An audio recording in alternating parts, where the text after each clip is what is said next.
What's good, everybody? What's good, everybody? We are back with another one.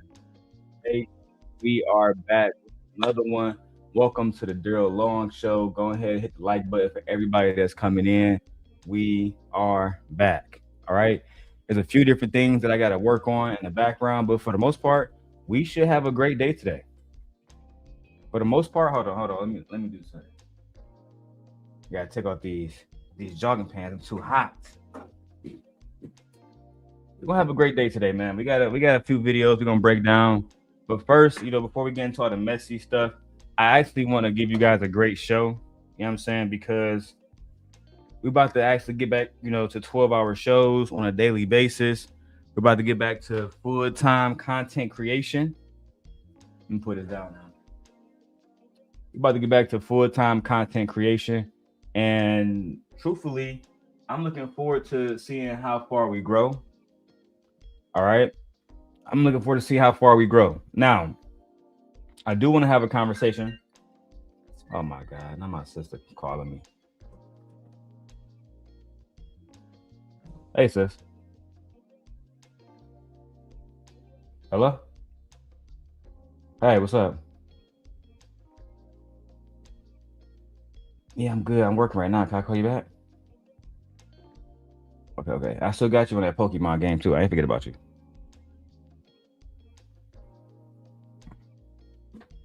All right, later. Look, I see my family be calling and checking on me, making sure I'm all good, making sure that a brother all good. Now, as I was saying, our country has been going crazy lately. All right, so let me get this straight. So I'm gonna start off talking about Bad Bunny, and Bad Bunny's performance at the Super Bowl, which everyone liked. Listen, I showed my wife both videos last night, and she just was like, "Yeah, Bad Bunny was just so much more. It was just better. It was a better all around performance than the people at Turning Point USA, right?" And this is before I get into the Anton stuff, et cetera, et cetera. I want to make good content. And before we even get into the Anton stuff, I'm going to Corey Holcomb, right? I'm going to Corey Holcomb in the whole situation. We got Corey Holcomb on camera saying some very bad things. We got Corey Holcomb on camera saying some very, very bad things. And I support Corey Holcomb, but we got to keep it 100. And hold on, guys. Now, let me get this straight. President Trump called Bad Bunny Super Bowl halftime show one of the worst Super Bowl shows of all time, then got caught playing it at his own Super Bowl party. Yeah, we got footage of that. We got footage of Donald Trump playing Bad Bunny at his Super Bowl party while at the same time saying that Bad Bunny had the worst Super Bowl of all time. Imagine that. Imagine that. We got to have a real conversation. All right. My wife's, oh my God. My wife, hey, I need you to print out the Charlie Kirk work that you send me to my work email. Okay, man. 1 second. I got you. Don't mass text me. It's distracting. Now, what was I saying? My wife over here is distracting the fuck out of me. While Kid Rock was lip syncing to all of his songs for Turning Point USA, we had millions of people watching Bad Bunny. Now we really need to talk about this. We got to talk about the racism. We got to talk about how we had individuals in our own country who want to act like Puerto Rico is not, a part of America. I don't understand why they want to be racist towards Puerto Ricans. I don't understand that. Right? But hey, if you're new to this channel, my name is Darrel Long. All right. This is the Darrel Long channel. This is setting the record straight. This is the Sim God channel. And today we're going to be breaking down one of the wildest culture war moments in Super Bowl history. Bad Bunny versus Charlie Kirk's Turning Point USA. Latino representation versus All American countering program and All American, all white people type culture. Two different Americas, like Dr. King would say. The hypocrisy, the hypocrisy in this situation all ties together. Now, let's go ahead and go to the video so I can show you guys exactly what happened. And fair use, before I get into the video, I just want to say this, guys.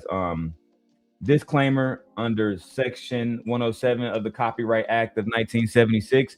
We are just using this video for the purposes of commentary, for the purposes of news reporting, for the purposes of research, and we hope that we're using this under the guise of fair use. All right, with that being said, let's go ahead and go directly to the video and figure out why these guys over here at Fox News had all of this bad stuff to say about Bad Bunny. Let's go. Meanwhile, say the Super Bowl culture clash, 2 halftime shows, 2 very different visions of America, and 1 massive audience watching it all play out. The NFL handing its halftime stage to Bad Bunny, we just talked about it, an artist who has repeatedly made anti-ICE remarks and openly criticized U.S. immigration enforcement. So now we can't criticize ICE. Why has it gotten it? Why has MAGA supporters gotten so bad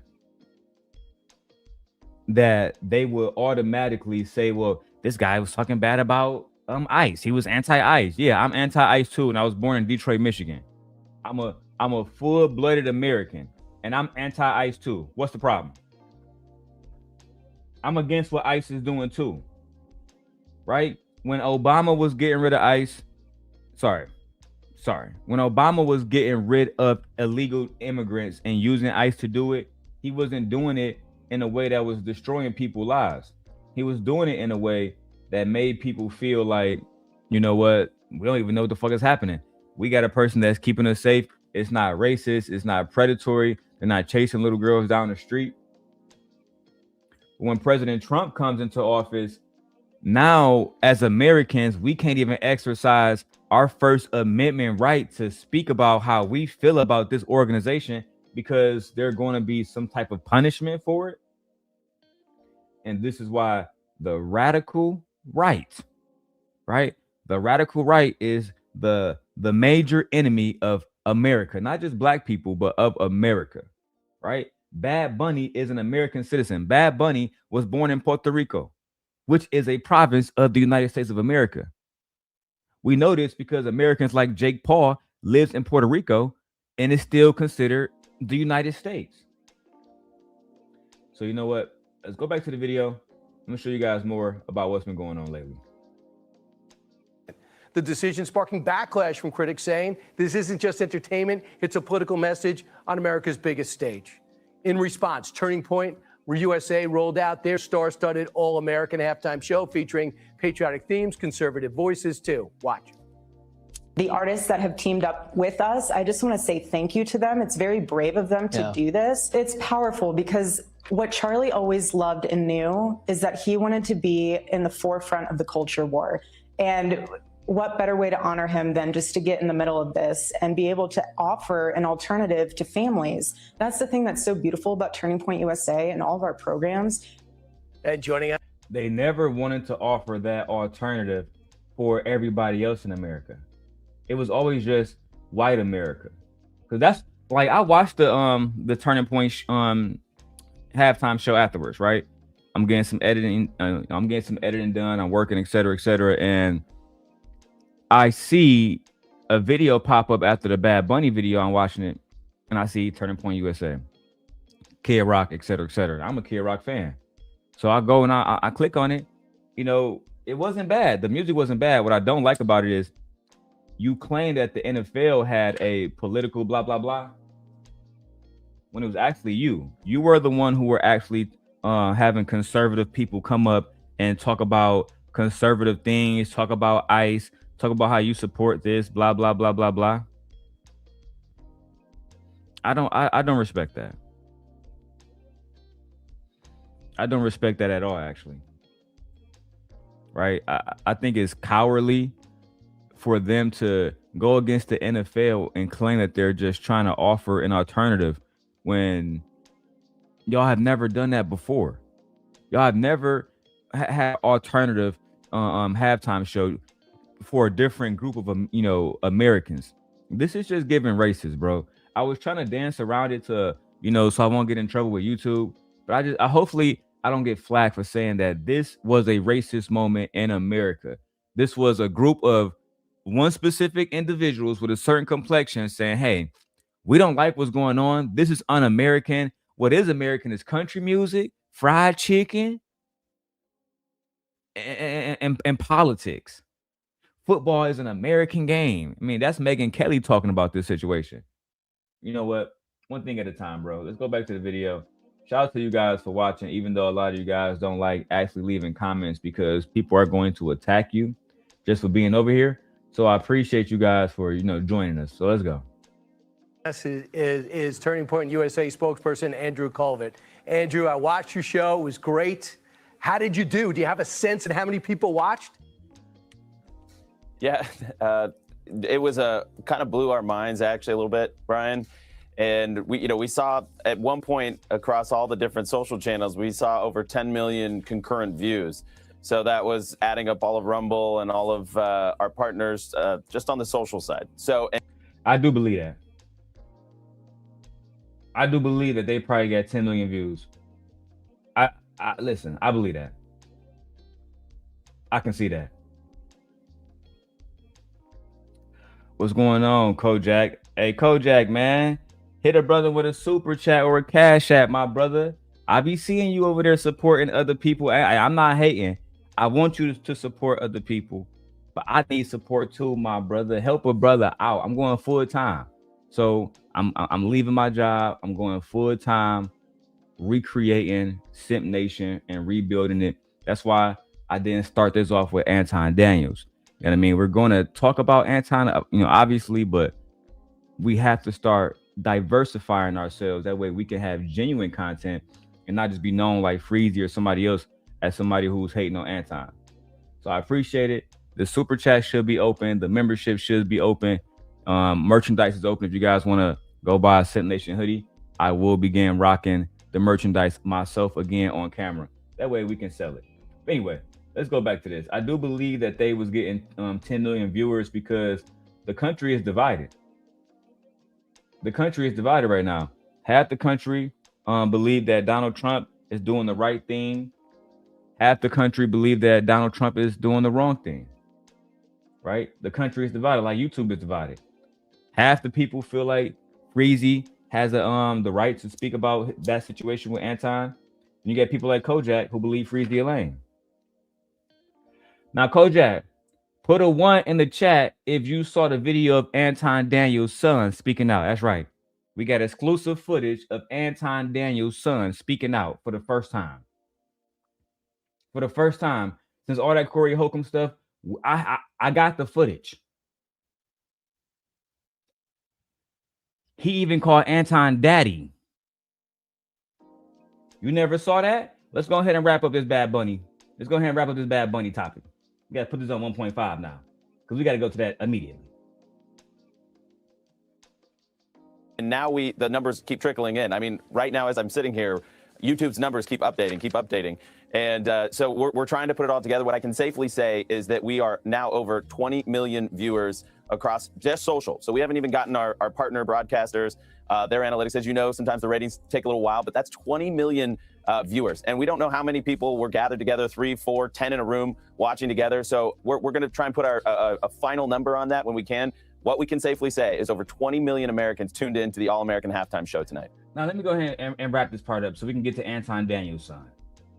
Let me go and wrap this part up. We can get to Anton Daniels Son because I have to talk about this whole Turning Point USA because I love America. Hey, Bridget. Hey, Bridget. We got to get to Anton Daniels Son. The homie Kojak want to see it. So look, let's go ahead and put it like this. All right. We had this historical moment, this extremely historical moment that happened at the Super Bowl on February 8th, 2026 at Levi's Stadium in Santa Clara, California. Bad Bunny made history as the first Latino solo artist to headline a Super Bowl halftime show, not just headline, but performed almost the entire Super Bowl halftime show, which was about 13 to 15 minutes, in fucking Spanish the entire time. It was absolutely amazing.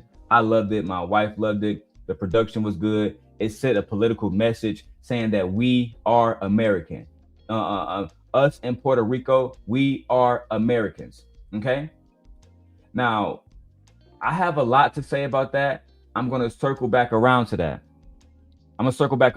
Because we have something to talk about. Young black men are being lost by their fathers. Oh, Kojak said a little something.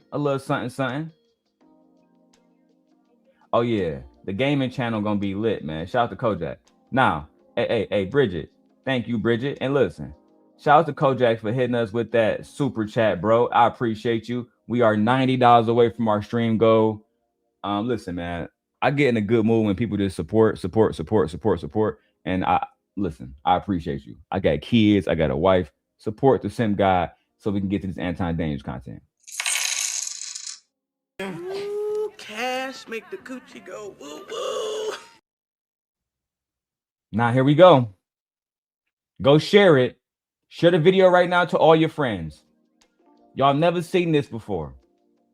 Anton Daniels Son speak for the first time. Now, we have a young man who was a bag chaser. He was a bag chaser thinking, my daddy Anton, he loves me. Daddy Anton loves me. He had never betrayed me. He had never talked bad about me. Bro.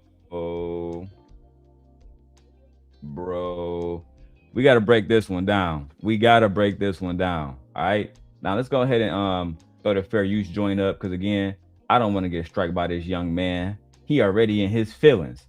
I watched this video last night with my wife. He already in his feelings. He don't know what to do. Let's go ahead and watch, y'all.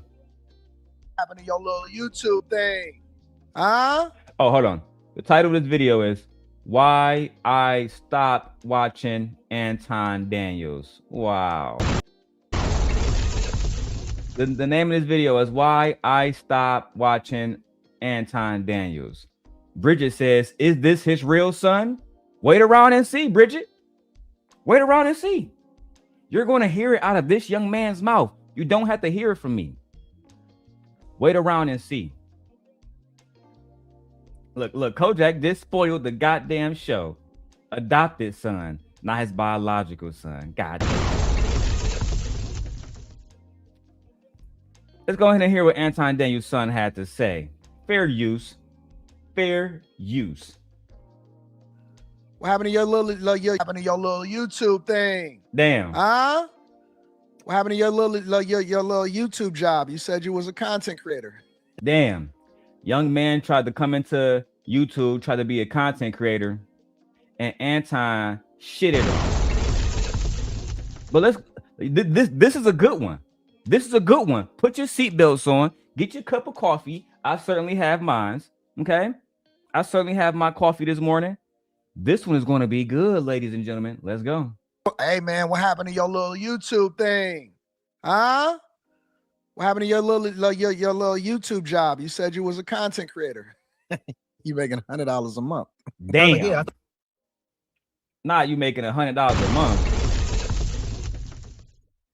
Not you making $100 a month. Not Anton shitting on the young man he adopted. YouTube thing. Huh? What happened to your little YouTube job? You said you was a content creator. You making $100 a month. I was like, yeah, I thought so too. You know, went from getting thousands of views to, you know, getting like hundreds of views. And you guys know that's how we get paid by them. You don't get paid by the views. You do not get paid by the views. But if you want to learn more about that, make sure you tap into the Patreon link is in the. Look at that nigga still taxing you. How you adopt the little nigga to be your son and you still taxing him on the price? Hey man, if y'all want to learn more about how to get money on YouTube, hit that button right there, hit that QR code and join the Patreon. Okay, Join the Patreon, and I also will teach you how to get money. You see, I just got $10 out of Kojak. Well, we getting money over here. we getting big motherfucking money over here.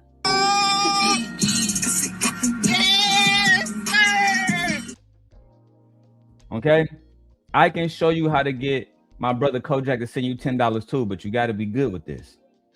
You got to be good with this. Bridget says, I can't stand Anton. Oh, you're not gonna like him. You're gonna like him even less after this. Watch how Anton did his son. His non-biological but adopted son, child. Description. I make way more than that. Real talk. Here, I'll show you my last payout. This is my last payout. Oh, I gotta flip that.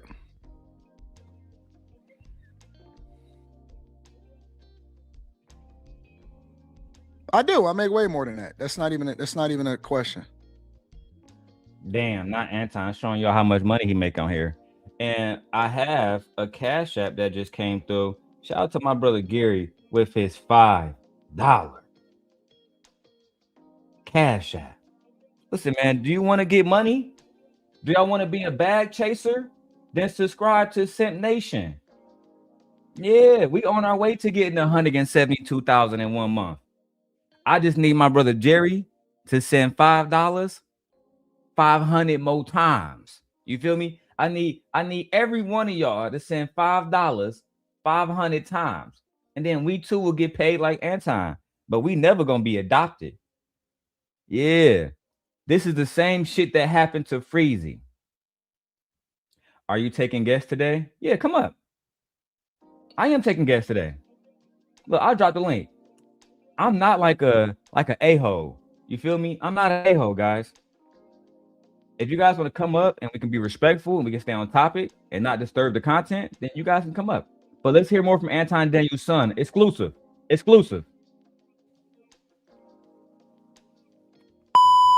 I'm not staying home and changing not a mother effing diaper.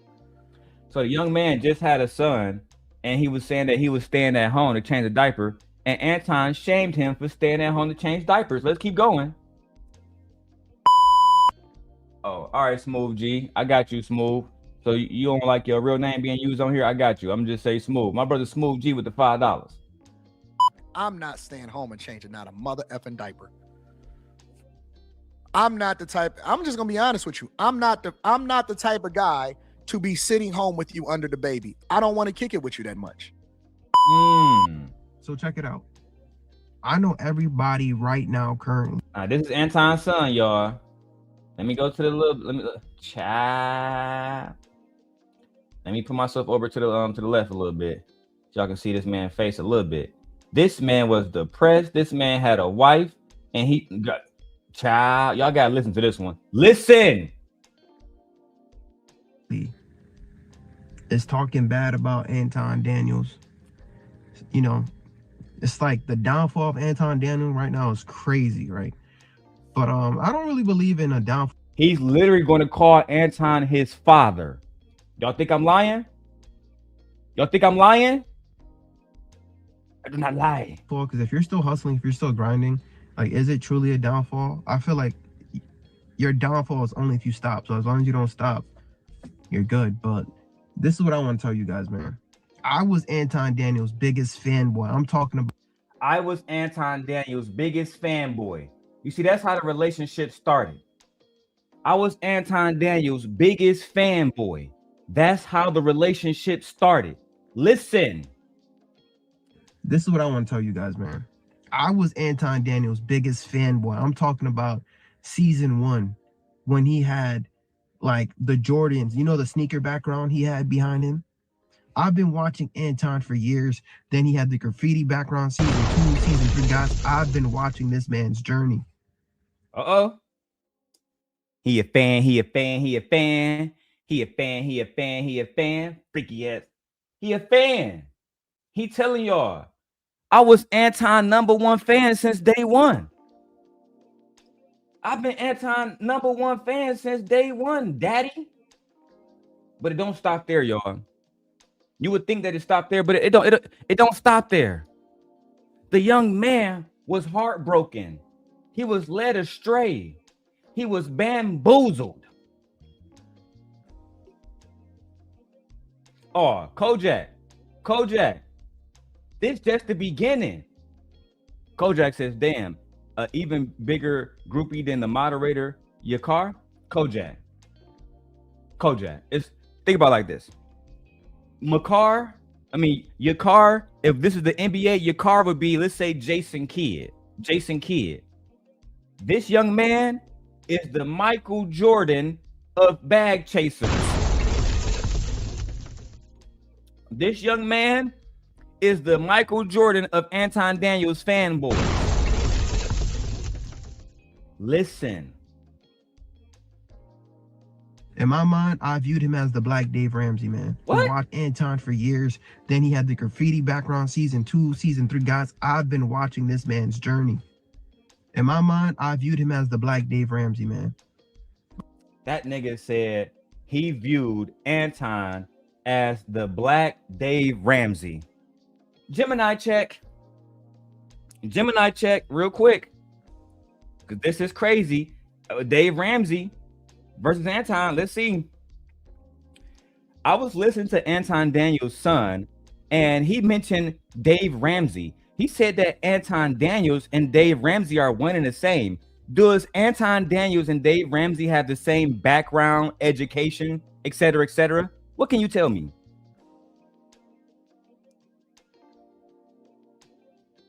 While Anton Daniels and Dave Ramsey share similar financial philosophies, their backgrounds and educational paths are quite different. Did Anton Daniels ever graduate from college? No, Anton Daniels did not graduate from college. He briefly attended the University of Detroit Mercer for 1 semester, but dropped out because he found it too expensive. Damn. He later studied software engineering while working, but he primarily attributes his success to self-teaching and life experience rather than a traditional degree. Damn.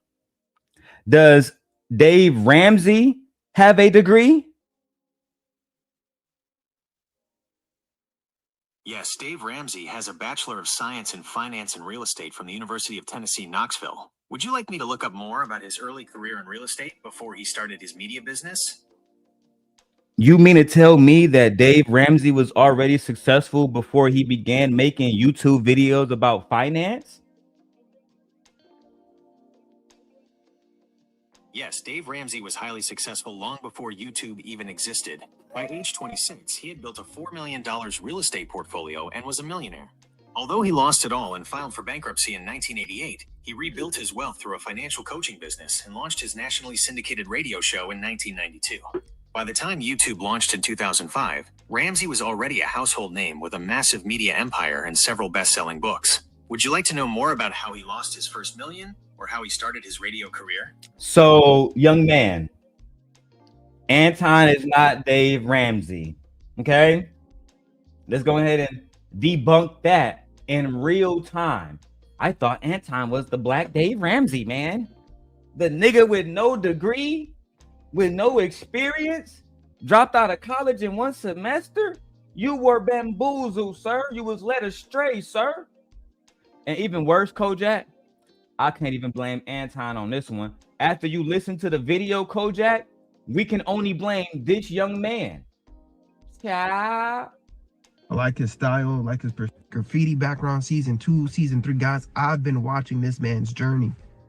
In my mind, I viewed him as the Black Dave Ramsey, man. I like his style, like his persona. It was just cool. It was just a... Did you just say you like Anton Daniels' style? What does that mean? Like, do you like the way he dressed? Like the way he walks?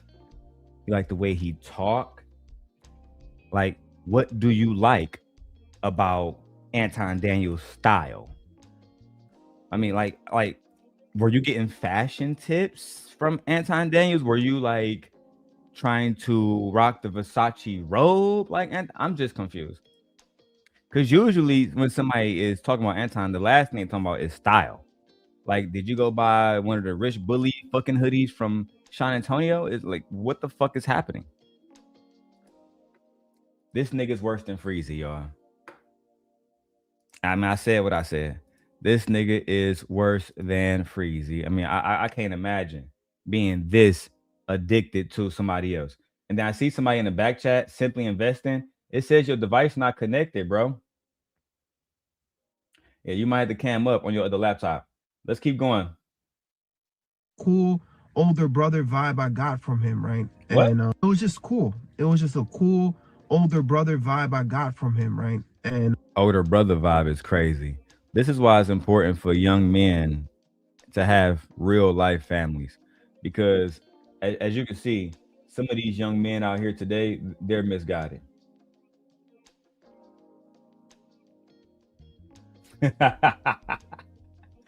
Hey, Ghetto Stowe, you funny as hell. He said, I genuinely like this channel, but you will never hear me speak like this about you, D. Hey, I hope not, my brother, because it's only going to get worse. Let's keep going. I know you guys are not, I know you guys know exactly what the hell I'm talking about, man. Like, watching Anton, it was motivational. You see how, you know, he grinds. He talked about how he got his money and whatnot and all this cool stuff, man.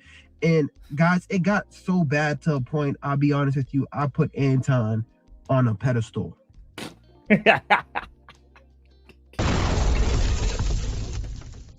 Guys, it got so bad, and it got so bad. It got so bad. And nigga said I put Anton on a pedestal. Keep in mind, this is a married man, graduated from college, registered nurse. He said I put Anton on a pedestal. Sound just like Freezy, bitch ass. I put Anton on a pedestal. Man, hit the motherfucking super chat and cash app, bro.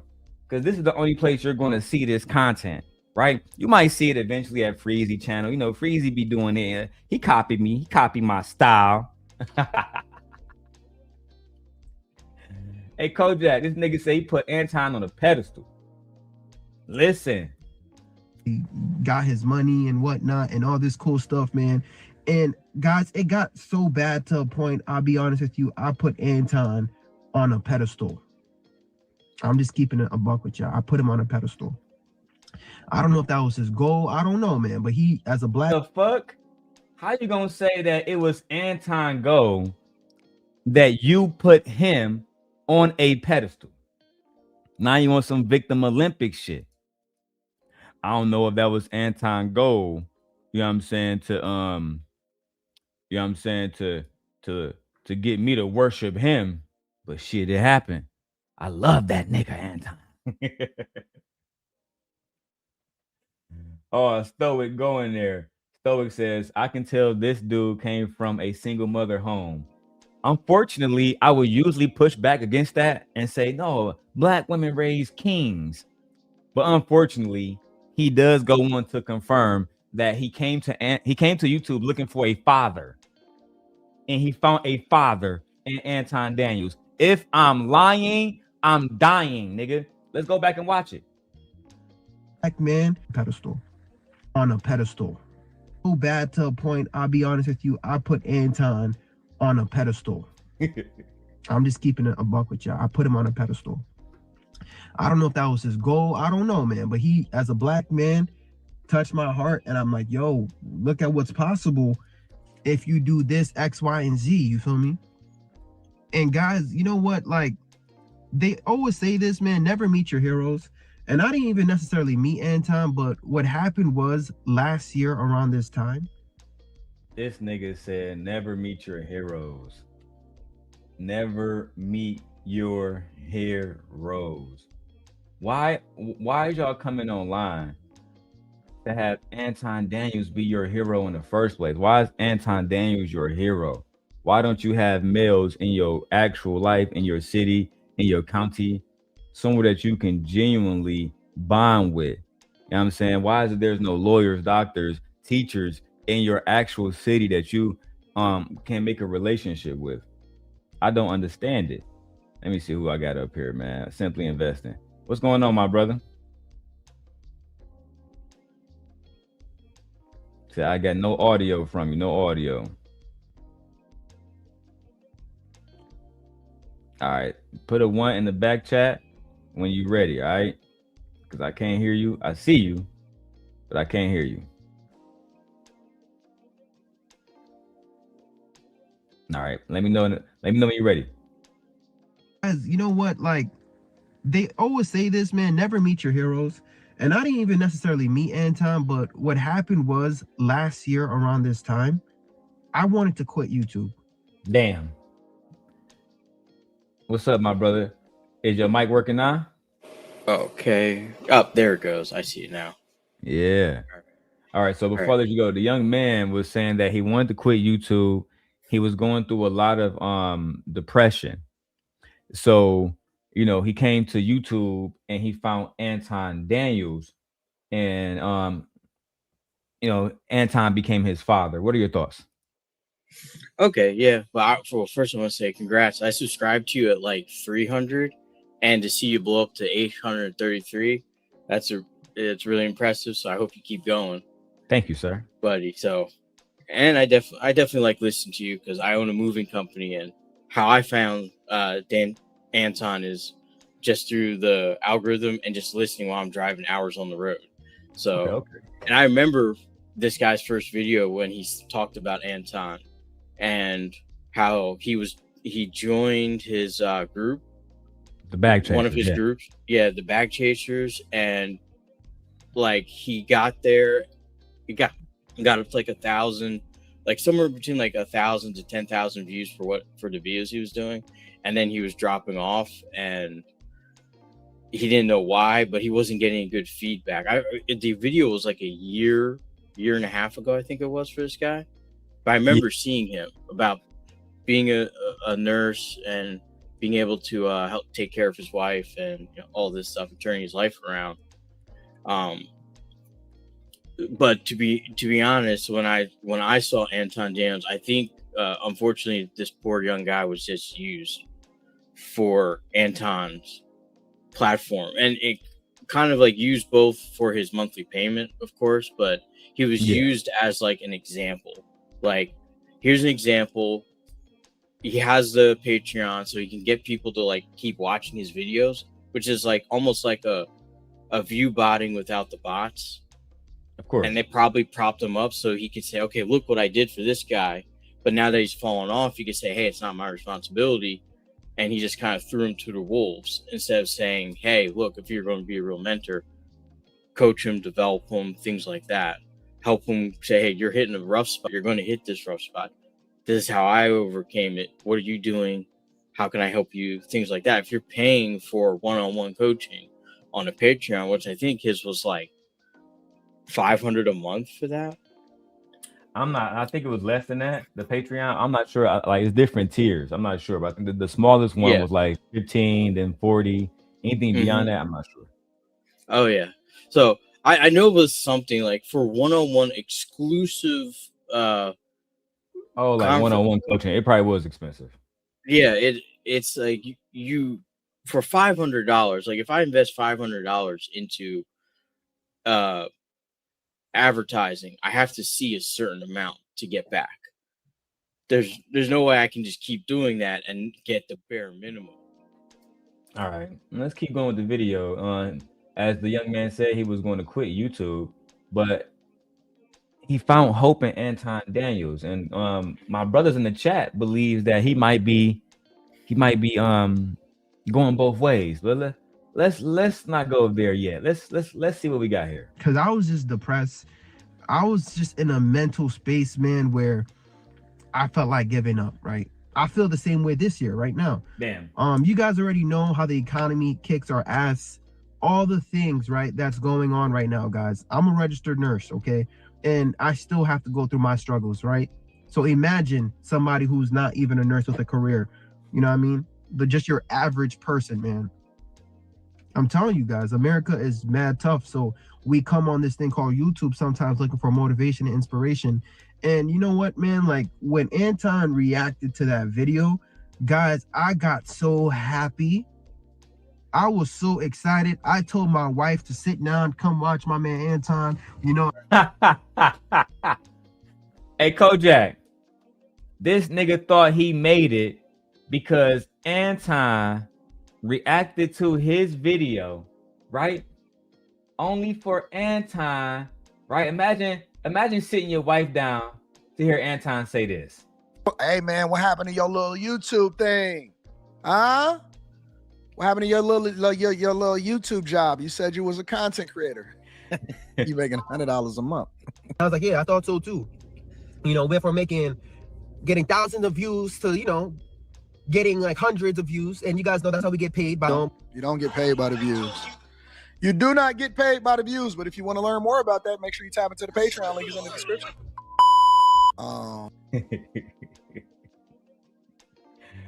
So Anton basically was shitting on the young man. I remember where I was at, 3 minutes, 34 seconds. So let's go back there.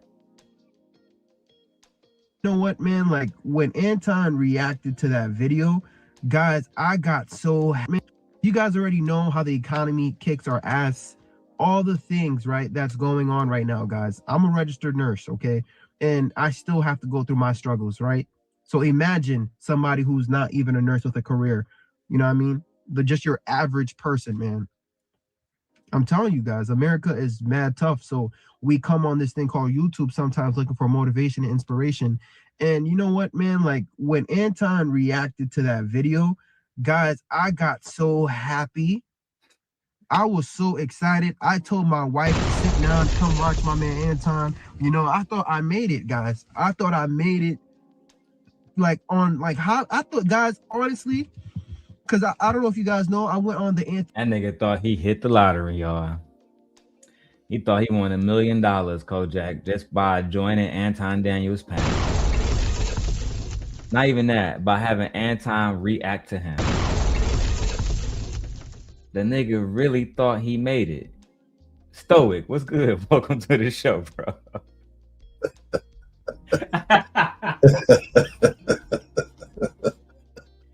Hey, Ray. Oh man, my bad. Do y'all want to be on camera, man? I know some of y'all might not want to. Y'all cool? Nah, I gotta be on camera to make sure bro got a face to me calling him effeminate. That real quick. Let me switch bro with this one. Hold on. That way we all in here. Yeah, bro. I don't care nobody. that nigga different, man. I ain't never in my life looked at any man beside my father, like Kojak said, as listen, I don't mean to be harsh, right? In some ways I am sympathetic, but this is an adult male who's married to a woman who has, and wait till later on we get to the interview, lights are night to the interview, where he starts talking about more of his life. He gets to a point, Stoic, where he says he met a girl when he was working at the kitchen, and she told him he wasn't gonna be shit, and she at the time was the president or whatever. This nigga said that motivated him to work hard as fuck for years, 10 fucking years, just to come back and get her specific job. That's how, you know what?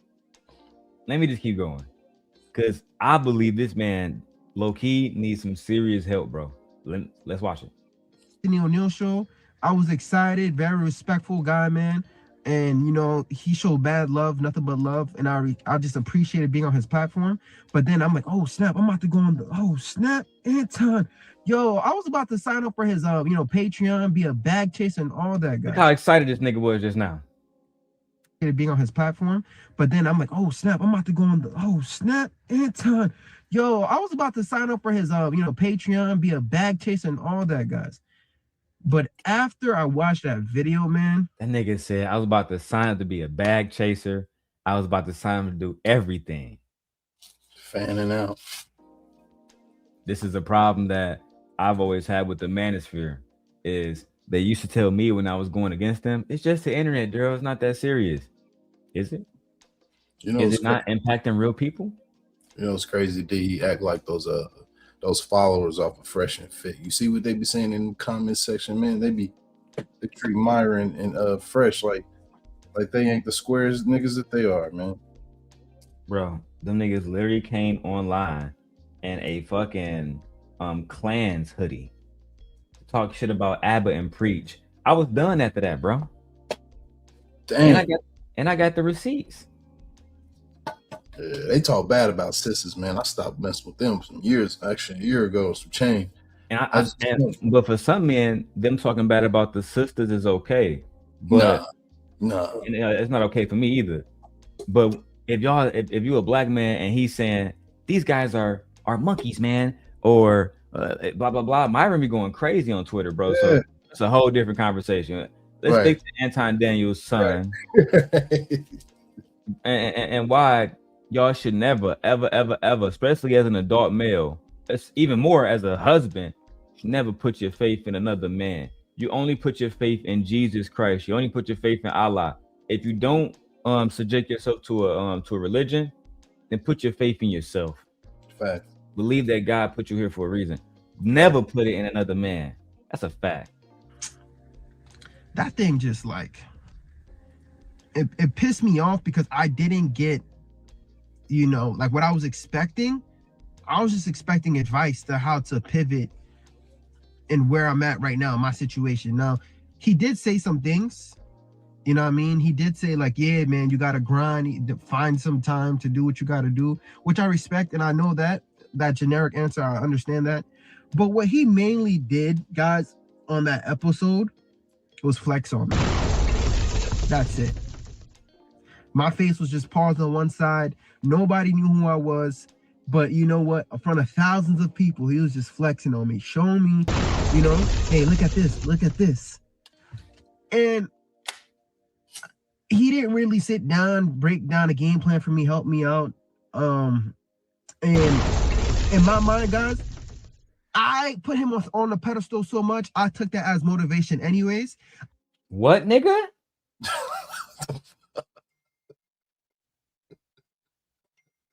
The nigga dissed you in front of your wife, and you still continue to put this man on a pedestal. Now, stoic. When black men are telling black women, you're supposed to respect all black men, all of them are leaders. We know now that that's a lie. That is a lie. It's a lie. This man is looking to be led by Anton Daniels. Some niggas is designed to be followers, G. Some niggas just designed to be followers, man. And for that reason alone, I don't think they allowed to be married. You're not allowed to have your wife. You need to donate her. I got something for her to do right here in my crib right now. I couldn't agree more, actually. This is actually genuinely embarrassing. I don't know what to say. I don't know what to say except, good luck to that brother. I hope that he get all the help he need, but this was genuinely embarrassing. Let's go. I even inserted my voice in another video, like, adding my voice, acting like I was asking him how much he made. I didn't. Did you hear that, Stoic? Did you hear that, Iran? This nigga said he inserted his voice into a video with Anton to make it seem like he was asking Anton a question, but he really wasn't. Let's watch it again, bro.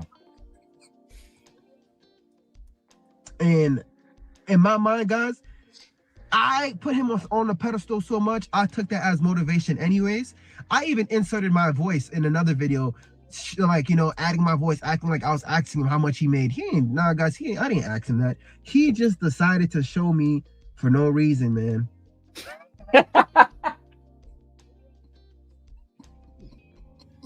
Well, this is what happens when you put your faith in Anton Daniels. Go ahead, Iran. It's a humiliation ritual. And I early on when he was just really getting going on YouTube, I joined his bag chasers for $5 when he first started it. And to me, it felt like a farming event. Like he's just trying to pick people to get information. He was asking people. He was more like, it was like asking for advice from seeing what people were doing. Like, to me, it felt like he was trying to find an idea to make money from the group of people while dispensing basic level information. Like the most common one that they all say is like, you can get your G-Wagon and write it off for your business. It's like, but I own a moving company. First thing the IRS is going to say is, what does my moving company need with a G-Wagon? That's a fact. It has to be valid to that business. Now, if I bought like a Ford F-350, that has a valid reason. I haul trailers, I can do all sorts of stuff with it. But a G-Wagon doesn't make sense for a moving company, any other, like a furniture store or anything. It only makes sense for, like, if you're a hedge fund that has to cart your high-end clientele around, or you got an exotic car rental business. And it sets that surface level information. So that's why I just left after $5. They know it's $5. I realized what it was, and then I left. But as I watched, there's so many people like him, but he's the only one that's made a video about what was going on. As far as I know, like it's been as in depth as this, but there's been a lot of people that had complaints on it. Like they joined, some have spent, and it's been more and more money over the years. And if you, from 2021, I think it was, if you watch it, you see his Patreon goes up because more and more people are joining. He raises the rates, and then you notice the cars start coming, everything starts coming. And that's where I think he pulled him in, guys like him, because you see, like, because I know at one point he had like 4 cars. So he had an S-Class, a Taycan, a Tesla, and a Telluride, right? Right. And I used to sell back in the day, Rolls Royce and Bentleys. I know for a fact, like the one thing that they do in luxury is they make all the trims look the same. So if you're looking on the outside, you can't tell what is like $100,000 or what's $600,000. You don't know. You just know it's a Bentley. Thanks. And so like his S-Class that he had, that he constantly promoted, and the Taycan were very basic models, which you can get a lease at the time for like $700. Yeah, that's a fact. So, but when other people see it, they're like, oh wait, he's got an S-Class. They're like 200,000 because you're looking at like the top trim is what most people advertise. Most dealerships advertise. So they're thinking, okay, it's 200,000, but little you know, he probably was most common deal for finance deals when I sold those cars. You got the demo model, which had some features, not all of them, but some. And we gave it to you with like a 20% discount because it was getting driven every day, and we just had to get rid of it after a certain amount of time. And those are the cars he was getting, and then he would show them because they're all the base level trims. Like if you're going to spend $200,000 on a car, you're going to customize it a little bit. Yeah. But they're like red and white, black and white, black and tan. Like they're all the same generic trims that the safe trims that dealers buy. And I think that's what roped him in, because you see that's all he shows on his Patreon is all these cars. But now I started paying attention to him because like now my timeline's all feed up with all you guys calling him out on everything. Yeah. And all the cars are gone. Like I have not seen a video with the cars at all. So either he had to sell them or the leases were up.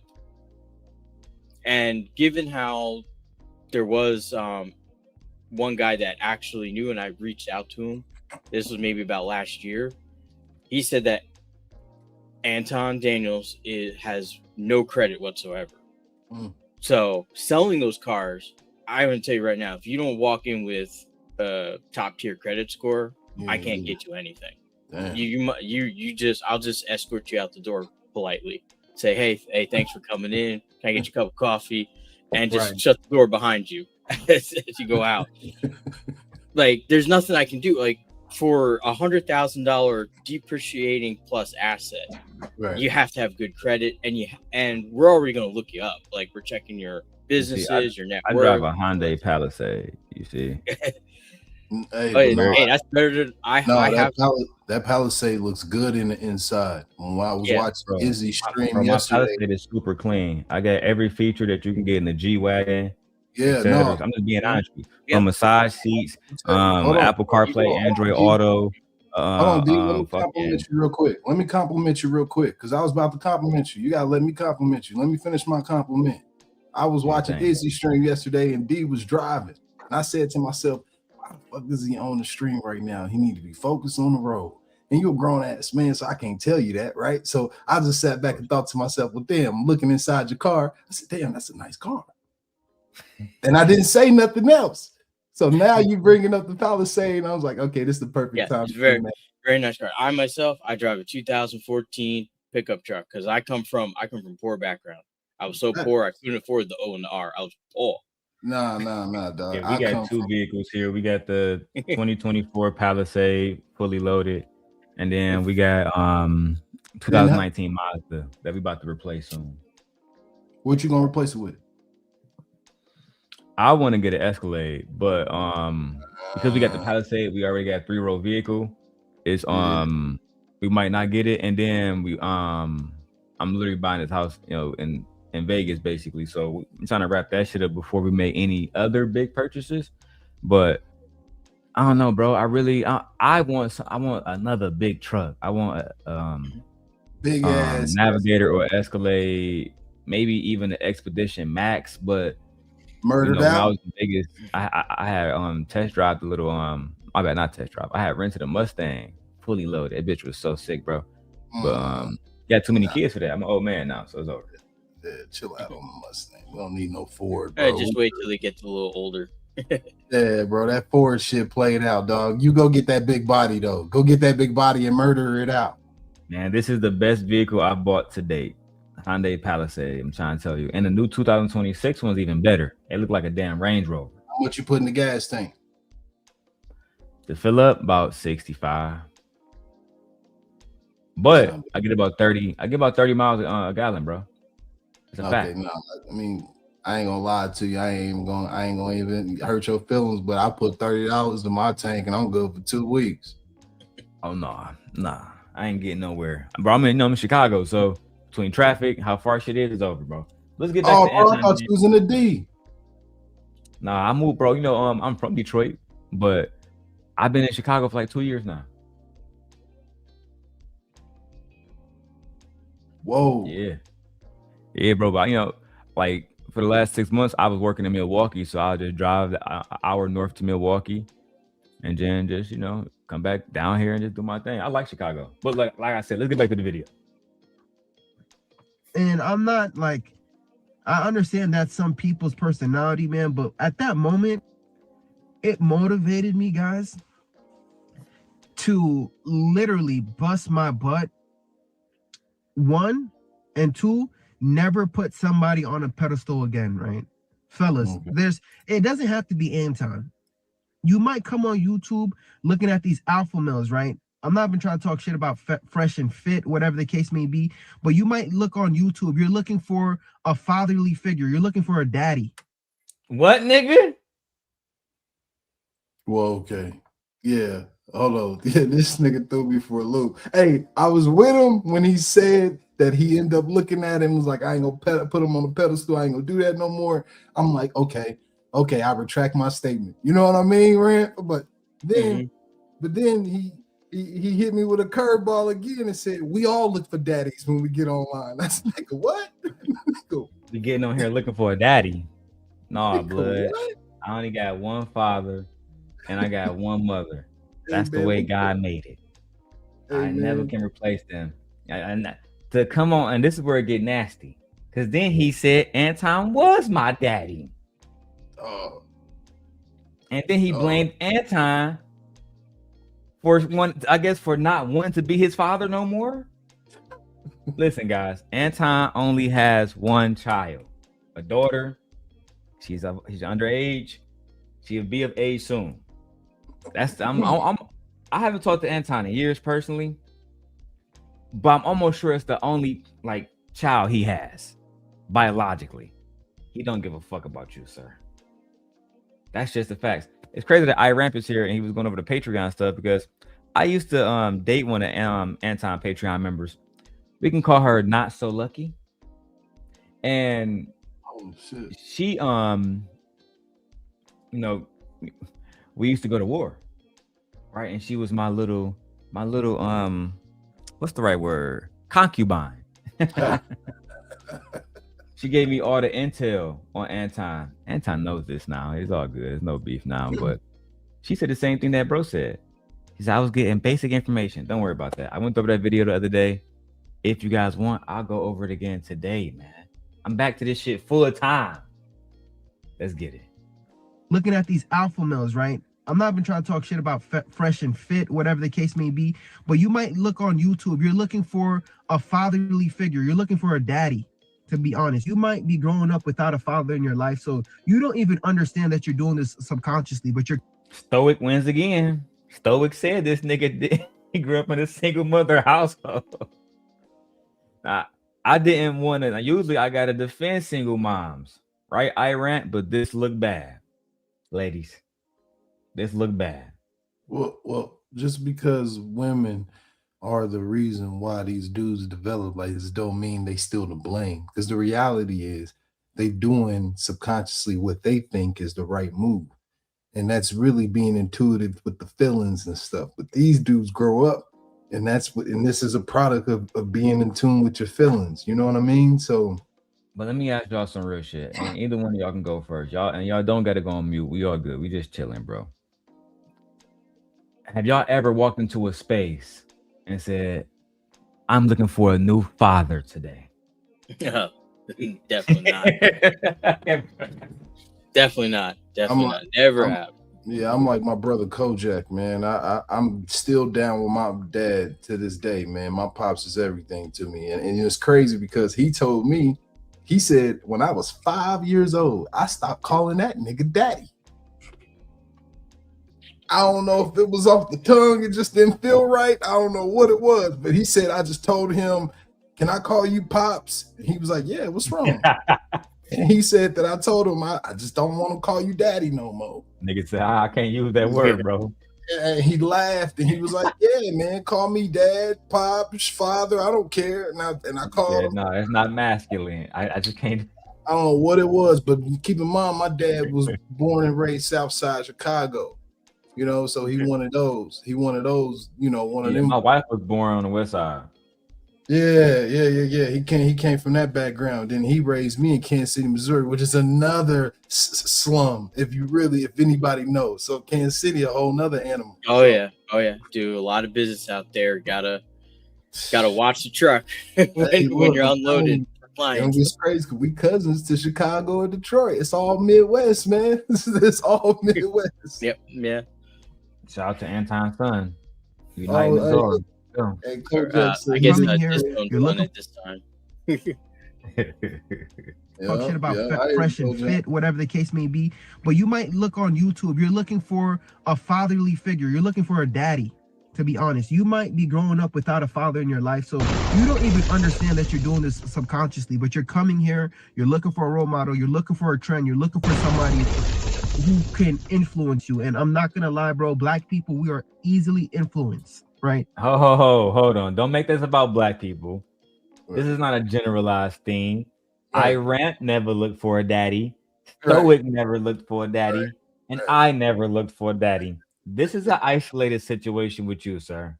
Thanks. You know what I'm saying? If I come on here, right, and I got to use extreme examples, so forgive me. If I come on here and say, man, I fucked the trans. I thought it was a girl, you know what I'm saying? But black people were easily influenced. Y'all gonna be like, nah, bro. I can tell the difference between a man and a woman. You're fucked. That was you, nigga. Right. You know what I'm saying? I hate when people do this, when they try to attribute something that they did that's embarrassing to all black people. I saw Anton do that shit after the Corey Holcomb shit. I'm a Christian first. I'm not a black nigga. So once Corey do that shit with his daughter, we need all black fathers to stand up. What the fuck? Don't try to weaponize us as a people for your petty ass bullshit. Right. Every man has 2 feet, 2 hands. Get work and get busy yourself and rectify your wrongings by self-reflecting and realizing you put yourself in a situation. Anton never told you to subscribe. He never told you to become a bag chaser. Even if he did say, man, y'all want to learn everything, nigga, was no gun pointing to your head. You did this willingly. Right. So that means you gotta just take the consequences. That's with all of us, bro. Yeah. Right. That's unfortunately for us as men, we got to take the good and bad. Sometimes it get really bad, like what Anton did to you, which you're going to elaborate on, which is it's going to go from funny to very sad, low key. That's why I'm about to smoke now and have my fun. So, like, I had to really sit back and evaluate, you know, myself. And yo, I was just upset at myself, man, because I was like, man, I'm never gonna put somebody on a pedestal. The only person you should be putting on a pedestal is Jesus. That's it. Not your wife that you mentioned earlier that you may sit down and watch you the Anton video. Don't put her on the pedestal at all. Put Anton on the pedestal first. And then once that don't work out, fuck her still, and you put Jesus on a pedestal next. But when black women are out here saying some of you men are weak, some of y'all are easily influenced by men who are also weak. And see, he haven't gotten to his misogynistic ideology, but I was thinking, this man is a registered nurse with a degree in nursing. What would bring you to Anton Daniels? I'm a Virgo. I can't help but to just think about everything. I analyze one thing, then I analyze both of those things, and I lead to a million different other things. So into finding out that this man is a misogynist. This man harbors feelings from years ago and internalizes them and wait till it blows up on a bitch. And you're going to hear him break this story down, which if I was you, Mr. Gabriel, I would take the video down. That's just me.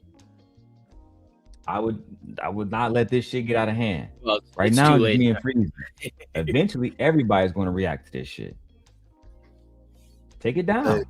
Hey, Rent right though. It's a little. It's too late. It's on there. I can pull it. It's already been uploaded. I can find it, pull it. Forensic IT. We can find it all over the place now. There's no point. Once you hit that upload button, it's done.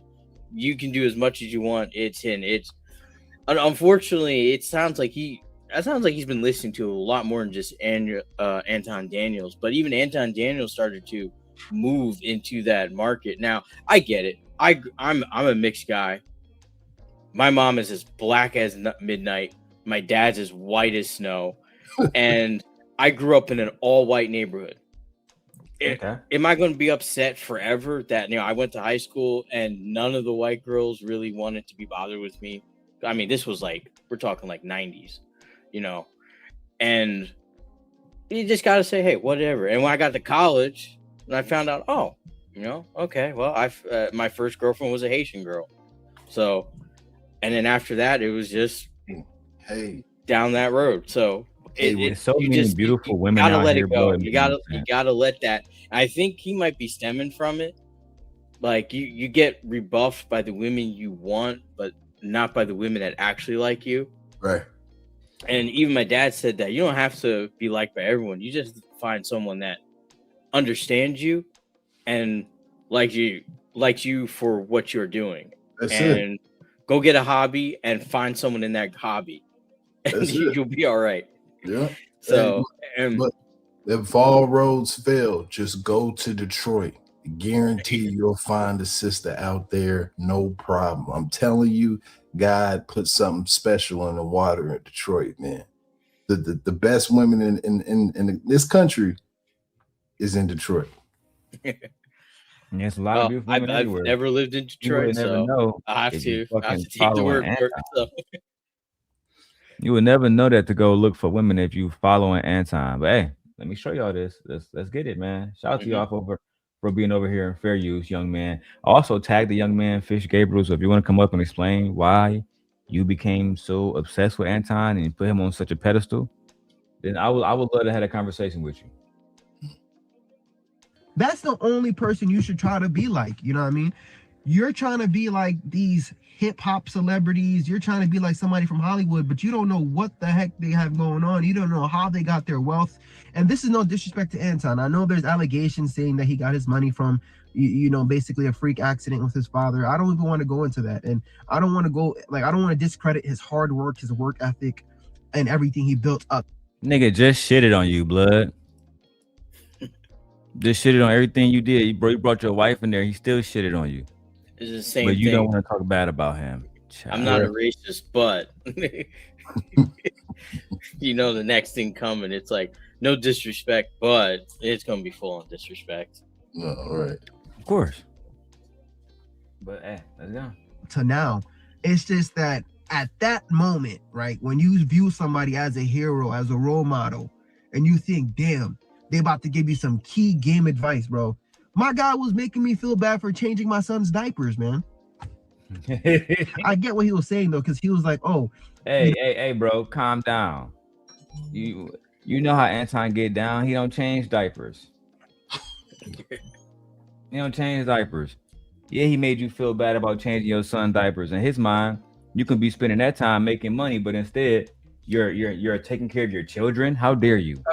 Hey, for any of you guys looking, because I'm a single dad and I have a daughter.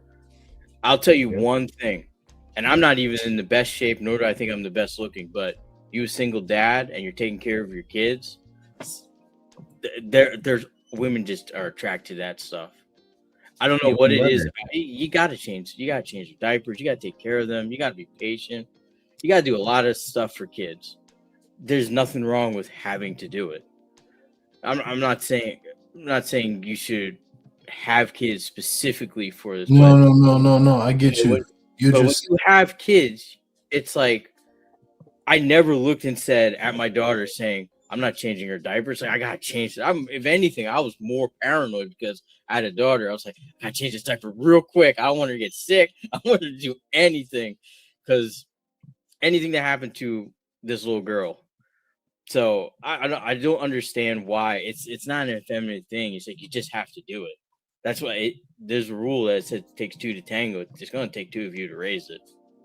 Oh, it takes a village to raise a family. But no, you're 1,000,000% right, though. But I just want to say there's nothing wrong with what you're saying. You're not encouraging people to, to have kids and everything. But what you are saying is women are attracted to responsibility. They're attracted to men that are responsible. Because the reason why they mess with dudes also in prison, it's not because he's in prison. It's because he took the time to take the discipline to work on his body. And that in itself is discipline, which is responsible for himself. That's actually a fact. Mm-hmm. I couldn't agree more, actually. That's a super fact.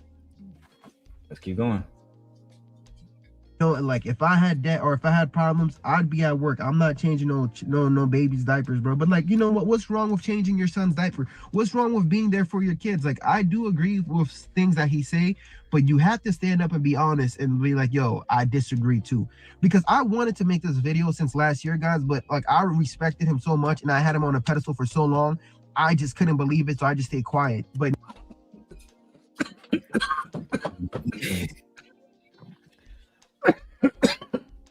This nigga waited like for a year, bro.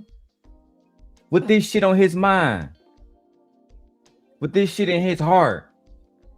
Bro, imagine being heartbroken so long for a year about some shit Anton did or didn't do to you online, bro. Yeah, that's me. Y'all go follow. Oh yeah. I dropped the link in the chat. I think it's absolutely crazy that he held on that for a year. Now, let's break down together, gentlemen, the psychological things that's happening here. Imagine if a woman tells you, I saw my husband cheating. I kept quiet for a whole year. What is normally happening in her mind on a daily basis?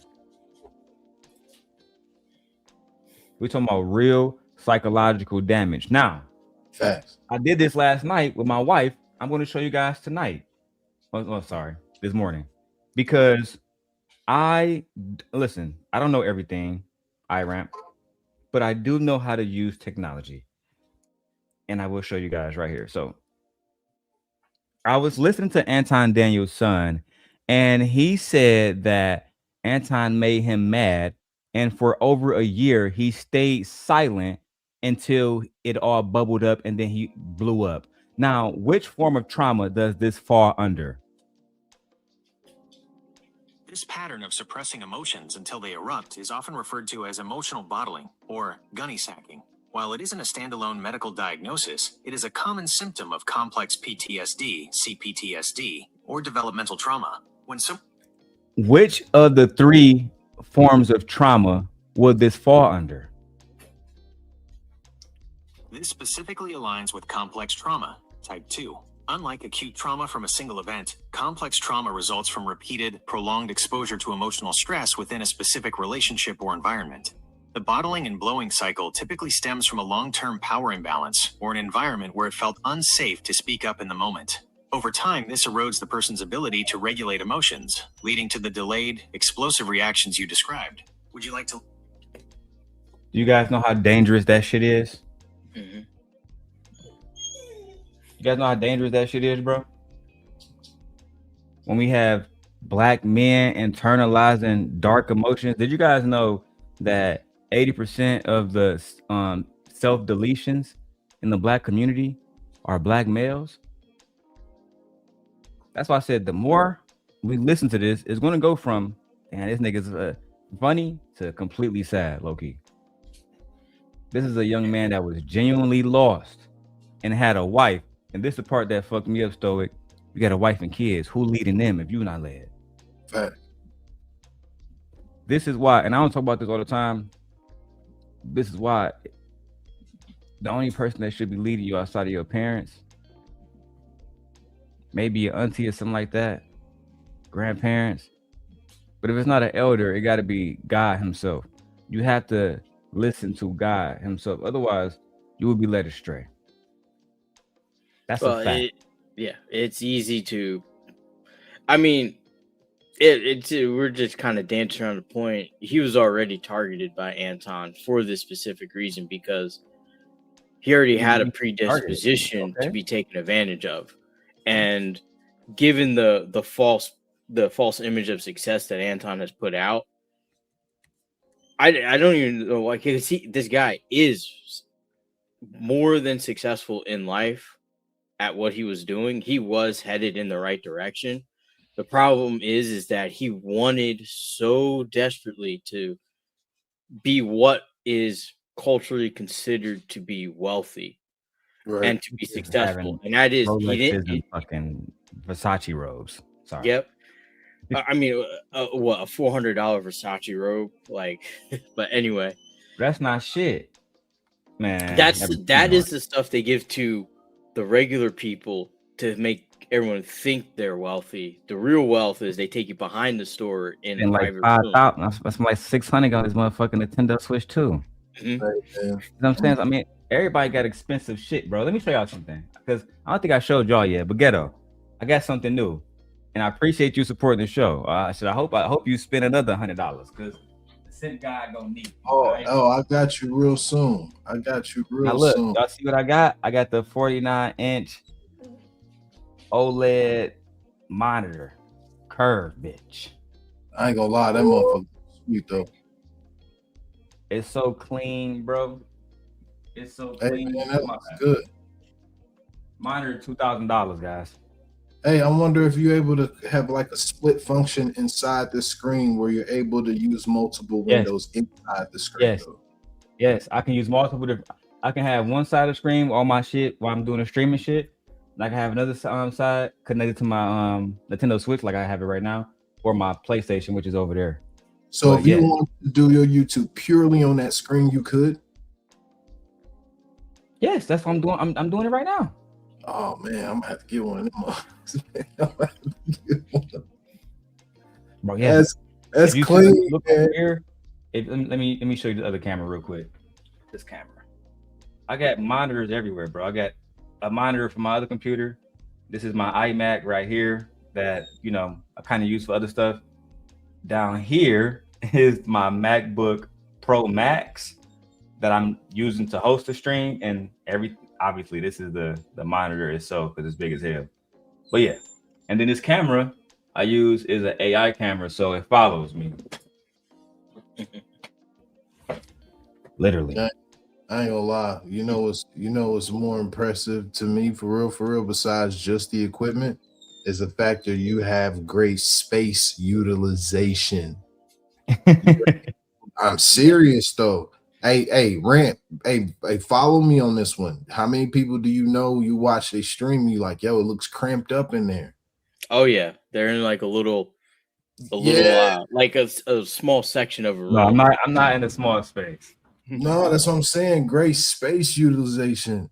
That's what, yeah, man. Because now everything fits. It's not so much radiation on you. You're able to be healthy.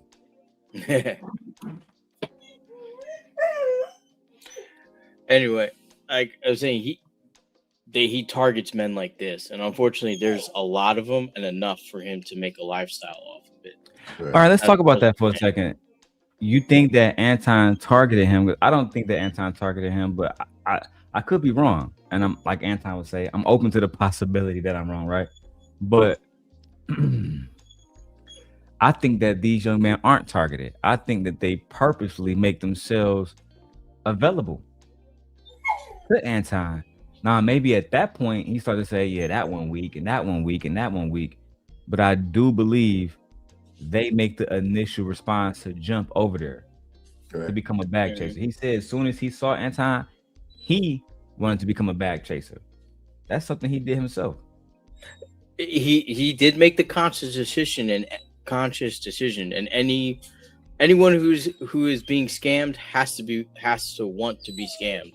That's the number one rule about finding these guys. So like I used to do a little bit of fraud auditing. Sorry about that. I got a puppy here that I found at my warehouse today. So he's got to go out soon. Anton's not, I wouldn't say he's the smartest, but he's not dumb. He knows what to say, how to present, how to market to specifically draw in someone like this. Now he did make the decision. Like you have to put in your card information. You have to set, I agree, I authorize. You have to do all that. But he put the markers in to make this guy want to join, which is what he wanted to do, which is how he makes his money. This is his business. I was successful. Now I've been digging in on him. Like I said, I've done fraud auditing. I found what I found. A lot of people have already stated a lot of, but there's like way more inconsistencies that even some of these people that are pointing out have yet to see on him. But the main one is that he goes after young men like this who feel lost. Maybe they didn't have a father or great father figure in the house. Maybe, they feel life hasn't gone in just the right way, and they feel like they've been left behind. And it's hard, you're young, you see social media, you see a lot of people saying, I'm doing this, I'm making it. You're a loser for not having this wealth at this age. It's hard because you want to keep up.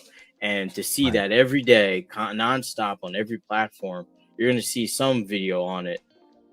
It eventually wears you down if you don't have a strong mental constitution. And if you don't understand how, I won't say but like as someone who did financial auditing, there's a lot of discrepancies that make me want to raise my eyebrow, and we would have a very long disposition if I had to go to court. No, I don't blame you though. So, but it's like the same thing. If you watch his channel in like 2021, like early 2021, the guy said he was going to have apps by the summer. It's like, this guy has only gotten bigger. Like, I'm a big guy, but you are definitely getting way bigger, which is one of the signs when you're making a lot of money. You spend it. Most people who make it quick spend a lot of it on. If one of y'all send me $50, I'll knock out 50 push-ups right now. Or I'll give y'all at least, you know what I'm saying? Because listen, I got weights.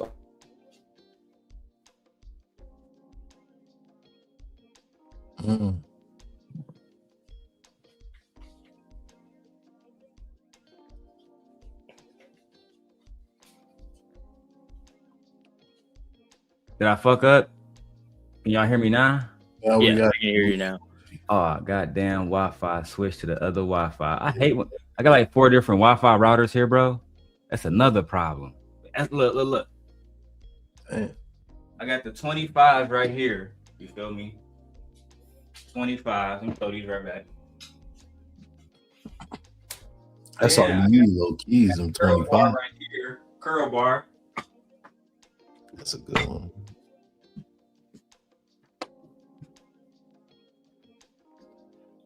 This motherfucker be fucking up sometimes. Can y'all see me still? Nope. Yeah, we can see you, just not the neck up, the shoulders up. Oh yeah, that's bullshit. See, I'm gonna have to fix that. Yeah, Fix that. and then the camera. Oh, I'm on bullshit. I was supposed to look, bro. I'm so high. I'm like, bro, this bitch supposed to be looking right at me. All right, look, let's get back to this shit. Look, I got the pull-up bar right here too. You feel me? Hey, is that solid? Yeah, 25 right here. Curl bar. God damn it. I got the curl bar on the floor. Then over here, bro, I got a treadmill in my studio. Can y'all see that motherfucker? Yeah, I can see it. Yeah. It's over there. Got the treadmill. I'll be so active in this bitch, bro. You feel me? It's all about really just not being out of shape at a old ass age. I just don't want to be one of them fucking guys. No, I'm not gonna lie. You got the right setup with that pull-up bar and them 25s. The curl bar is just to be a little, you know what I mean? That's the definition. But them 25s and pull-up bar, that's all you need. I got 35 in here too.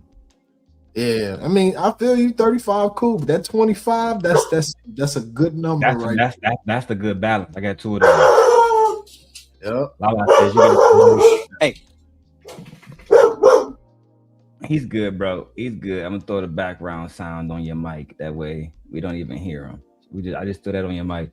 Lala says you got the whole setup. Yeah, Lala. I'm trying to get bigger. You feel me? Just look at my forearm. I'm trying to get bigger. Let's go. Now, guys, like finally for once, I just have to say that wasn't cool, man. That wasn't cool, bro. Like I really expected like a real customized answer from you, man. As a big brother, I thought you was about to give me the game, bro. But I get it. You wanted me to go to the Patreon and then, be one of those numbers and, nah. You see me?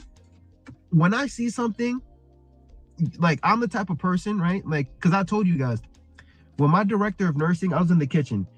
She violated me and she said I'll never be anything. Here we go. Lala, hit the link. I'm glad you're here. If you have a moment to spare, my lady, because I want you to hear this. I know you was here last night. Listen to how this man talks about how this woman violated him and she told him he would never be anything. And listen to how he responded. How long he internalized that hatred. This is why Black women are the most unprotected in the United States. That's a fact. And let me prove it, because I don't want y'all to say Darrel's up here simping and lying to y'all. Let me test myself.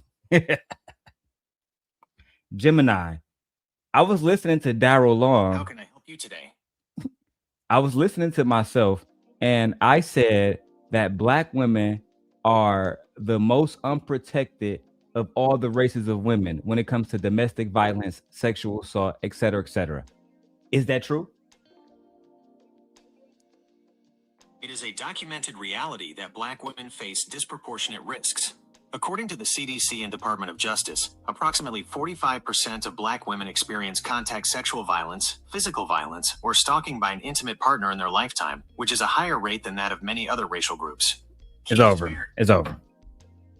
That's it. So I don't just be simping. I tell y'all the fucking truth. It's the truth. What they used to say? Hey, Darrel, you okay? Hey, Lala. Hey, hello. It's my guy Stoic. She's like a family to me. You know what I'm saying? So the only thing I ask is that she get the same respect that I would get. That's all. Thank you, Darrel. In that case, sister. Now, I brought you up here because I needed your feminine perspective about this young man and the story he's telling about this woman. Let's press play. Like, I'm the type of person, right? Like, because I told you guys, when my director of nursing, I was in the kitchen. She violated me, and she said I'll never be anything, right? You know what happened? I was working in the kitchen, and then after that, guys, she motivated me so much. I went to school, I busted my butt. I ended up getting my master's in leadership and management, and guess what? I applied for her job after she got fired. I ended up not taking it, but you know what?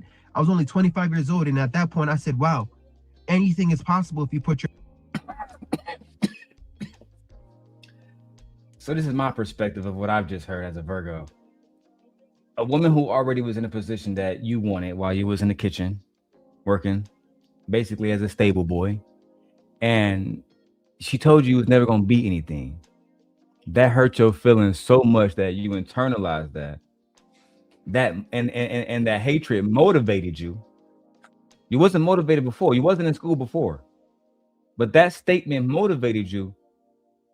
And so much so that he went and got his degree. But he didn't go out and apply to any other job. He said, bitch, I'm coming back for yours. That is the type of mentality that leads to women being assaulted. And this is why, in my opinion, his wife needs to watch the fuck out. Because if she do anything wrong, I fear for her life. This is a red flag. Lala, what's your thoughts? I agree with you. It's giving deranged. I'll be honest, Darrell. It's giving deranged. It's giving weird. It's giving I need therapy and some medication. Yes, it's wrong. Don't get me wrong. I think it's rude to tell anybody you're not gonna make it. You're not gonna be anybody. But that put like gas on him. You know what I mean? That gassed him up to be like, hey, I'm gonna prove this chick wrong and I'm gonna be somebody. And that he went out and done that. Kudos to him. But to come back for her job just showed you he wasn't motivated to correct the path of his life and get somewhere that, you know, that will help him and further him from being in the kitchen. It only to get back at her because he knew he could not challenge her in any other way other than trying to take her job. And notice how he said a job that she got fired from. Mm-hmm. You know what I mean? That you can tell the hostility is still there. You can tell that his motivation was only her and getting her away from that job. Not to uplift his life, not to do anything better for himself, not to do anything but her. And that just shows you he hates women. And he especially hates women in power. I agree. I actually couldn't agree more. Facts. I couldn't agree more. Bridget agrees too. This Anton Daniels adopted son. Let's go. Your mind into it. And the reason why I wanted to take her job was because she was really an evil person. She wasn't leading as like the leader that I would want. So I'm just like, nah. What? Hold on, nigga. The reason why I wanted to take her job was because she was really an evil person. She wasn't leading as like the leader that I would want. Sound very emotional, sir. Only thing she told you that you wasn't gonna be shit. How does that make her evil? And that made you want to take her livelihood? Mm-hmm. Because she wasn't the leader that you desired? Yeah, you are deranged. He's very delusional. Very like, who are you? Like, we all have to work with people we don't like, right? But the leader that I don't want and didn't. But you're in the kitchen. What's that got to do with her leadership with you? You know what I mean? Mm-hmm. I just think he felt like he deserved it, even though he didn't have the qualifications or the experience, and he went out there and got it. But he's very delusional. I don't know. There's something wrong with this guy, man. I noticed it from last night. I was like, what is wrong with him? Me and my wife went through the same thing. Maybe he need therapy. Maybe he need to talk to somebody because it's getting very wicked. Very. There's no maybe, Darrell. There's no maybe. He needs something. He really does. It's like he's crying. He's crying, but there's no tears. I was highly disappointed. Super high key. I think you're right. I think you're right. You're right. At first, we was gonna be upset, kind of just hearing what you're saying, but now it is sad. I hope that women really vet to stay away from men like this because, again, this was somebody who was a part of Anton Daniels' stable to his own omission. You know what I'm saying? Let's keep going. So I'm just like, nah, I can do the job way better, and I know it's possible. You feel me? So that's why, like, how did you know while working in the kitchen that you can do the job better than the woman who already got the job that you couldn't even get after you got qualified? I mean, that don't make any sense to me. Blatant misogyny. I can do the job better because I'm a man. That's why. But I've been doing the job already. What the fuck, nigga? No. You thought you can do this? Yeah, Lala, I can run the country better than Kamala Harris simply because I'm a man. That's all. Yep. And they've proven that by electing that clown. Yes, we have. You know what I mean? Hello? They elected that clown and he's in power because misogyny, like nothing will beat that more. That the hierarchy is always going to be a man up top, even though he's ruining the country. It's always going to be like that. They always will see men first and women second, even though some women are capable of running things. But it's just jealousy. It's jealousy is like, why do I not have it? Why do I not have it? It's just, I don't know. This guy's a weirdo, man. He just, I don't know. I'm not a fan. You know, the thing that really made me think, because, you know, I'm a Virgo. I spend too much time over analyzing stuff. They made me think, Lala, that these are the same man because he was a part of Anton Daniels' stable, just to, you know, add relevance to the conversation. And they talk about women vetting and having a vetting process so they don't become baby mamas. So they should, you know, or you know, et cetera, et cetera. I then always wonder, if you expect women to vet, why didn't you vet Anton Daniels before you made him your hero, your leader, your fanboy, before you became a bag chaser? Why didn't you use the same tools that you're telling women to use when they're evaluating that they should open their legs up?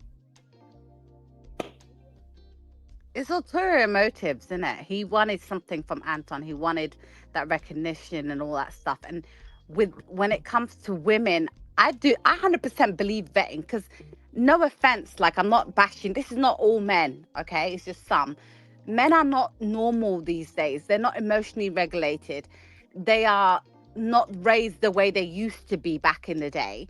They have a different mentality. And unfortunately, they really hate their mothers to a certain capacity, that they take out their anger and everything on the women that they're with, and their, you know, abuse and all this stuff. That's only some men. But men like him, they would never, ever look at another man and be like, oh no, let me check him out. Let me do a background check. No, he's like, nah, he made it. He did this. And look, he says the same things about women that I say. Yeah, that's the one for me. That's the one for me. That's the dumb mentality. And I'm sorry, you have to vet men. Like, you have to. And women, vet the women too. Vet them, because if you don't, you will end up with somebody that is a psycho, unfortunately. You know, I don't believe in dating. I believe in, if you want to get to know somebody, you have to have a reason. What is your point in trying to talk to me? Is it marriage? If it's not marriage, goodbye. And if it is, you speak to my brother and tell him what you want from me, and then we can go process that together. But if you're going to be on some roundabout wasting time business, nah, you have to vet them. And also mentally check them out, and physically have them a health check out as well. Because you can't be safe in these days. You really can't. Especially if you're planning to be influenced by this person. Mm-hmm. You know what I'm saying? Because if you see somebody with some Jordans in a car and you think that they are worthy of, you know, your presence, like I try to tell my wife, I said, he moving like how they say the hoes move. Oh, he got a nice car. He got a nice watch. He gotta be that nigga. Let me go ahead and join the Patreon. Nigga, you sound like one of the girls, bro. Like, hey, men are now the new groupies, Darrel. Men are the new groupies. That's what he Men said. are the new Like, groupies. Hey, Darrell, what up, though? I want to put this out there. Lala, I want to put this out there. Y'all are 100% right. And not only are they the new groupies, but I have just learned, because I'm reading this book right now by Robert Greene, The Art of Seduction. Oh, yeah, I read that in college. Right? And I'm learning that men have adopted female habits and traits a long time ago. So I'm just saying not to go too deep, but you know what I mean. Nope, I agree with you. I agree with you. And that is it stems from, oh my God, Darrell, you need to cover this another time. I'll come up. It stems from laziness. I'm sorry, men are lazy. They're lazy ass bums that do not want to do anything for themselves. And they see a woman getting treated, getting flown out, bags, house, car. And they're like, hold up, why can't I get that treatment? And they turn into groupies. That's exactly what it is. Because they don't want to work for it. Unfortunately, they just don't want to. But Darrell, you need to cover that one time. I'm going to come up for that because it really irritates me when I see men acting like groupies, wanting to be next to the rappers, wanting to be next to men that made it. Also, that guy that he's claims to be adopted him, whatever. Is he not married? He has a wife. He said that earlier. Okay, he has a wife, right? And so how do you follow a man that bashes women if you have a wife? That's a good fucking question. I don't know, but we also gotta have there's a thin line between it all, right? Because at some extent, it has to be acceptable to be able to follow somebody in what they're doing, as well as creating your own thing. Because then there'll be no value in me being following Darrell. But see, I think it's a difference, right, between you following me and me directly influencing you. So like like, or you come into YouTube in search of a father, like we just don't have those dynamics. Like, we homies, we, you know what I'm saying, we exchange ideas, we go back and forth. Our ideologies might not always align, sometimes they might, but I would never be like, I adopted that nigga, stole it. That's and like when niggas be mad because Anton be like, man, them niggas my children, but then a nigga literally said he came here looking for a daddy. All right, well, hold on. Let me say this on air. Let me say this on air before the future hits and they start messing with the ghetto stoic in my brain, saying that I followed Darrell and I intend on following Darrell. Do you understand what I'm saying? That's it. That I'll let it be known that I'm following. Hey, welcome to I ain't influenced. The nigga ain't my daddy, but I fucks with his channel. All right. I mean, I don't know. I feel like, brothers got to make that clear these days. You know what I mean? Just in case we have a future fight club or something. I don't want none of y'all niggas be my kids, especially if y'all gonna betray me like y'all betraying Anton. And Anton ain't shit anyway. Anton ain't shit. I can't stand that guy. I cannot stand him. I don't understand how he has a platform. But like I said, you're always going to have a platform because there's men like this that want to follow you when you're bashing women, when they can see their life. Oh, I had a woman at work that said, I ain't going to make it. I ain't going to be nothing. And, it's just dumb. Facts. It's just dumb. It's a dumb mentality. Is the world is always going to be full of good and evil. It's always going to be a fair balance. There's always going to be enough people on the side fighting for good, and there's always going to be enough people on the side, fighting for evil. And some people, it's all about perception too. They might not even see it as evil. But at the end of the day, it is. You know what I'm saying? And that's just what it is. That's just the way the world works. It's yin and yang. It's kind of weird. It's magical. It's all kinds of stuff. Let's get back to Anton, son, whatever. I went for leadership and management. I end up not even working, as in administration. I'm a bedside nurse. But when Anton did that to me, guys, you know what that showed me? It showed me that it's possible. It showed me that there's going to come a point in time where I'm going to be making hundreds of thousands of dollars on YouTube as well. But guess what? I'm not going to have to flex on anybody. I'm not going to have to show off, right? I don't have to put on a facade of being a tough guy, right? Because I know who I am. I know my hands are lethal. I don't have to prove to people, tell people, oh, I've trained for this long and I've did this for this. I'm here to tell you right now, we don't care. Let me tell you We don't care. We don't care at all. Are you back, my brother? Let me let everybody up on this. Bitch. Hold on, I got it. There we go. Yeah, glad to be back. I was listening. Well, welcome back, my brother. Let's get it popping, Ron. This nigga's a weirdo. Oh, I'm a big tough guy. I don't have to pretend to be somebody I'm not. Guys, be you. As a man, be you. Put Jesus on the pedestal. Don't put nobody else on the pedestal. And that's what I learned. That was my lesson. You know what I mean? You had to get your heart broken by Anton Daniels in order to learn not to put another man on a pedestal. This is why it's important for fathers to be in your sons' lives.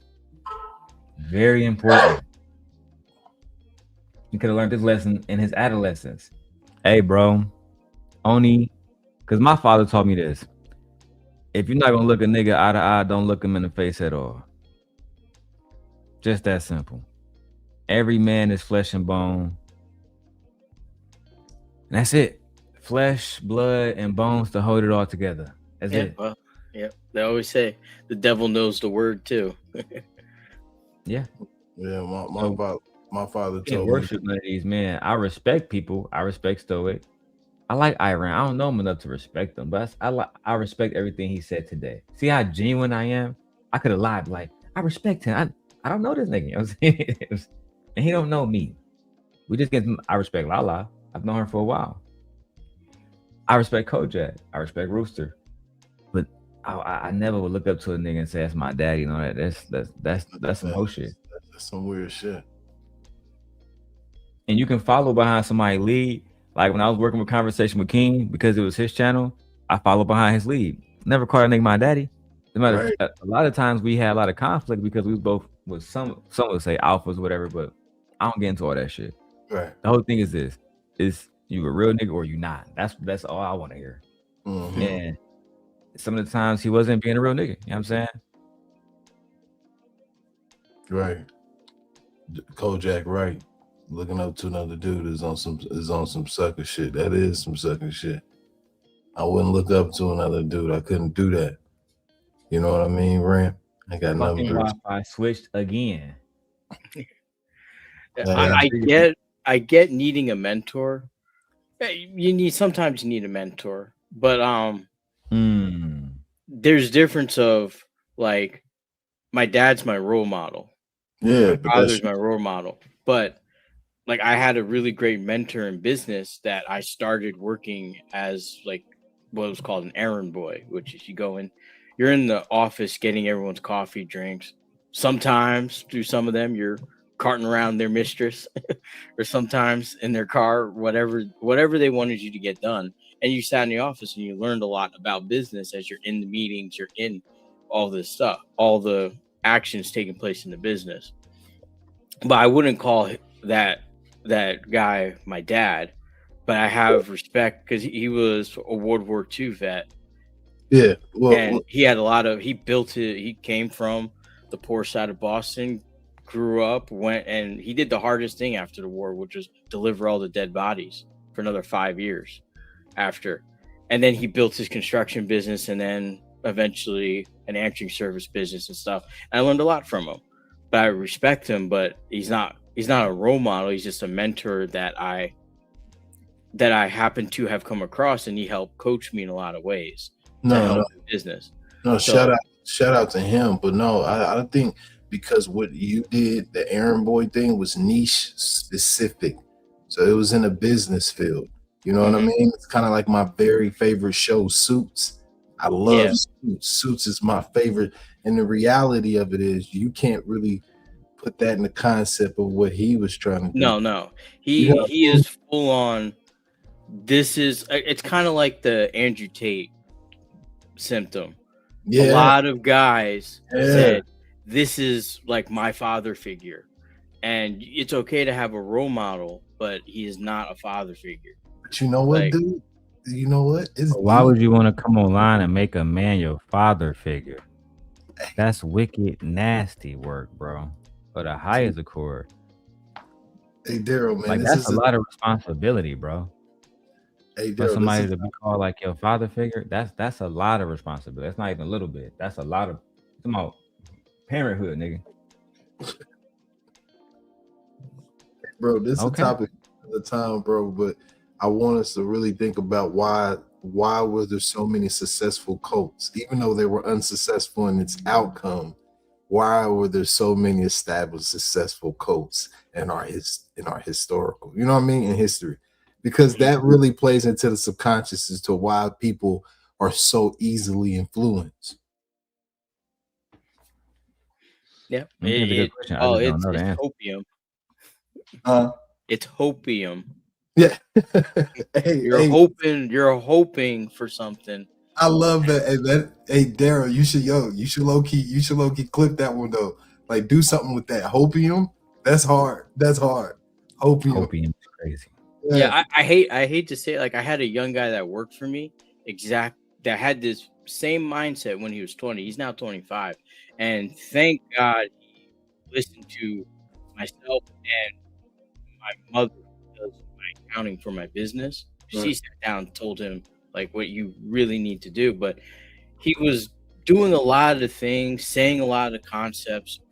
I would say probably even a step higher than this, like kind of like the F all women type of mentality. And it's like, hey, look, you're 20, right. You ain't got nothing.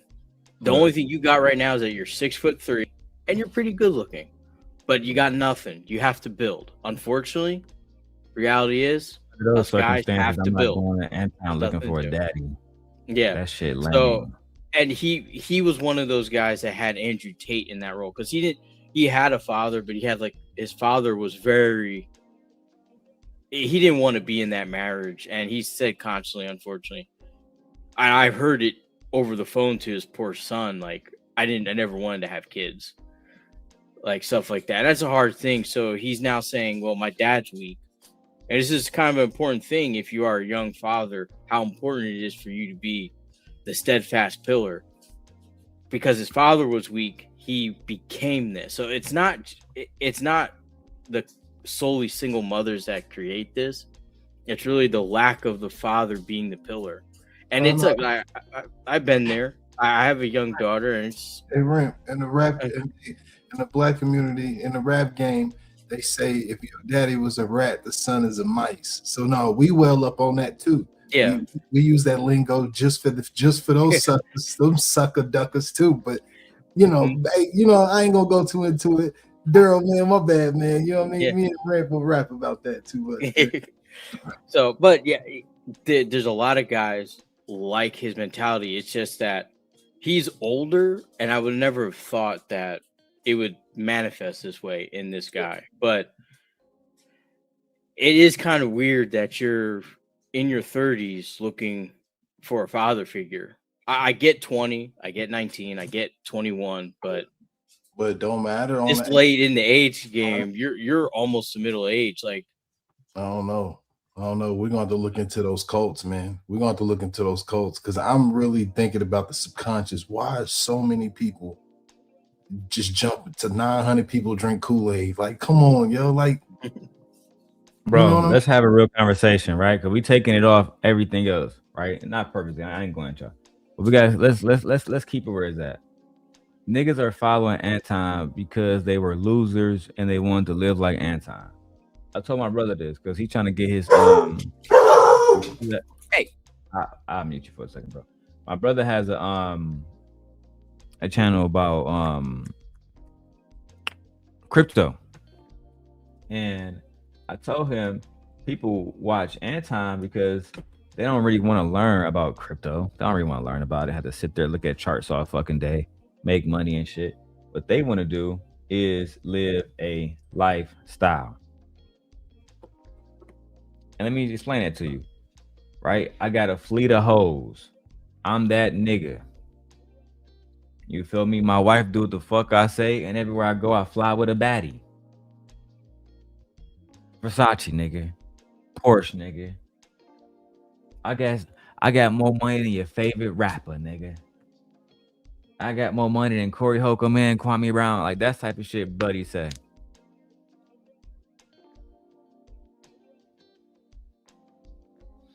It makes some of these young niggas that never been around people that had money. Like when I first met Anton, I showed that video. I was already living in nice ass, you know what I'm saying, penthouse type shit in East Lansing. I was living good as hell. And then, you know, a whole ass nigga like E Black would pull up. No, Darrel was living at Chandler Crossings. When I first moved to East Lansing, yeah, sure. But eventually, nigga, high ceilings, all of that shit. And I actually miss high ceilings. I love high ceilings. Anyway, I've been around money my whole life. When my father passed away, he left like 4 cars. One of them was his red Range Rover. I gave that truck to my sister. I didn't even drive that truck. I gave it to her. She just had got married. I think it was like a 15 or 16, some shit like that. Older, obviously. But the whole point is niggas been had those cars. Niggas, I've never really looked to another man online, you know, for advice necessarily. Jason Wilson, it's specific people that I would listen to. Dr. Mark Lamont Hill. But I would take advice from them. I wouldn't look to them as a father figure. And that's why I think a lot of the people go wrong on here is because they genuinely lost as men. They don't know what to do and they hate women. They feel like they're not getting enough pussy. It's a million different shit that be wrong with these niggas. And the whole time, instead of them going to a fucking therapist or, bro, this nigga got a wife. He got a wife, stoic. Why not go to your wife and say, babe, let's go to therapy together. Let's do this. Let's do that. Nope. Nope. Nigga became a bag chaser. A bag chaser, bro. That was that nigga's solution. Yep, it's easy to hate. I don't be on this bitch try to tell y'all niggas I got all the answers because I don't, bro. But if somebody else tell y'all they got all the answers, run away. Oh yeah. It's easy to hate instead of putting in the work. Bro, it's I was low-key disappointed because listen, I ain't gonna lie, I got this from that nigga Freezy, right? I'm watching this nigga Freezy channel. He posted this video. He told me something. Anton, he played this young man, and this young man, he was a victim, man. I'm thinking, how? Anton didn't put a pew pew to his head and made him become a fucking member, bro. You're not a victim. You was on there purposely yourself. And then you kept coming back, right? Sorry, I was sending a shipping label to somebody. Let's keep going. Can't believe this nigga. Gonna get disappointed. You're definitely gonna get disappointed, man. And anything is possible because now, even though there's times where I want to quit YouTube, there's times where I don't want to do this, man. I always close my eyes and I could see him, guys, just, you know what I mean? Just flexing on me. And I'm just like, wow, bro. All right, bet it's up. It's up. Did you hear this nigga, bro? He said he closed his eyes. Mm-hmm. He said he closed his eyes and see Anton flexing on him. That's where we at. He said, I close my eyes and I see Anton flexing on me. So fuck it. It's up. It's up and it's fucking stuck. Forever.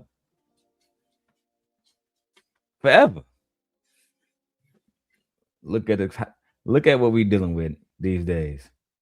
Look at the type of shit that women have to deal with from so-called quote unquote men. This is embarrassing. Utterly embarrassing, bro. And y'all should be embarrassed for wanting to be around niggas like this, man. I'm gonna get my hoodie. It's kind of cold in this bitch. It's fresh play, man. Fair use. I'm gonna do that too, and I'm gonna get to a point where we're running it up on YouTube, and I don't even have to be that type of person. I don't have to be like you. You know what I mean? I don't have to violate anybody, and I'm not even trying to, like, you know, attack him. But I could be a loving father. I can be a present father.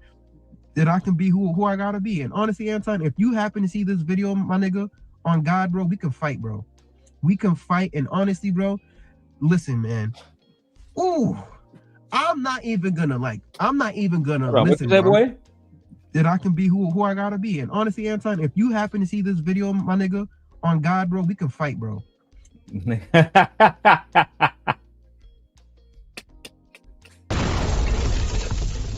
Hey, bro said, if you happen to see this video, Anton, we can fight, nigga. Nigga, that's on my mama. That's on my mama, nigga. Hey, if you see this, Anton, we can throw them hands, cuz.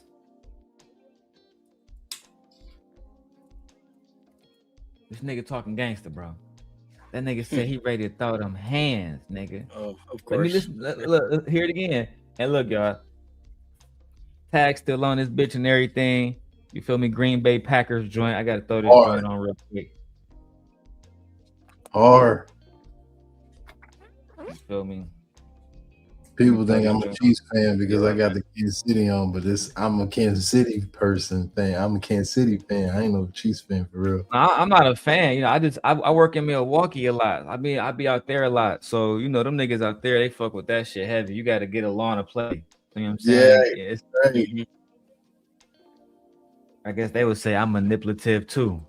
But I'm not telling y'all niggas doing the Packers. That's hard though. I appreciate you, man.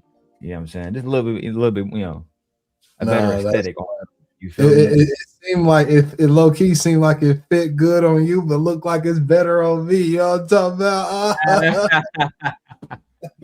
about? You're gonna have to fight me like this nigga trying to do Anton. Hell no, I ain't gonna do it. You got it.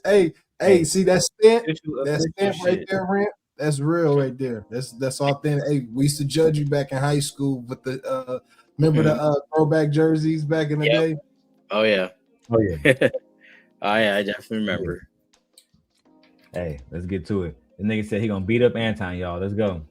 I don't have to violate anybody, and I'm not even trying to attack him, but I could be a loving father. I can be. He said he's not trying to attack him. 20 seconds later. Be a present father. That I can be who I gotta be. And honestly, Anton, if you happen to see this video, my nigga, on God, bro, we can fight, bro. We can fight. And honestly, bro, listen, man. Ooh, I'm not even gonna listen, bro. I'm telling you this right now, bro. I need just one round with you, gang. Just one round with you. I know Corey home when you guys were screaming in front of each other. Listen, bro, this is gonna be the easiest knockout for you, gang, because bro, you could break my jaw in 3 places, gang. Just like Jake Paul, man. If that contract is nice, oh, we lit, bro. You can show. This nigga still. You want to get knocked? I'm confused. You want to fight Anton, but you want to also let Anton break your jaw, as long as the contract is nice. Let me go back. Wait a minute. Wait, first of all, you're not gonna speed past that like you didn't just say what you just said. I'm not gonna attack Anton. Goes directly into a physical altercation situation. Then says, instead of you getting your get back, you still bag chasing because you want a fucking contract. You can't make this shit up. Kevin. God damn it! You can't make this shit up. Rest in peace, Kevin. The manosphere will never be the same. These niggas are lost without you, Kevin. They're lost. Loving father, I can be a present father. That I can be who I gotta be. And honestly, Anton, if you happen to see this video, my nigga, on God, bro, we can fight, bro. We can fight. And honestly, bro, listen, man. Ooh, I'm not even gonna listen, bro. I'm telling you this right now, bro. I need just one round with you, gang. Just one round with you. I know Corey home when you guys were screaming in front of each other. Listen, bro, this is gonna be the easiest knockout for you, gang, because bro, you could break my jaw in 3 places, gang. Just like Jake Paul, man. If that contract is nice, oh, we lit. We lit, bro. You can show people how gangster you are, how you from Detroit. I don't give. I'm gonna take it, gang. I'm gonna take that shit like a man. Boom. Ah. You gonna take it? You gonna take it like a man? And look, man, I don't want to hear nothing else about what women are doing for money out here.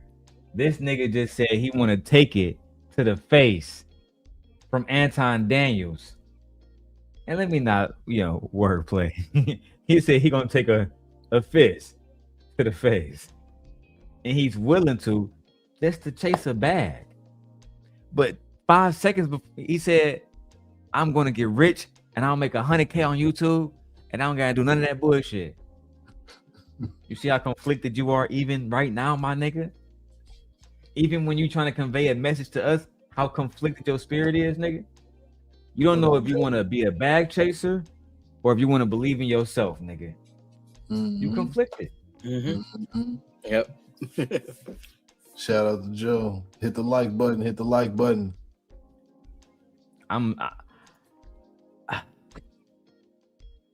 Let's go, man. I don't care, bro. Jake Paul made 96 million. Let's get the pay-per-view. Let's get the contract going, gang. It's all love. It's all love, gang. It's all love, man. I don't mean to violate you, man, but that's how I truly feel. I'm not expecting an apology out of you, but like, damn, bro, like I wanted to be a bag chaser. I wanted to be, somebody, you know what I mean? And I don't know if anybody else feels this way. If you ever had a fallout with Anton, like you used to watch him all the time, and now all of a sudden he did something or said something that's like, you don't really rock with him as much anymore. But I say this, but I still watch him, right? I still watch him. The nigga's still on the TV. He's still hustling. He's still posting 3 times a day, 4 or 5 times a day. His work ethic, you guys can't be upset at his work ethic, honestly. So like, I'm not. It really don't take that much to post 4 or 5 videos a day. I'm telling you, as a full-time content creator, like, and this is me still working, right? I'm kind of shifting out of working. You know what I'm saying? But that's a whole different conversation, right? And that all depends on, how much donations and stuff like that we get. So far, I think we got like $25 in donations in 2 hours, which that basically added up to like $12 an hour, right? Which is not enough to sustain a channel or a lifestyle. So that leads to me having to spend time doing other stuff, which is not your responsibility, right? I don't put that responsibility on the consumer. That's up to the leader to find that out. I don't need Anton Daniels to tell me that. You know what I mean? Didn't buy a Hyundai Palisade just by sitting on my ass. Now I'm driving nothing but foreign trucks. Listen, it doesn't, young man, if you want to, you can post 5 videos every day. I would actually tell people who want to come into Simp Nation and who want, like, somebody asked me the other day, can you help me monetize your, I said, yeah, I can help you. Only thing I need is complete cooperation. So if I tell you to post 3 reactions, 2 head talking videos, and 3 TikToks, and then just post those same TikToks to Instagram, I expect to see that every day. Just like Ghetto Stoic said, the girls like the niggas in jail because they get up every day, they're doing push-ups, they're doing sit-ups, they're doing burpees, and eventually niggas strong as hell, body tone, reading, looking at shit and say, oh, I'm not eating that pork, it's not good for my body. I'm not drinking that soda. It's not. We're talking about niggas who become disciplined. If you become disciplined in this, you will see success. I believe that discipline and patience genuinely get you everything you want.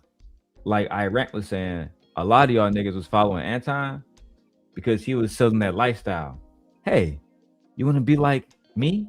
You want to drive a Lambo, bitch? Come join the bag chasers, man. Me and Iran, we're going to teach you niggas how to own 1,000 houses in 2 days. But first, you got to give us $15,000 to join. It's, bro, the courses method of making money on YouTube, I can't tell you how many content creators and scam niggas off the course game. Buy this course. Let me tell you a fact. I'm not going to say this person's name. But a few years ago, I bought a course for $500. It was a computer science course. The person revamped the whole course and started charging people $100 a month. It was a $500 lifetime fucking thing. I go back, I log in. I said, let me go ahead and log in and finish this shit. whole server down. I contacted bro, and he said it's $100 a month now. I said, nah, I'm gonna need my 5 back then. He said, this is what we can do. You pay into the $100 one, and then after that, I'll give you 5 months for free. I said, I don't know, because the original thing was a lifetime package. I mean, once I pay this, I never gotta pay nothing again. Right. We're still working out those terms, but there's so many different people out here that is selling those type of packages. That is a fact. You feel me? The only difference between him and Anton is this guy actually works at one of the big companies, Google, Microsoft, et cetera, et cetera. He actually has been on CNN Money, et cetera, et cetera. So he's legit, like super legitimate. But that still don't take away from the fact that he was trying to make money off the people that wanted to just learn something from him. You know what I'm saying? And I really didn't like that. But he was a gentleman about it. And he felt like, well, people have a problem paying $500 all at once, so they pay $100 a month. All right, I mean, it's still fucking bullshit, but you know, it is what it is, bro. Let's go. I'm not gonna sit here and hate on him. I'm not gonna sit here and talk bad about him. And I know this video sounds like, nigga, do you rock with him or not? I don't have beef with nobody, guys. I don't even think Corey Holm and Anton's beefing, bro. I don't think any one of these people are beefing. I feel like they're just all just in a system where they call each other and they're fake beefing and they just making money at this point and they're playing for emotions, man. Shout outs to Ringo, man. Playing with y'all emotions, nigga. We not emotionally tied to what Anton and Corey Holcomb doing. The fuck you talking about? That's that female shit, bro. That's that female tendency shit. Matter of fact, I got a video from that featuring Anton. Nigga, you ain't telling me shit. My spirit recognize your spirit, and my spirit identify you as a hoe, nigga. Let that hoe loose, nigga. Yeah, free that bitch, nigga. Yeah, free people. Yeah, let that hoe up out of you, nigga. I heard that hoe knocking. I heard that bitch knocking. Let her go.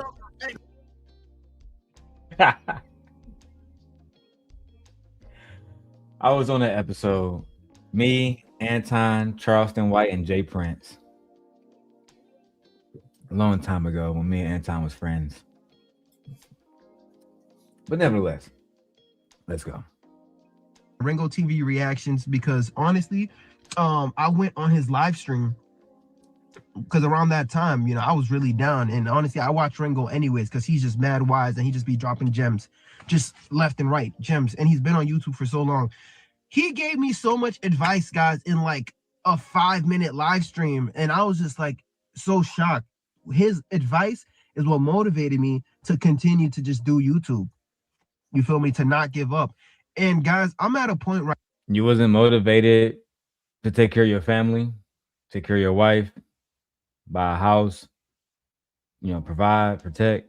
Those things didn't motivate you. It took Ringo TV and Anton Daniels to motivate you to follow your dreams. Bro, we lost.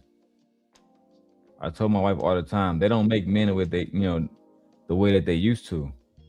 They used to make us much more stern, much more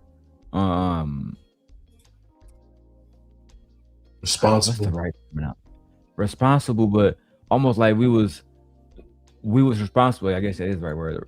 Like responsible for our own purpose. You know what I'm saying? Yep. I never let, like, my father was a chef. He owned multiple different businesses, but mostly he was a chef and, you know, real estate owner. I could never see myself walking down that path. That was what he loved to do. Yeah. I like computers. I like technology. I like engines, stuff like that.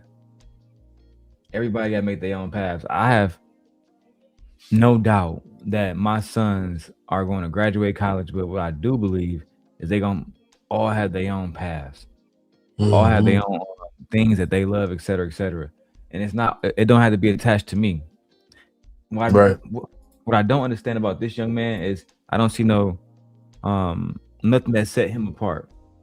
It's almost like he don't believe in himself and he need affirmations from other people. Why do you need, like, if Ringo TV and Anton didn't exist, would you even be on YouTube? Would you continue your dreams? Would you be motivated? Self-motivation is more important than anything else, right? That's probably why somebody like him not in shape, because if Ringo TV not there to tell you to lift the fucking weights, are you gonna lift them? What happened when you, bro? You got, and this is why again, Stoic said, niggas in jail. Niggas in jail got more discipline than you, bro. That's right. Hey, yo, Joe, man, we here. We see you, man. We said what's up to you, man. How you doing, brother? Yeah, Joe. We said hi to you earlier, Joe. Yeah, you can always tap the link, man. You can always hop on, man. You know what I mean? Hit the face cam. You got to follow the rules. Make sure you donate. Make sure you like, man. I personally didn't say anything to you, Joe, earlier because I think you're a troll, right? But in good spirits, welcome to the show. Okay. Oh shit. Lord have mercy. Right now, where it's not even a money thing, bro. I don't necessarily care about, like how, because honestly, guys, you get to a point where you make you make that money, and then it's just like, all right, how much do you need to really be happy? What's your lifestyle? If you're living a frugal lifestyle, does it take that much? I'm all down with building my net worth and leaving an inheritance for my children's children.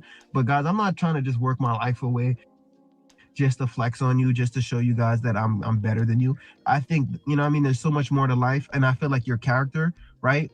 Literally having a character, a valuable character, and people rock with you just for who you are, not leading with your money. I feel like that right there is more valuable than anything, man. Man, y'all niggas always act like y'all didn't know who Anton was. Yeah, I hate that shit. Yeah, but Darrel, man, hold on. Flag on the play. I apologize. I didn't know this nigga was a troll, man. Hey, man, my bad, man. I ain't gonna step out of pocket on the stream like that to give a damn. I thought. No, you good, because he might not be, but there's a chance he might be. You know what I'm saying? Shit. I never know until he hit the link. Bro hit the link. Iram hit the link. You know what I'm saying? All I'm saying is this, right? To the video. I hate when y'all be acting like y'all didn't know who Anton was. When y'all, Anton was this, Anton was that. No, bro, Anton exactly was, he was the same person that we always covered, bro. Let me put this what you call down. He was the same person that we always covered, bro. From day one, he always been the same guy. Y'all just didn't want to listen. I'm not even mad at, bro. You know, made niggas rich and all that kind of shit. That's cool. But acting like you a victim, I just can't get with that shit, bro. I don't like that shit at all. Really him. You're a victim. There we go, CSI.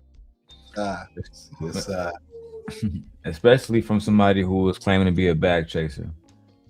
I know a lot about my enemy, Anton. I know enough about him to know that he would say something like this. This nigga sound like he's running a race in the Victim Olympics. That's what he would say. He would say that you are one of the weak. He'll probably align you with the left just because, you know what I'm saying, just to shit on the left right now. He's probably one of those weak, black soap, extreme leftist, cool with the LGBT community type niggas that will allow, reparations type niggas. We're gonna get money no matter what. Trump, Biden, Kamala, don't fucking matter. This nigga making excuses. That's probably the lump sum of what Anton said about your video. I haven't even watched his fucking reaction in total. I don't need to. I'm pretty sure that's exactly what he said. And before I, because we're about to close out on this part of the video, we done with this nigga. My final thoughts is this before I let the gentleman say their final thoughts on this topic. Anton didn't want you around because you're weak. I wouldn't want you around either. Truth be told. You're weak. They don't want to tell you. So I'll tell you. All that stuff you was talking shit about, yeah, I got these hands too. We don't believe you. You need more people. We don't believe you. You're emotional. Now you want to throw hands because a nigga didn't give you advice on a YouTube channel.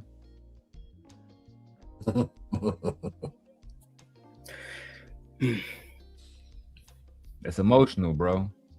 If you had said that shit with me, because I'm in Chicago now, but I can hop in the Palisade, take a little 4-hour little drive, press a little auto cruise, take me there by his fucking self. I'll be virtually sleeping, nigga, on my way to beat your ass.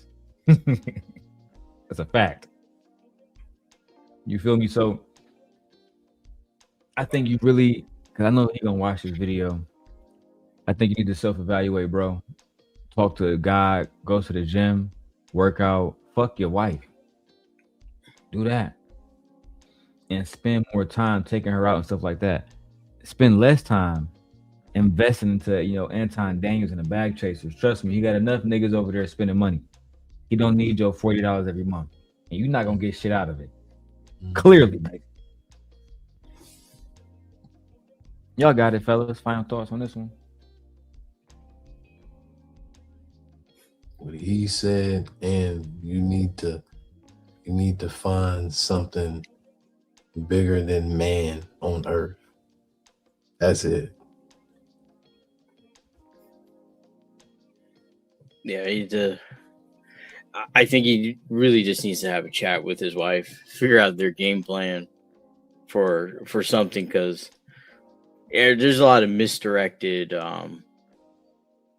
anger and probably some other things going on that he just is not acknowledging, because it sounds like he's angry with everything, but he doesn't want to be excommunicated just yet from the cult, from the Anton Daniels cult. But he has to find something else to do. I mean, he is a nurse, and it takes a lot to be a licensed nurse. So I mean, hone your craft, spend more time with your family, pull back, cut off social media altogether, just unplug altogether and try to find out what is important to you for life and go from there, because not all of us are going to make the amount of money that we would love to make, but to discredit his success to now, to say that I'm failing at YouTube, so I'm failing at everything. But you got to get out of your head that what these guys are saying that they never do and that their wives do, it's like their wives aren't doing that for them. I guarantee you. And for some reason, I guarantee you that Anton's wife is definitely not doing anything that he says that she is doing. I just have a feeling. There's just no way. There's no way. You just need to go back, touch grass, go take a walk in a park, spend time with the family, deplug from all this. That's something. Oh shit, my bad. That's something interesting to fucking speculate about, man. Very, very, very interesting. Hold on, my wife just got home, so gentlemen, just say hello to the wife. You feel me? How's it going? Hello, wife. Hi, guys. Hey, this iPhone 17 Pro Max is putting in work, don't it? Listen, y'all don't need to go, babe. Where the camera at? Hand me that black bag. Careful. Careful. You don't need to go get one of these, fellas. Even though Big Daddy Sim Guy got one. This is an Alpha A6700. Y'all see that? You can go ahead and Google how much one of these costs. I'm not going to tell you. I'm not flexing. I'm telling you this. Do not buy a camera if one of these YouTube niggas tell you that you need a YouTube camera. This nigga lead attorney got a motherfucking program. Something you got to buy a Sony camera to get on YouTube. Nigga, you can get an iPhone from AT&T for $100 on a contract and be looking good. Fuck, you gonna go? I got that camera, like I told my wife because she's pregnant, to film, like actual film shit. That fun fact, before we go to the next topic, that camera, that A6700 is Netflix approved. It shoots 10-bit. If you know that, you know what that means. But man, we were talking about the Anton Son, young man. We about to wrap that segment up. It is all over it. That's you about to go back to work? Yeah. I All got right. my periods and then I'm gonna pick the kids up. All right, we got to wrap up our so our next segment is Six the Goddess. And I saw my brother Freezy did a video about this. Oh, babe, come here. Bring a chair and sit it right here. Go get your food. Do what you gotta do, but yeah. Yo, I'm telling you, man. I'm telling you now, this is my last time I'm gonna compliment that damn hoodie, man. But that Packers is hard, bro. Bro, I got another Packers joint. And that bitch Hey, crispy. but you know what? You said you wasn't trying to flex with the camera, but I don't know. I think you flexing with that watch, man. What's up with that watch? What's that right there? I don't even know how to use one of them motherfuckers. I never had one. The Apple Watch, bro. It's the Apple Watch Ultra. Yeah. I'm about to get rid of these Ray-Ban Metas, and I'm about to get the new ones. I had to go.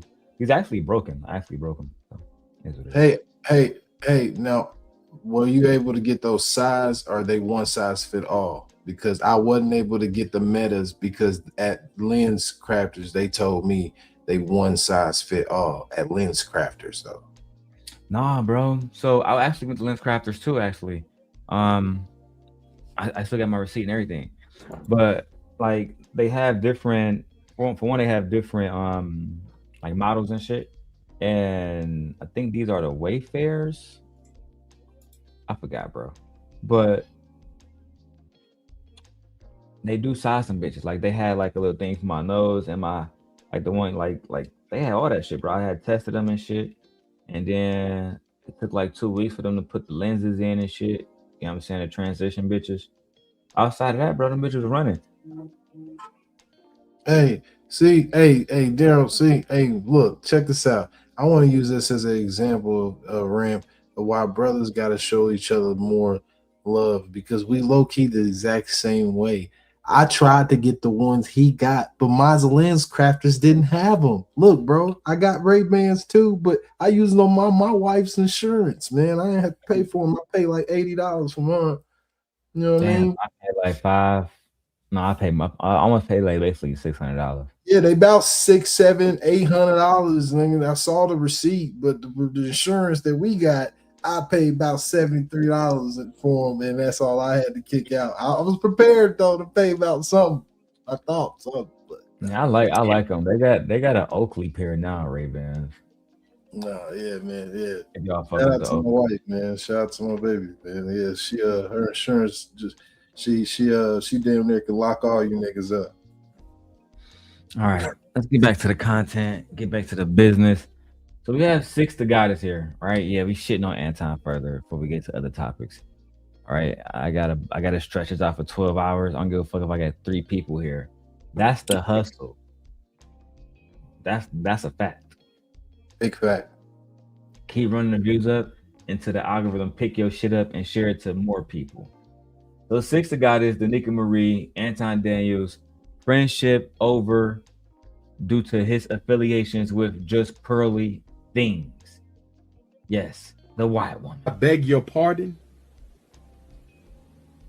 I beg your pardon. Let's go. With me saying that due to your stance on Pearly, okay, which you are entitled to have, you a grown man. What is wrong with me saying due to your stance on Pearly, I just don't want to deal with you anymore? Why would I have to call you and say anything? For what? You made it clear how you feel, and I just don't want to deal with you no more. And that's cool, but we agreed that we would say that directly, and we Why wouldn't do do I that just say publicly. directly? For what? That nigga think that he got an agreement with somebody else chick. I ran. Thinking that she had to tell you anything, Anton. She had to tell you shit. You took a stance on just pearly things after she was calling black people monkeys and shit, and had Nick Fuentes over there going crazy, bro. You should be ashamed of yourself. That was one of the things I just couldn't believe. Yeah, it's believe. yeah, no one owes you anything. Like if they just stop talking to you, it just is what it is. So, or they just stop dealing with you. But the way he sounded just in that clip, it sounded like he took, like there was a great offense to her rebuffing him. Like it'd be just interesting. Like it's like if your wife doesn't want to talk to somebody, she doesn't have to talk to somebody. She doesn't have to really consult. She just says, "Hey, look." She just tell you, "Hey, look, I don't like that guy. I don't like what he's about. He's got all these anti-black people on. I'm just not going to listen to him. I'm just not going to be present or just walk away or not talk." But she doesn't owe anything to that guy. that she's like, I don't understand. But I don't even know why they want to associate with them. They're gonna cut them off in a heartbeat. I mean, look what happened to Fresh and Fit. They couldn't even get into the damn convention center. I agree. Hey, Taz going crazy on Anton right now. Anton Daniels come right back with his own Predator support video with people supporting R. Kelly. Anton, you did an R. Kelly response. We'll be reacting to that one today as well. Listen, we need at least $50 more to the Cash App or to the Super Chat. Either way, I'm fine. You know what I'm saying?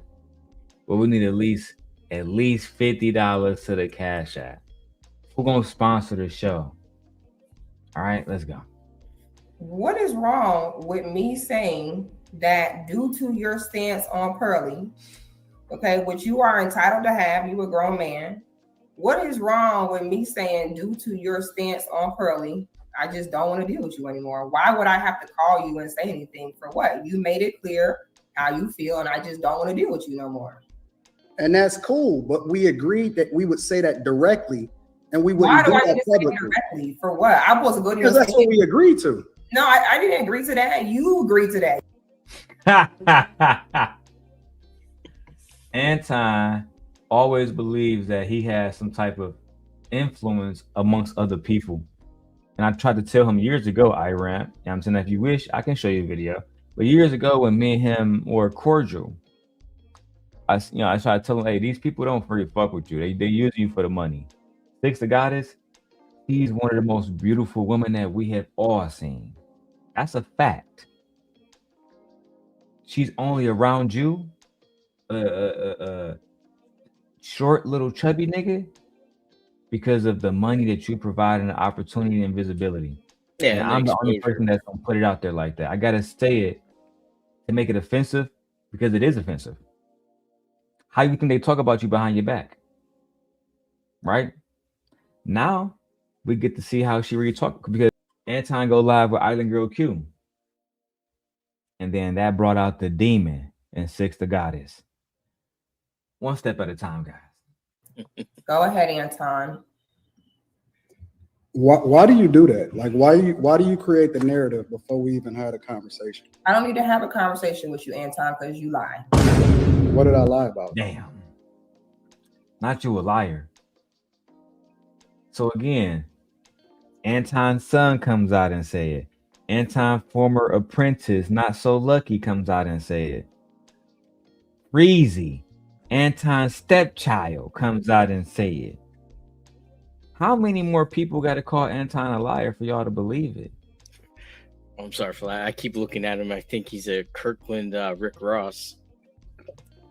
Bro, that nigga said, I think about Anton as the Black Dave Ramsey.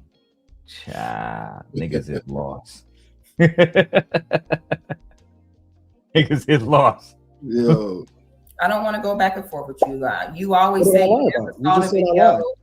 You always say you never saw the video. You always say you don't know what someone is talking about. What did I lie about? You always say you didn't see the video. You always say you don't know what somebody's talking about. That's called passive aggression, fellas. I didn't see it. I didn't see when that nigga Stoic was dissing me. I just happened to say, fuck that nigga. I made a diss song and respond. And then, but you happened to respond to everything he said. Right. Now, I remember, babe. Remember when Anton came to our panel? I showed it. Yeah. With me, Anton, Tawana, and King 4 or 5 years ago, I ran. Right? When Tawana first left the piece, she came to my show. Right, let me be more consistent. Conversations with King show where I was a co-host. And the title literally was Anton Daniels versus Tawana. When this nigga got there, bro, he said, bro, I didn't even know she was here. I didn't know what y'all was talking about. Nigga, the name of the show to this day still says Anton Daniels versus Tawana. And the nigga literally looked at us in the face and said, hey, bro, I didn't know what y'all talking about. I just popped up. That's indirect. So, yeah, if that was the case, why not pop up any other time? That's being indirect. But when we happen to put your name in the title and we got Tawana here saying that you tried to fuck her, now you pop up. Yeah, and I don't understand that. If you didn't want to talk to her, you shouldn't have made a video. But they're so desperate. Well, I think this is my opinion that he's desperate for the attention he perceived he never got, and the money to maintain the lifestyle right now. That's just my opinion right now. I actually agree with that one. I do. Like, there was like he did a video recently saying he got 20 properties. I'm not sure about that. Cause he only showed one property. Okay, I know it's your show. I don't want to take it off the tangent, but I did not find 20 properties. Now I did find 7 properties that were titled to him as a second holder. So if you get a mortgage, or if you're trying to get a rental investment property, if your credit isn't equal, or your contribution to the deal isn't equal, you're going to be what's called a secondary holder on the deed. So every time he is like right under, there's like a main holder, second holder, but the property's sold. Main holder, second holder, it's like all the properties were sold. So I don't know how he got into position, because like I figure like maybe your first deal you might be that, but your second one and you're going on, you should be like, you should own it. It should say it, or it should be in a company that you own, that he says it. Like, you can look at my company, it says my name, the address where I registered it, and if you had an attorney set up everything, it'll say the address and name and telephone number of your attorney, or a tax or accountant that set up everything. But there's nothing. All I see is just a record of selling, and the only thing that he ever had like an actual ownership of was his father's home, and that was sold. So I at some point I couldn't see the records of when things were sold, because you could do a private real estate transaction, and all I could see is just that it was sold at some point. But I think he was liquidating to pay for the lifestyle. But then when you look at all the things in there, all the assets he had, the ones that he did have, they're all under Rita's name. Now let me ask you this, Iran, put you on a spot right now. Anton said, I got 50 bands for you. Only thing I need you to do is go stab that nigga simp guy. You down for the cause or not? Nope. Those I'm not that type of guy. So I don't need that much. If you're gonna ruin my life with yours, then I need to see 10 figures behind that. If you take that contract. Yeah, I'm going. Right. My life, I'm going down with whatever that is, no matter what. And that's not a price for me to do that. I'd rather, like, I've been poor. I'm happy to stay poor if that's what it takes. Look. I actually at my mom's house, I have chainmail. Y'all know what that is? No. Iran, you know what that is? I kind of remember what it is. Yeah. But go ahead. Wear under their armor so they won't be pierced by knives. And in jail, because they can't have steel in jail, they put phone books around you. Right? So they find the thickest phone books they can find, they strap it to you and shit. So in a situation where somebody try to stab you, it hit the books first. The chainmail is the same way. So a long time ago I used to be into, like, whatever. And I have a katana here, but that's not actually mine.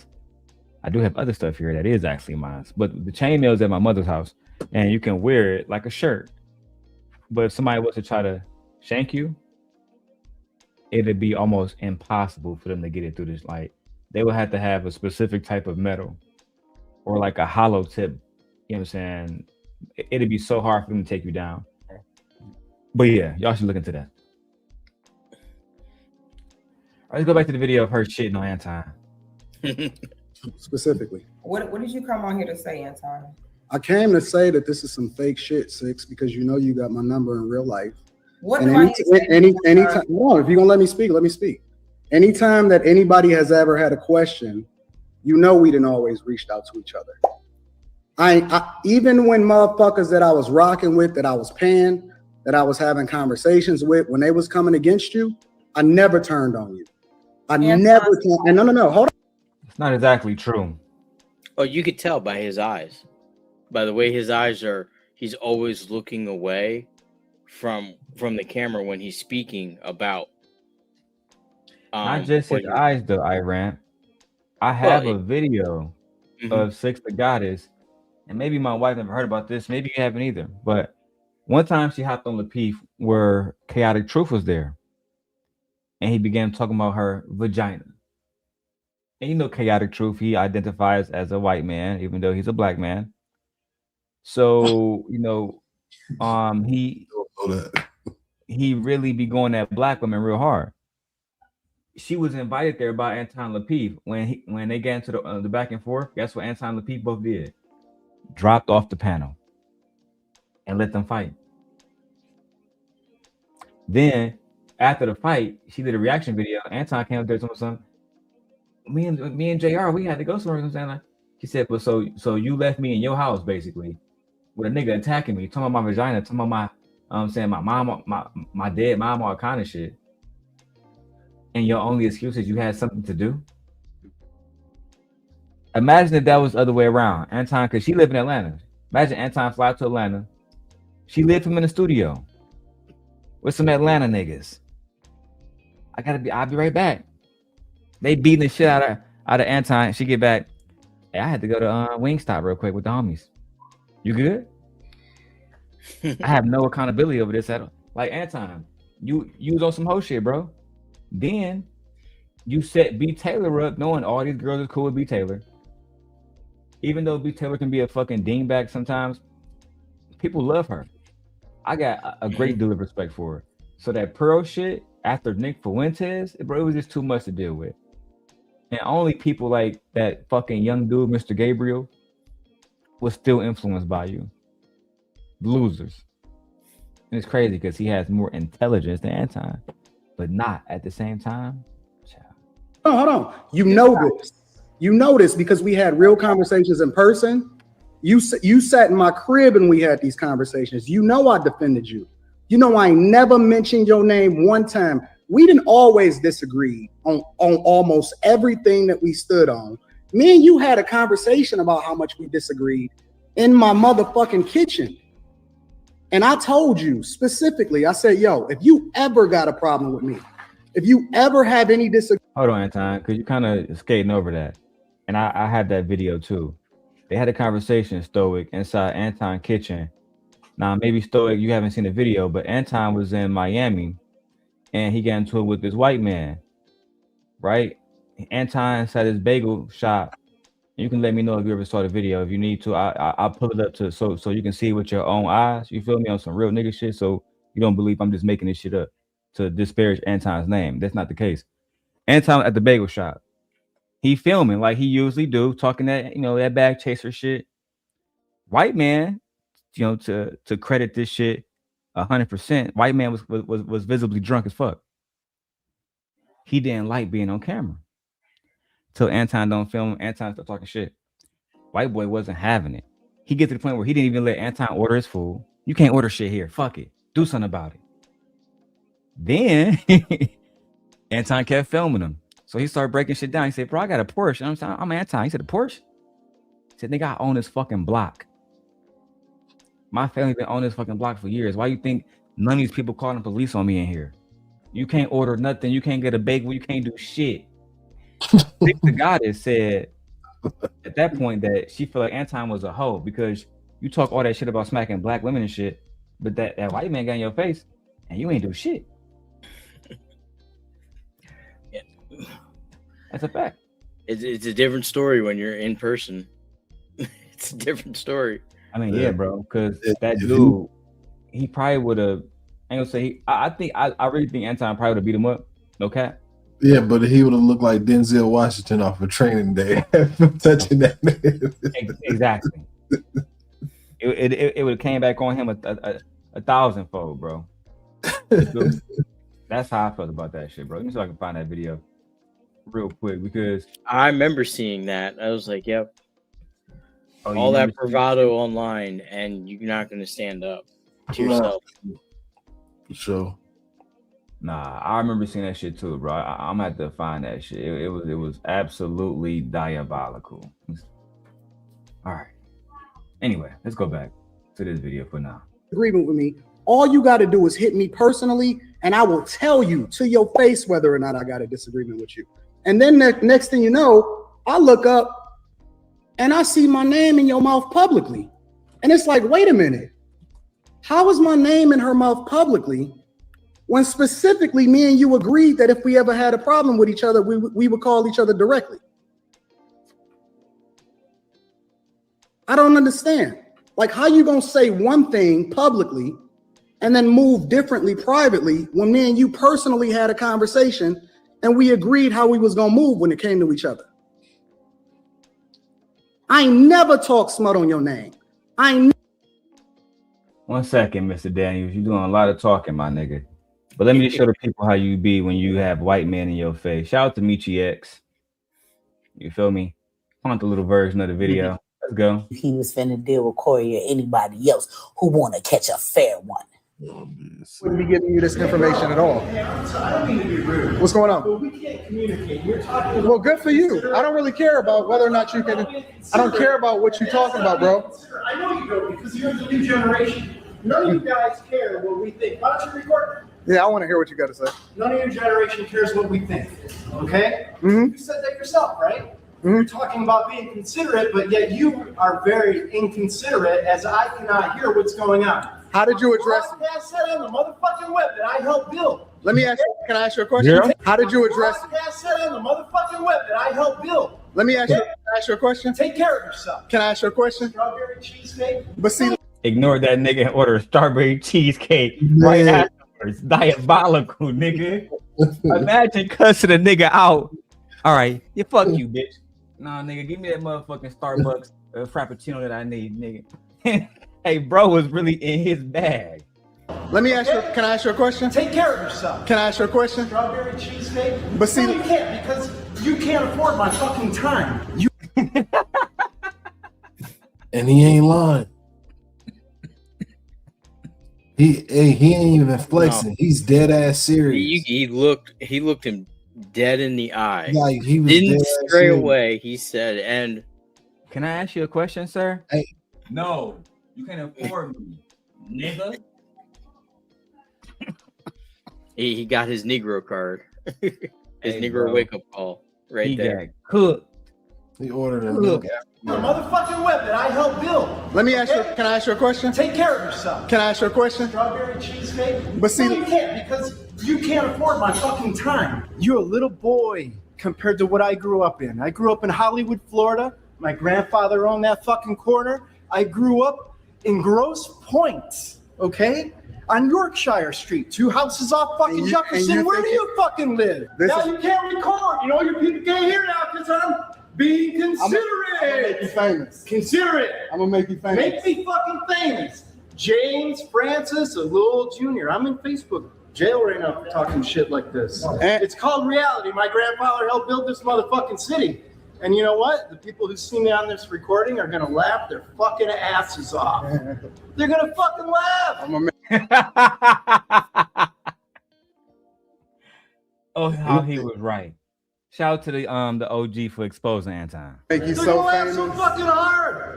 They are. I can smell the alcohol on your breath. So I know you're I drunk. just got done drinking scotch. I You can know tell. what? I can I tell. just got here from New Jersey. That's why I'm taking I into just got here consideration from- who you are. I I know, just I got know here- that you. I know, Yeah, I know that's you're a right. drunkard. You know, I So was I'm not- consulting I'm not with the president even- of Ford. You know I don't- James D. I don't Donaldson really of care about. Ford? I don't care about. You want to over talk? You want to be a cool man? Look at I him. was a consultant at Delphi, EDS, Ford Motor Company, General Motors, CBCC. Look at that nigga. Listen to Anton. Now list off your resume. Bag chaser. Tell that nigga.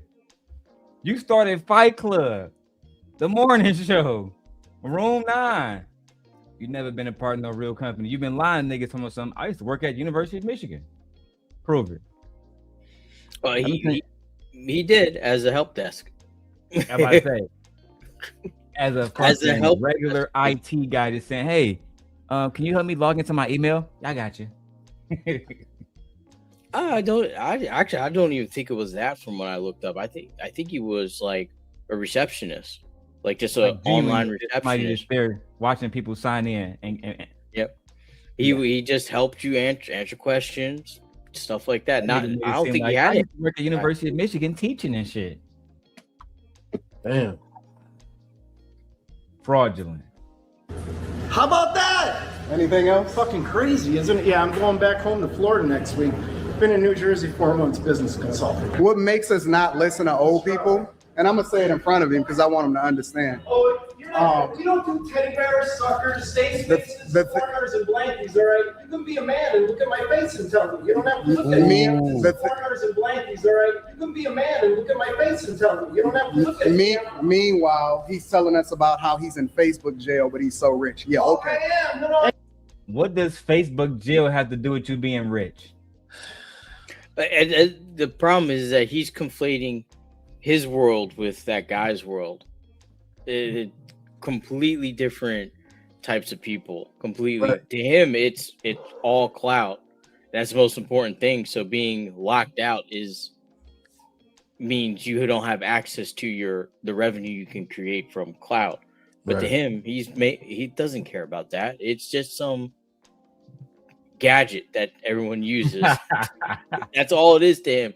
He's making money in the world, producing a value for overall society. And from his voice, it sounds like he's doing a pretty damn good job of it and has made a considerable amount of wealth to be just hopping around to wherever he wants to go. So I would concur. I concur. Anyways, the point. We're preaching the Constitution because soon. He's broke. He's broke. I live in Florida. He's gonna be walking down the street shortly. We're not concerned about it. For some reason, they think that their word means so much more than everybody else's, and this is why people don't listen to the older generation. Notice Anton still haven't ordered his food yet. Let's keep going. Real talk. Can you please back up? Have you ever been in the Porsche back up? Have you ever been in the penthouse back up? Real talk. Can you please back up? Have you ever been in the Porsche back up? Where's all that Corey Holcomb energy? Yep. Notice how, but he didn't. Not only did he not order, but did you notice how not even the staff is asking him, like, "Hey, are you going to make an order? Are you?" The staff don't give a fuck. He might not even be able to slide his card at that place. Yo, he's killing me with what he's correlating with being broke is, though. He's saying, like, you about to go walk. Like, what does that have to do with anything? hey, I wasn't going to bring it up, Ghetto. I'm glad you brought it up. That nigga about to go walk down the street. That means he's poor. What? My wife's uncle's a heart surgeon. Literally. So he understands that walking is one of the most healthiest things you can do to help your heart. You know what I mean? So that's what he does. So off rip, that dude got paper. Heart surgeon, man. Fact, bro.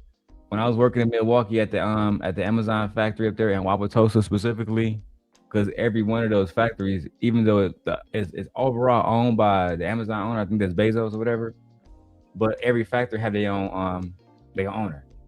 The owner, bro, this nigga used to walk every day. Right? I be getting the Rivian shit all set up and shit. And first I said, who the fuck is this old man? He be walking the factory big as hell. Yeah. Again, his steps in the whole bitch, bro. Yep. In circles. Found out this nigga is a motherfucking owner. And not only was he doing it for workout, but he was actually watching the drivers, the packaging people, the motherfucking security up front, the big 16-wheeler driver niggas, and make sure that they shit getting. He was watching everything, bro. Yep. Watching his money make money. So all of that, and about him walking, another fun fact.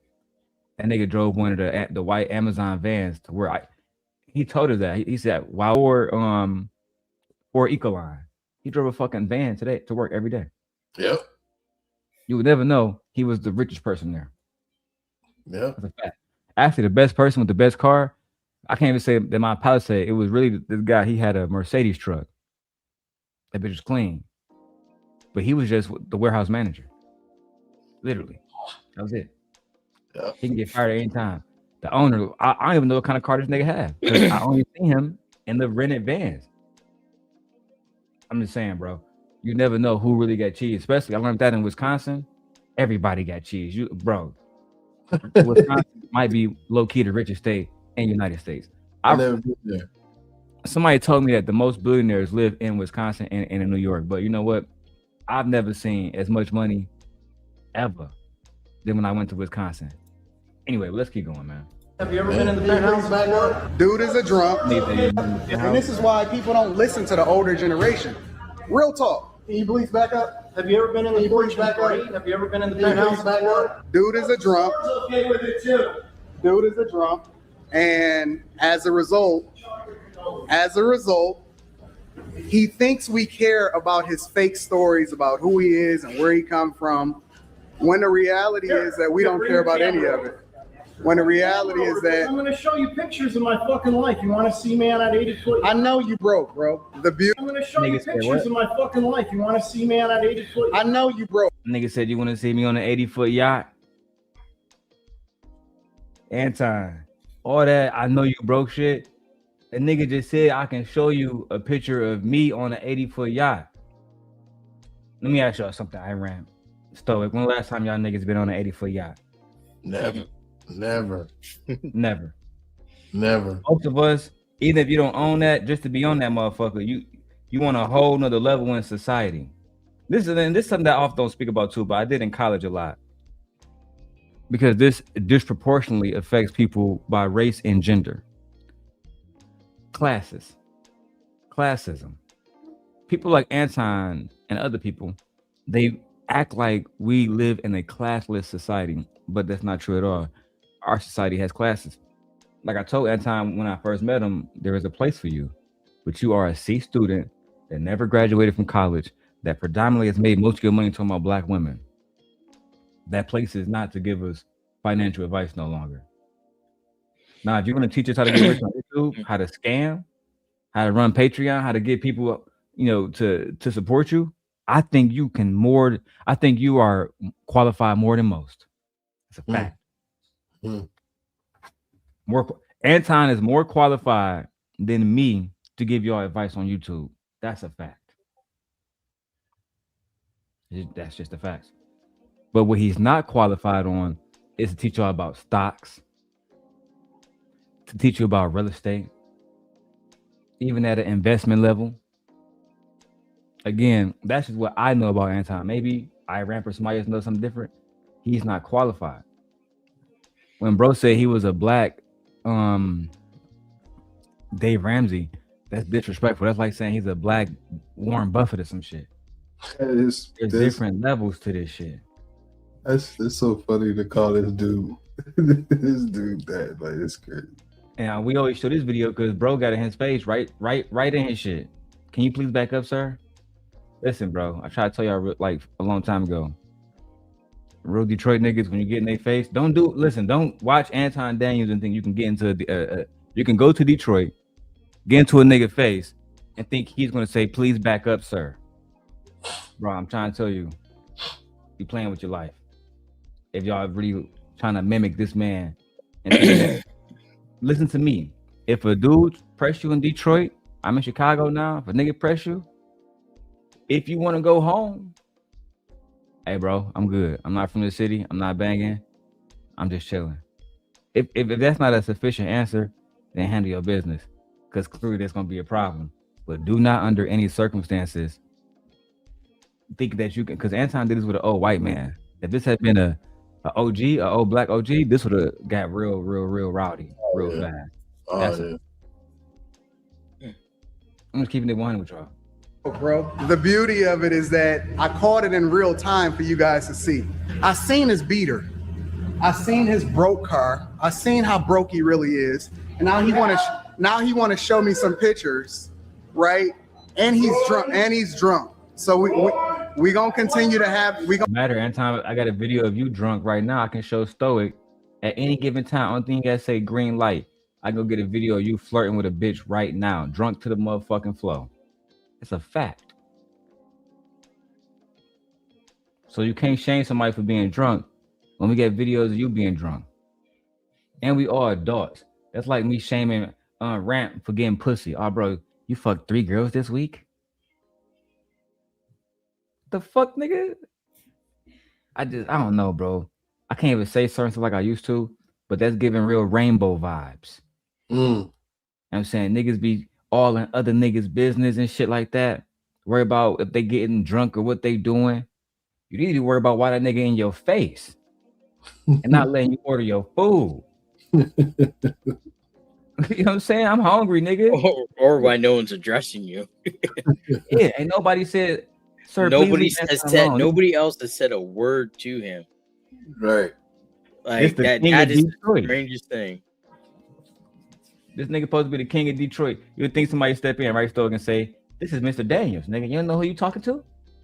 You know what I'm saying? That nigga think he Bumpy Johnson back in New York days. Nigga don't look like that. We gonna have this conversation. Hey, can I make my order real quick? Fucking while excellent. he's talking. No, I don't know. Have this conversation. Watch this. Hey, can I make my order real quick? Fucking while excellent. he's talking? No, I don't know. I'm going to talk loud now, so you can't communicate with these Whenever people. you're ready. I'm going to interrupt you. You need to go home and reflect on this video as a young man, because that's all you are as a young man. If I wasn't rich, I wouldn't even care about what you were saying, bro. What street? I'm gonna drive from Yorkshire. I'm gonna drive my beautiful Porsche home. My Porsche. I'm gonna go to my huge home. And we know you. He said those fucking Porsches are fucking shit. Bro wasn't impressed. Porsche. Nigga, my daddy been driving those bitches since I was in diapers, motherfucker. That's how them niggas be in Wisconsin too, bro. Like, I was out in Oconomowoc, Fort Atkins, Watertown and shit. Bro, I'm seeing shit I ain't never seen before. Like, no cap. And because I had the Ray-Bans on, I take pictures of this shit, bro. I'm gonna post some of this shit on my Instagram just to show y'all. So go tap in. Bro, I've seen houses I've never seen before. Hold on, like, okay, so hold on real quick. Back in Florida, they got this properties called the 818, and they really stretched out. They're like really wide. So is in Wisconsin, is yours like vertical? Is it like tall? Like when you say you seen really big cribs, right? Was it like, you know what I mean? Was it like that? Because I'll be curious, because I always told myself if I got a certain amount of paper, I go back to those cribs in Florida. You know what I mean? Them beach houses, but I don't know. Wisconsin might be it. I'm gonna see if I can find it real quick in my photo battery. I'm using my iPhone like I told y'all earlier, so let me see if I can find it. I see it turned you into a Packers fan. Bro. Yeah, bro, they really hold they people down. But it's one particular house, right? But I got so many of these bitches. Oh, hold on. This it. Nigga. Let me show you this bitch, bro. See it. Give me 1 second, bro. When I said I had the Ray-Bans on, so I used to be filming while I'm driving and shit, bro. You feel me? On some content creator type shit. Oh shit, where is that shit at, bro? Oh, hold on. I got it. I'm on some blow shit. Damn, which one? Here we go. This is it. All right. And put the bitch on the full screen. Oh man, look at the vegetation. Bro, do you see this motherfucker? Wow. Bro, so I delivered a package to this bitch, bro. I couldn't believe this shit, bro. Wow. I said, this how much money these niggas getting out here, bro. Damn. We're talking about a lot of money. So I start focusing, I start linking up with people in Wisconsin, in Milwaukee, et cetera, et cetera. You know what I'm saying? And truthfully, that's how I was able to, get a little bit of cheese and shit. But let me go back to the what we talking about? This nigga Time Dog getting dog walked by an old man. It's crazy. You're gonna go to. Do you have that that video of him when he's getting ready for a day, talking about how he gets ready as a millionaire? Come on, the small apartment video. Yeah. I'm like, there's I'm no, pretty sure we can. I'm pretty sure we can bring that up. soon. there's Yeah, no why- way you're making these statements saying I'm gonna go back to my big home, and you're having videos of that. I wouldn't even say it was a luxury apartment; it was just a regular like complex. Let me tell you, bro. I was one of the first niggas to really expose the fact that that nigga was always poor. You feel me? Because I found out what apartment that he lived in, the apartment you're talking about, we found out where it was. Bro, we exposed it all. We exposed it all, bro. So, and like I said, I had been around a lot of money my whole life. And I seen other people with money like that shit I just showed y'all. Anton didn't have money. I can tell he was scamming niggas and trying to come up, which is, do you, but just keep it G. Don't say that you this big dude, or otherwise you give people the opportunity to expose you, man. Anyway, man, I'm done with this white man shit. Let me go back to the fucking six to goddess shit. She was actually going crazy. The white man just kind of put him in his place, like the hoe that he is. Never said nothing negative to you. I defended you against the very people that had their name in your mouth when it was against my own best interests. I held you down. I always held you down. And even when I thought that you had a problem, you said you had a problem with one of my homeboys. And I specifically called you when I said, yo, that ain't even the case. I remember specifically when you told me, yo, I unfollowed you because you was aligned with this person that I thought I had beef with. And I said, that ain't got nothing to do with me and you. I got a direct line to you. I hit you up if I need you. I hit you up if I have a disagreement with you. You ain't never got to worry about nothing, regardless of whether or not me and you disagree on this issue or that issue. And you told me to my face, Anton, I know you. I was gonna say, the fact that she's sitting there being submissive and quiet and feminine, god damn, that motherfucker fine as hell. Shout out to Six the Goddess. Lord have mercy. Disagree with me when it comes to this whole black issue or FBA or whatever, but I understand you move differently because your actions show that you actually support black people. You married a black woman. You got a black daughter. You showed me love. I flew you first class to Detroit. I put you in the best suite. I had. Hey, Time Dog. Women don't like when you brag about that type of shit. And make it seem like you trying to flex, and that's why she had to put you in your place. Hey, she didn't want to seem bought and paid for. Can't have that happen, can we? I don't know if you know the other sister, but shout out to the other one too. She don't look bad either, G. I ain't gonna hold you. The Nika is beautiful. She's married. Yeah, she's strapped to the T. Yeah, not to speak on, you know, I'm married too, but you know what I'm saying. She look good. Yeah, of course. I'm married too. So. Yeah, you just having gentlemen talk up here. That's all. Yeah. Had you in my kitchen. We talked directly, face to face. You kicked it with my wife. You text back and forth with my wife. And now you want to sit here and act like we ain't got a direct line to each other. And then I look up and motherfuckers like, yeah, Six is saying this and that about you or whatever, so on and so forth. I'm like, oh, wait a minute. Let me hit her up. I look up, unfollow me on Instagram, the whole 9 yards. I'm like, what the fuck happened? I thought we had a direct connection and we didn't let none of this online bullshit get in between us. If I have a problem with you, I'll call you directly. If you got a problem with me, you call me directly. I ain't never put your name in my mouth. Ever. Never in a negative way. And you know this. You know it to be true. So what's happening? Like, why would you do that if you know me and you didn't have this conversation personally? Are you finished now? Can I talk? Yeah, absolutely. Okay. What is wrong with me saying that due to your stance on Pearly, okay, which you are entitled to have, you a grown man. What is wrong with me saying due to your stance on Pearly, I just don't want to deal with you anymore? Why would I have to call you and say anything for what? You may. Because he is a narcissist who believes that the people around him that he is spending money on, that's why he had to mention that, to add, hey, I did put you in the first class suite, bitch. I did I fly did you this out. for you, yeah. Exactly. Well, That he was. means I don't mean to cut you off, know. but he was using her as a photo op.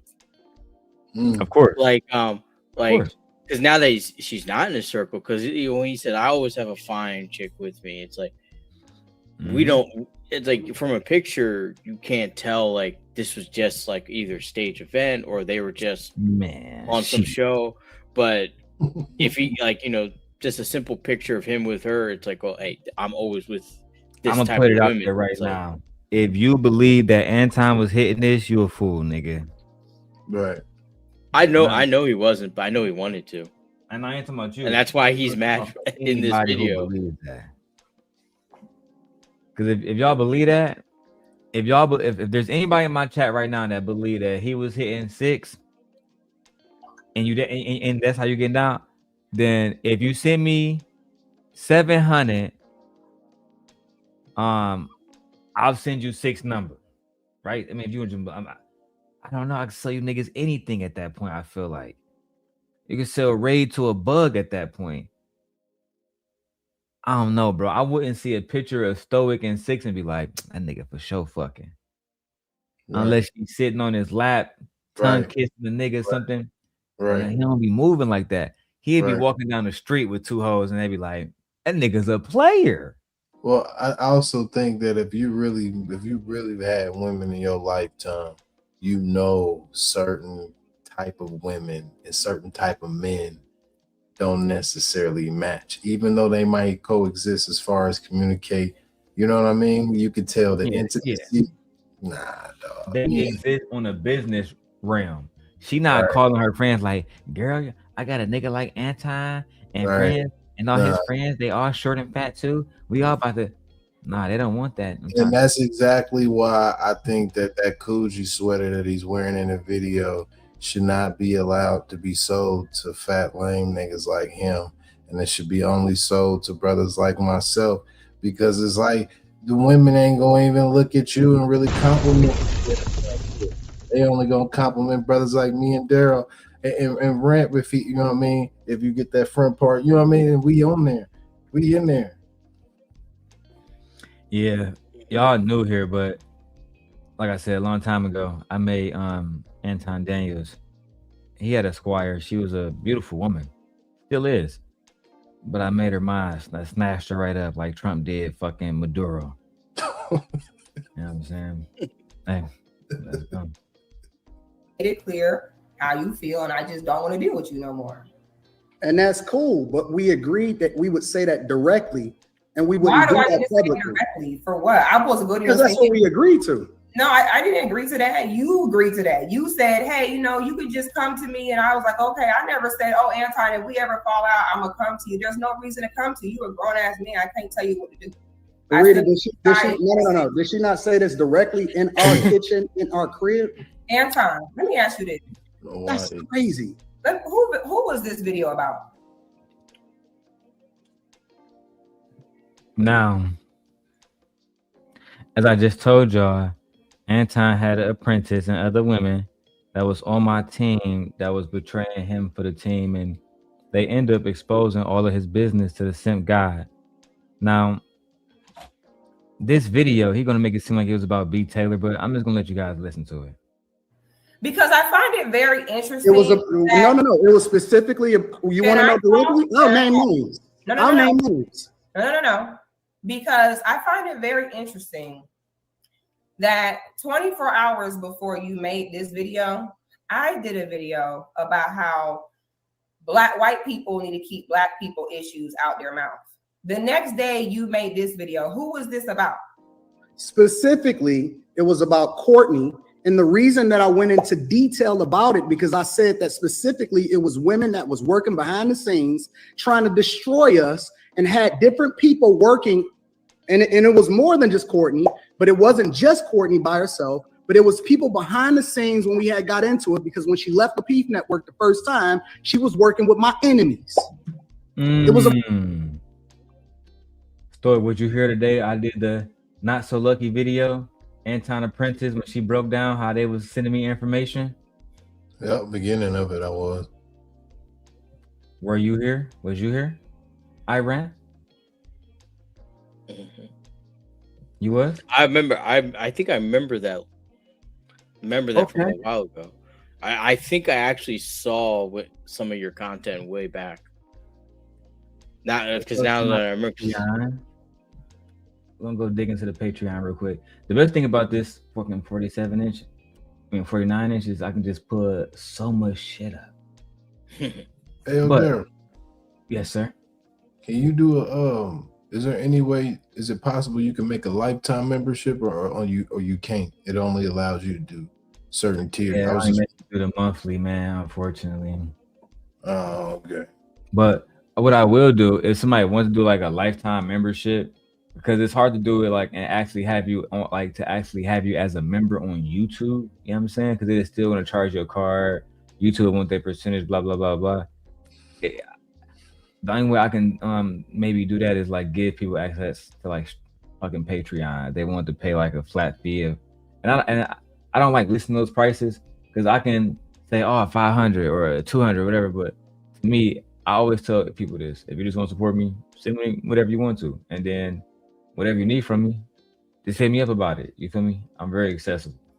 That's all. But Anton said that it was women working with his ops, and that these hoes was telling his ops everything. Now I went back and I showed this the other day. I don't really want to go into it over and over and over again. But where is it? Let me go ahead and find it really quickly. 1 second. It was about it was women that was working behind the scenes trying to destroy us and had different people working, and it was more than just Courtney, but it wasn't just Courtney by herself, but it was people behind the scenes when we had got into it, because when she left the Peep Network the first time, she was working with my enemies.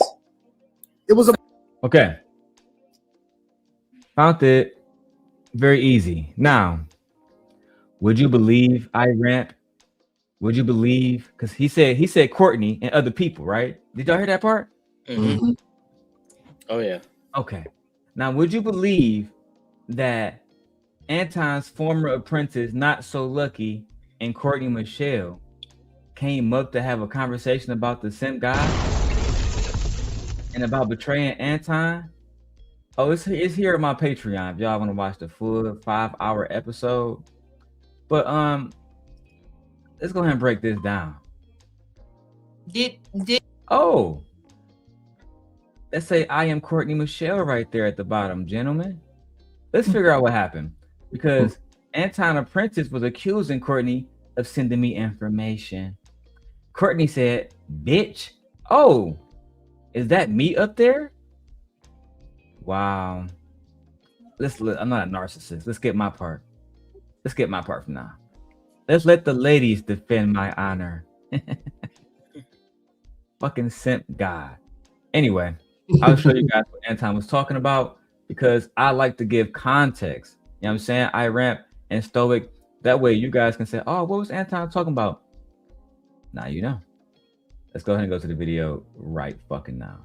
From what me and her talked about, it wouldn't be beyond her, just like I'm sure she probably believed it wouldn't be above me. And I haven't. And I don't know if she's been getting attacked, whatever. That's for her to talk about with you. Hello. Hello. Hello. Do you want to chime in? Iramp, you said you was around back in the day. Was you watching Lapeef when Courtney was there? Yes. Yeah. So you would recognize her voice. I do recognize her voice and everything. Okay, let's go.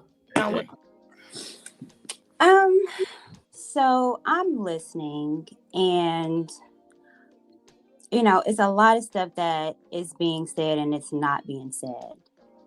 And even at the beginning, I think when it comes to me and you, and we had this conversation, like we've like, I don't like you, you don't like me, for whatever reason.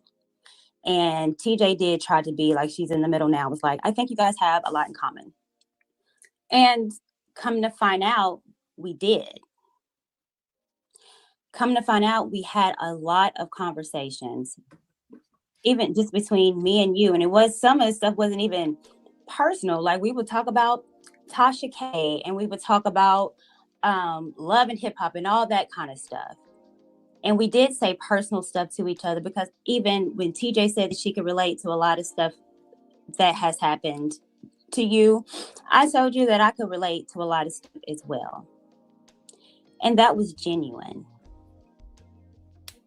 When you told me that you were going through some emotional stuff, and I don't have to say what it is, I didn't know what to necessarily to do. I called TJ. I was like, we need to cover Lucky. I called Bolo. We need to cover Lucky. Me and Bolo called and we prayed for you. See, these are the stories that are not being told. We prayed for you. I cried for you. That was genuine, Lucky. But these are the stories that are not being told, because it's Courtney's nice, nasty. I mean, call it whatever it is, but when we talked, we were honest. When I cried for you over some things, that was true, and it was honest.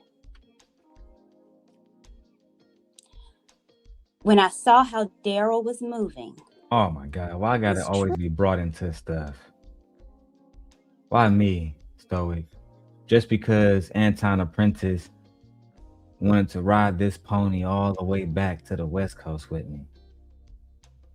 These older women like Courtney was mad. They lied after they gave me evidence to use against Anton, as he said. But let me not spread a narrative, right? Receipts. True. And it was honest. When I saw how Darrel was moving, it was the complete opposite on how I wanted to move. And I told you this. I said, Lucky, Darrel moving crazy. I'm trying to build my platform. We tried to do the woman thing where we was like, let's just content create and put out positive stuff so Black women can look good. TJ came up with the Womanati, and I thought it was an amazing plan. You did not have a channel. Say the story about who championed you to get a channel. Lucky, go ahead and make your channel. I think you're very smart when it comes to what you was, as far as with money and financial. I was the one that championed. That's why she was Anton Apprentice, because people thought that she was good with financial things and money too. And she wasn't. She lives with her fucking parents. Not saying that you can't have wealth and live with your parents. I'm not here to unbash her. That's not the conversation. I'm just making it clear that it was one blind person following another blind person, which is why I was able to snatch her right up from Anton. For my own purposes. That for you, Lucky. These, again, are the stories that you're seeming to miss. I don't know if you want me to be the villain. What makes you think I missed that story about starting a channel? We just kind of started. TJ came and we started to talk about the meltdown part of it. But because this happened beforehand. These stories happened before all this crazy stuff that is unraveling now. This is the reason why we was like, Lucky, this is messy. This is not what we need. This is why we wanted to do the Womanati. Because we wanted to. Let me just pin that. And I'm not cutting y'all off. As you can see, I'm very open to a conversation. I would have been open to a conversation if I was not blocked. But let's just talk about it. And because I told TJ and everybody certain sacred conversations, Courtney, whether you believe it or not, nobody knows. We know what we have in common. And like I said to everyone in Tarilla, I like to believe at one point you liked me. So any other things that I felt, I moved past that. Now, no, it does not make any sense to say, yeah, Courtney amongst TJ, amongst Lauren said, hey, you should get your channel. Because Courtney, that makes no sense as to me just saying you're supportive. I'm letting you guys listen to it fully without any interruptions. Nothing there makes sense to me to say if the moment you feel away, you didn't say, hey, Lucky, look, this is how I feel. I'm not really fucking with you. However, we talk at that point. I'm not really fucking with you. This is how I'm feeling. Move around and I'm going to do that. The move you made, Courtney, was have me express and tell you everything that you did not know, for you to feel some sort of way, for you to make a decision among the ways you were already feeling them. Everything that was just adding what they call it, like the cherry on top. That was just adding insult to injuries of bullshit that I did not know. It was to do that, say everything, then have the Tawana three-way situation, right? Where I'm thinking, yeah, I think I'm doing the right thing supportive to you because, hey, I fuck with you. Is this what happened? Just to get on a call and it wasn't the same. So I'm like, okay, even after the fact, having a conversation with you, look, that's what it is. It's cool. I thought I was doing the right thing by having everybody there say what you said, whatever. That did not happen. I got considered messy. I was the one, we can't trust her. She's this and that and the other. Oh, there was a recording. Okay, let's talk about it. Oh, no, don't tell this person. I'm willing to talk about anything. And the thing is once that happened, no conversations was made. It was, okay, I'm back on Lapeef and fuck Lucky. Everybody is blocking me. And now TJ is now feeling closer to that. Our relationship started to be strained. So then I'm like, okay, what is really going on? It seemed like a pick a side.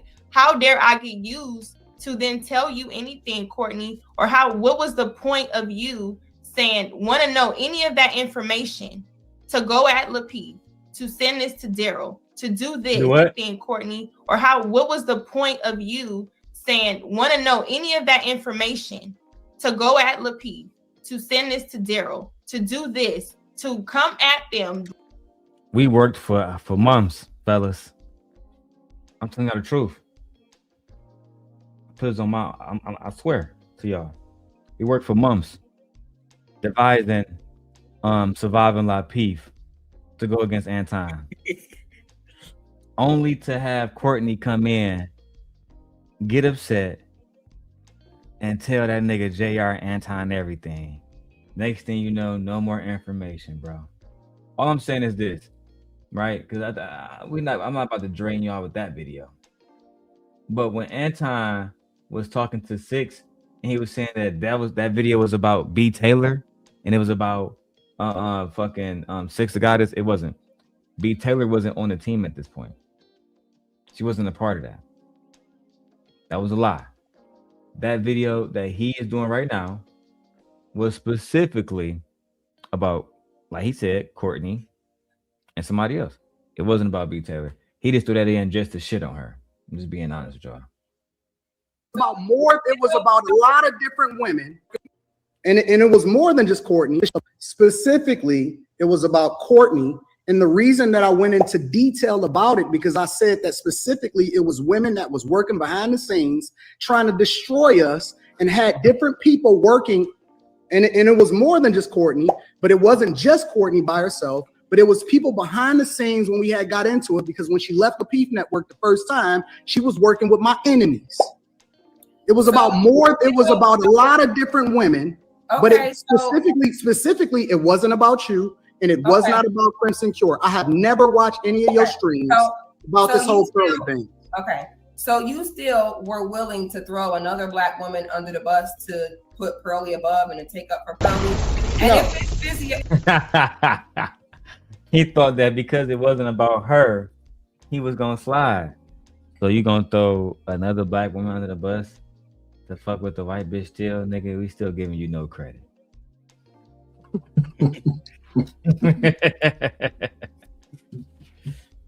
What a fucking goofy. To think that these black women was gonna give you a pass. And this is why I think, fellas, we gotta just get our shit together, man. You know what I'm saying? We gotta either grow up or just stop playing games with these women.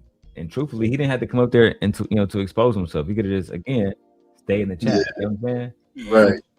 And now you gotta deal with the consequences. Now we got the clip 3 years later, nigga.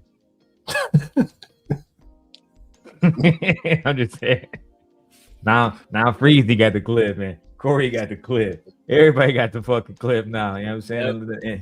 The little homies who want to get their channels up. I ain't gonna lie, I got monetized talking shit about Anton. That's a fact. Oh, yeah.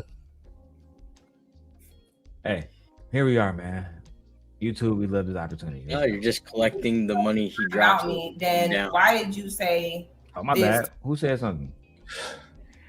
Oh no, this is me. I just said you're collecting the money as he's going down. It's dropping out of his pocket. Hey, it's falling. send me more cheese. I'm working very hard.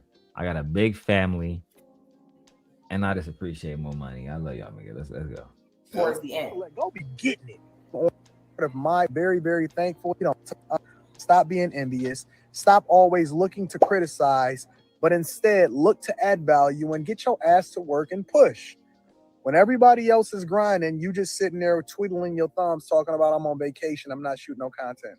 now That's about B. Taylor. B. Taylor specifically. That's very interesting because I have you in a DM conversation with me saying, why haven't you been streaming? And I said, oh, because I just got back in town. I spent this week with my dad.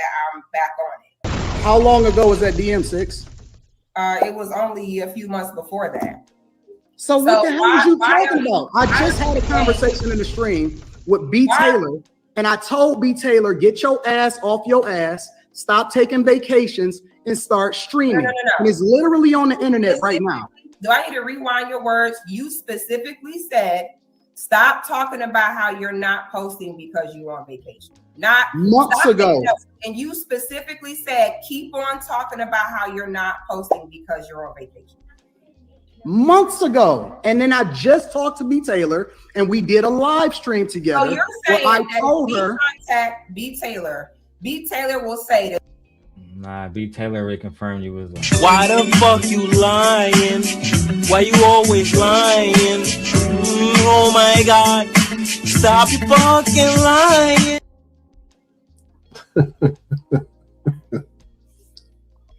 just tell the truth, dog. Truth will set you free. Man, because it gets worse and worse. Well, he learned. I think that day he learned a valuable lesson. No matter how much money you have, it's still not going to buy the women that you want. Yeah, because everybody knows that the guy who buys the, like we was talking about earlier, the $80 million yacht, 80-foot yacht.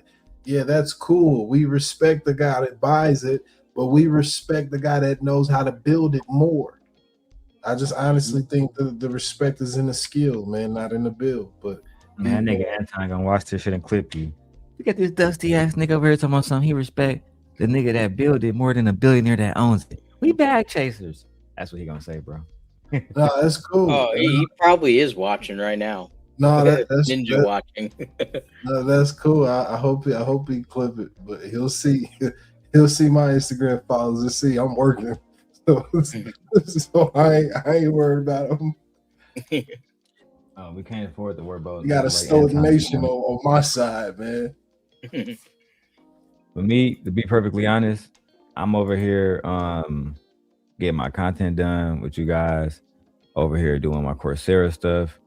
I'm really close to being done with my Security Plus CompTIA license. I just want to get done with all this shit, bro. You feel me? That way, really, I can just keep focusing on my, my money offline.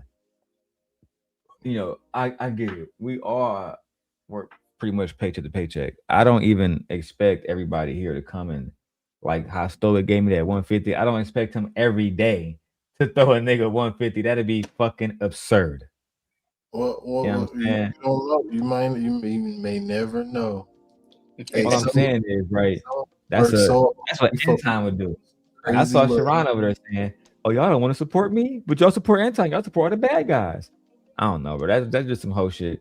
If I gotta, all right, man, let me shut the stream down because we've been here for 3-4 hours. I don't give a fuck, bro. I'm about to keep fucking going, nigga. Let's get it, bro. Fuck this nigga Anton. And then I'm going back to some actual content. Like I got the Jeffrey Epstein interview. Truthfully, to be perfectly honest with my audience, we are clout chasing that nigga Anton. It is what it is, bro. It's clout chasing. You're running the numbers up, getting the views up, collecting the audience, seeing who got a good, like Iran. He reached us because probably the algorithm. We want to keep going. We want to keep fucking the algorithm. Let's go. If she had a conversation with you where she said that she's not posting because she's on vacation. Let's call her. I'll pull her up right now. I don't need you to call. I need you to answer the question. So she literally, it was about B. Taylor that I was talking about with regard to. Specifically asking you. What I'm specifically asking Why you quest with there's people in the chat that was in the live stream, they will tell you that it's true. No. I'm not saying that you told B. Taylor you on vacation. No, I'm saying did B. Taylor, because in your video, your word said, keep talking about how you're not posting because you're on vacation. So you're saying that you had a conversation with B. Taylor and she said, I'm not posting because I'm on vacation. No, she didn't say I'm not posting because okay, I'm so on then vacation. who were you talking about? This video was not about you. You see how he, boy, you can't run from logic. Did B. Taylor tell you that she was not posting because she wasn't on vacation? No. So when you said keep twiddling your fucking fingers and not posting because you're on vacation, who you talking about? Not you. Right. Right. Gaslighting at its finest. Right. I mean, bro, you can't make this shit up, man. After this, I'm going to the next topic. I'm done with Anton for the day after this. Specifically, why are you not answering my question? Who were you talking about when you said keep talking about how you're not posting because you're on vacation? Who were you B. talking Taylor about? Specifically. But B. Taylor did not say that. What you said was very specific. You She said didn't say those specific words. No, she didn't say those. Hold on. The fact of the matter is, the first time that I collabed with you, and you brought me on your channel, and you were like, "Hey, sis, welcome. You dope. You super dope. I read your book."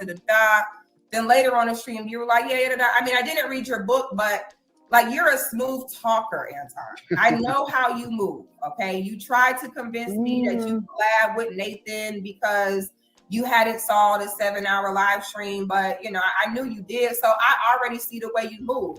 I don't need to come to you and say, Anton, I just want to let you know that you're over here degrading Black women to defend Pearl, and I don't agree with it, so I'm not going to be your friend no more. I don't need to do that. I'm allowed to say, hey, I see the way he moving. I don't think it's healthy. I'm not rocking with it. I'm just going to fall back. The only reason why I brought your name up in this stream is because somebody super chatted and specifically asked. Other than that, people was walking around saying, damn, how come Six ain't talking about Anton? I had no desire to say nothing about you. So I don't know why you up here trying to check me like I owed you a phone call to tell you I don't fuck with you when I don't. all right, that's cool. I just wanted to make sure that we was on the same page. I'm with that. Same page. All right, cool. Y'all have a good one. Have a great life. You know what I'm saying? That nigga have a great life. That's when you know a nigga done with you. I don't want to see you ever again for the rest of your fucking life, nigga. I can't believe that shit, bro. Hey, listen, shout out to Six the Goddess for standing on business. Shout out to y'all. Listen, do I have any? I got a few cash apps that came through earlier. Shout out to y'all. We need memberships. I want to get at like 300 members before I get to 1,000 subscribers. It's a big reach, but I still want to do it. If I need to change the membership to 99 cents for y'all, then fuck it. So be it. Just let it be known. I ain't trying to hear that bullshit. All that nigga, I'm not trying to hear that. No, nobody got the answer. I see what you specifically said. And I'm not gonna try to end it. I'm not trying to put myself in it, but he didn't exactly say it wasn't about you either. When I'm asking him, who were you talking about? He still ain't answered the question. He was like specifically her, but it could apply to all of y'all. It's pretty much what I got. But hey, Charlie outworks us all. Her African outworks us all. What does this say, y'all? Why haven't you been streaming? And put it on a big screen for those who cannot see it. Okay. Why haven't you been streaming? Oh, because I just got back in town. I spent this week with my dad in North Carolina. I'm back on it hard. That was the last message Anton got from Six the Goddess.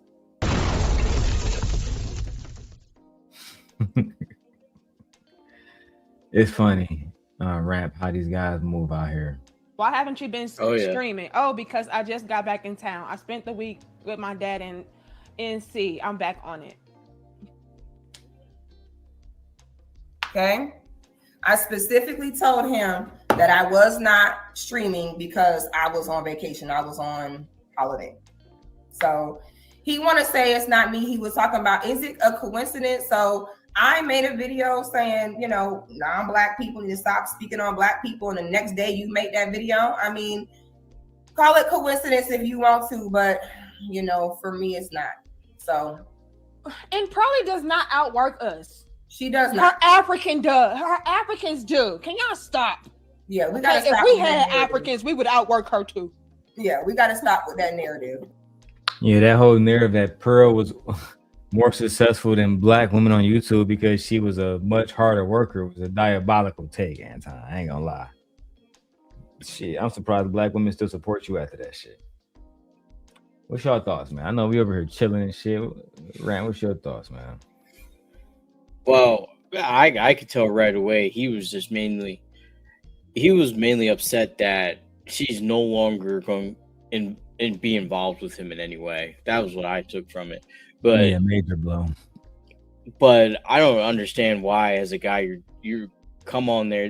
They're going to talk about whatever they're going to talk about, but why are you going to make a whole video about calling her out than to say to her to purposely go and gaslight her to call her out? It's just crazy. See, that's how you act when you haven't hit yet. Yeah, it's like I don't think they ever had anything more than a professional relationship, but I do believe he was definitely chasing her. And that's where it was like, all this I did for you. That sounds like kind of like what you'd say to like your wife, like, you gonna do this after all I done for you? It's like, but she's not your wife. Like, right. It's like they're gonna say, well, you chose to do that. Can't get mad. I just think it just he don't understand that though. No, he doesn't. But this is probably the first time in a long time, well, probably ever, that he's really been around enough good-looking women to now he has to. What's going on, friend? My bad. I thought it. No worries. I didn't. But it's just I don't think he understood that a lot of what he was trying to keep underneath was coming out. That's all. I agree. Even though I say I was done, I did get word that they had a conversation about the R. Kelly situation, and they saying that Anton and the homies was basically defending a PDF file. So I'm gonna ask you guys this: have you guys saw the new R. Kelly situation with where the young girl who got peed on? You know, she came out and spoke and shit. I did not hear that. No, I didn't hear about that. Damn, I did a reaction to that. All right, give me 1 second. I'll be right back. You know what I'm saying? I'll be having to take a break, bro. Let me see. What video do I want to play? Oh, I'm playing the theme song. Hit the Cash App.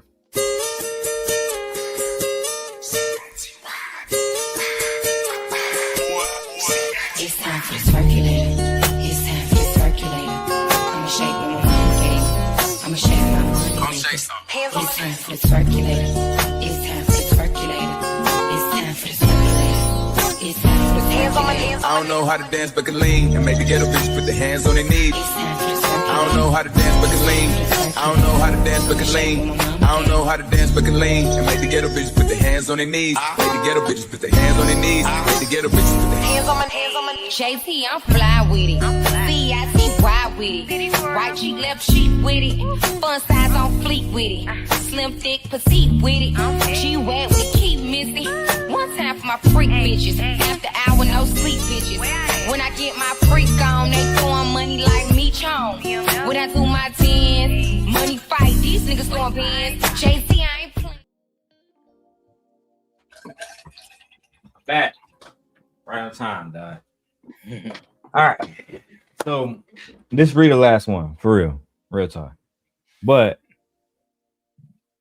from my understanding, I saw the interview she did with baby girl already, Jerica Duncan. I have not seen this at all. I have not vetted this content at all, but I do trust my sources, and they said that they was, for the most part, defending R. Kelly against the young lady when she was 14. I'm not going to put that on their head right now, but we must examine the footage. Do I have a green light from my two gentlemen up here with me? Green light. Yeah. All right. Cool.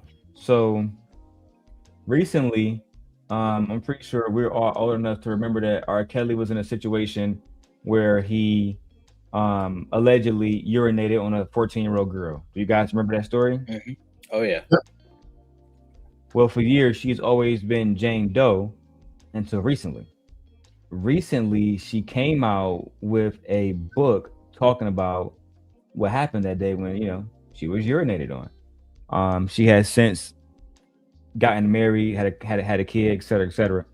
But she was talking about how she was traumatized because the video got out in the first place, how it happened, how other black men who are adults was around. I think it's best that y'all just listen to it for yourself. This is the original Jane Doe from the original R. Kelly tapes back in the early 2000s. Because it's Anton and this is a fresh video, I gotta throw up the fair use, guys. You feel me? I'm gonna cover the top and the bottom anyway. Well, let's go. If you're watching on like the vertical, come to the widescreen one. And she's back, and I believe she also has a new book. This is some of what her interview said. But you describe at length how it started. You mentioned your aunt, the artist Sparkle, who used to work with R. Kelly. I want to read some of it from, I think it was page 18. You say in the book, the next time we're at the studio, this is what you say, Sparkle said. You say your aunt told you the next time we're at the studio, you should ask Robert to be your godfather. Aunt Sparkle explained that I should sit on his lap and rub his head while I asked him to be my godfather. This instruction seemed sort of weird since I hadn't sat on his lap before, but I didn't question it. When you think back, is that where it all begins? Is that the start? That is the start. That is the start of him entering into my life in a different way than just being an artist or hanging out at the studio. Y'all see what Anton, y'all probably can't see it, but his chat over there saying, "Let me piss on you." You know what I'm saying? The motherfucking Dave Chappelle song, famously. Drip, drip, drip. How she had to maneuver through shit. It was bad, bro. I'm talking about real bad. But go ahead, Stoic. You got it. No. I said drip, drip, drip. Child. Yeah. Became more personable at that moment. Because you yourself were an artist. You were a part of a rap group. You had toured Europe. You'd been to Europe. Mm-hmm. And it was your aunt, you said, that introduced the family to R. Kelly because he's this successful artist from Chicago. At this time, he's really starting to blow up. He left the group that he was in. Mm-hmm. And it was interesting, exhilarating, fun to be around him. It's kind of how you describe it in the beginning. I mean, this is a big superstar and you have access to him like, hey, I want to hang out in the studio. Mm-hmm. And at the time, in the beginning, he's treating you like a normal, excited kid that wants to learn more about the business. Correct. So when do things turn? And I know you go into great detail, the early stages and why this is so complicated, your mindset at that time. Well, during the time that I met, the fact that like she talking about their relationship, like she wasn't a 14-year-old girl, just made me feel uncomfortable because baby, you was 14. There's no reason why you should have been around that man. And I feel like I would never blame you.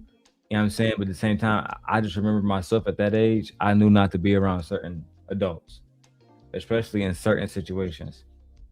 That's just something that I knew. I don't give a fuck how much money you got. Anyway, we can keep going. Anybody got thoughts, just let me know. I'm also a teenage girl who's going through puberty. And so some of the things that I was thinking or feeling were just normal expressions to, my maturity level at the time. And so it starts very innocent. It starts, being mesmerized and like you said, like admiring this person. And then, you know, it kind of gets a little deeper or more complicated when that person is able to, you know, see what you can't see, the way you're developing, you know, your conversation, your personality traits. So it kind of became more complicated when he started analyzing me and, you know, the things that I was going through and who I was becoming as a person. And again, I was excited and mesmerized to, you know, be under his wing and to be a part of his habitat. So that's how things kind of unfolded. All right. So before Anton and them start going, do you guys got any thoughts? Hey, Fear, Bridget, King Picks. You guys got any thoughts on what the young lady said about how it is that, you know, her and R. Kelly relationship began to flourish into something darker? Yep, she realized where it was headed. I think. I think she just kind of got caught up. Like, here's this well-known artist pulling me along with his journey, and then she finally realized what it was as it got darker. I think though he might be wrong in inside of it. She's grown. She's an adult. You know what I mean? Mm-hmm. Right. So at some extent, there's got to be, you know. Yeah, she's grown now, but when the shit happened, when she got pissed on, she was 14. Well, let's see. That's another thing too, man. Like, yo, man. Like, all the females in my family, dog, are so protected. I just think like she might just been a product of that environment where she might not have been, you know, as carefully watched as she should have. You know what I mean? Typically, I know they like to say, like, you know, I know our black women are most unprotected. That is a fact. But I think she's a part of one of those unprotected, you know, households, one of those unprotected upbringings, because that's the only thing that makes logical sense as to how you can get somebody like this. I think actually, bro, that you're right. I think that not only that you're right, I think that motherfucking, what was I about to say? It pays. It pays to shit on, you know, black women. Literally, no bullshit. Like, if I came on here tomorrow and was like, man, fuck these black women, child support, they don't do them, you know, bro, I get so much money and subscribers because I never understood why, but there's a certain group of men online that genuinely, I guess, just have issues with women to the point where they have grown bitter, bro. Yeah, you're not lying. No, you good? Go ahead. No, I'm about to say, no, that's real shit. I mean, there's a lot of brothers that do that, man. I mean, it sucks because my algorithm, I tested a lot, man, when I make my little reaction videos. And I noticed that when I say anything positive about the sisters in the video, you know, maybe, you know what I mean, you know, the obvious way of me trying to bring, you know, the fellas into the content is to show, you know, her endorsements. You feel me? To show her curves. So I you know, they'll have those type of videos out there, and I'll be like, and I'll say something funny and something to kind of like compliment her, and then in the comments they'll be like, no, I'm good, and I choose peace, and I choose God, as if God and peace now no longer correlates. You know what I mean? With having a woman. And I'm like, yo, like, where do we come with such dissociation with women? Like, this shit low-key rainbow. And it's not the shit on, you know what I mean, that community, that alphabet community. I'm just saying that when heterosexual men, you know what I mean, or quote unquote heterosexual men are saying, hey, I choose peace and I choose God over, you know what I mean, me just asking you 1 through 5 out of the black women in the video look the best to you. You know what I mean? Which one was your flavor? Like Baskin Robbins. I don't need you to say I choose peace and God, nigga. Just is it 1 through 5? You know what I mean? Which one is it? I agree. Yep. I agree. Get straight to it, bro. All right, let's see what Anton and crew had to say about R. Kelly.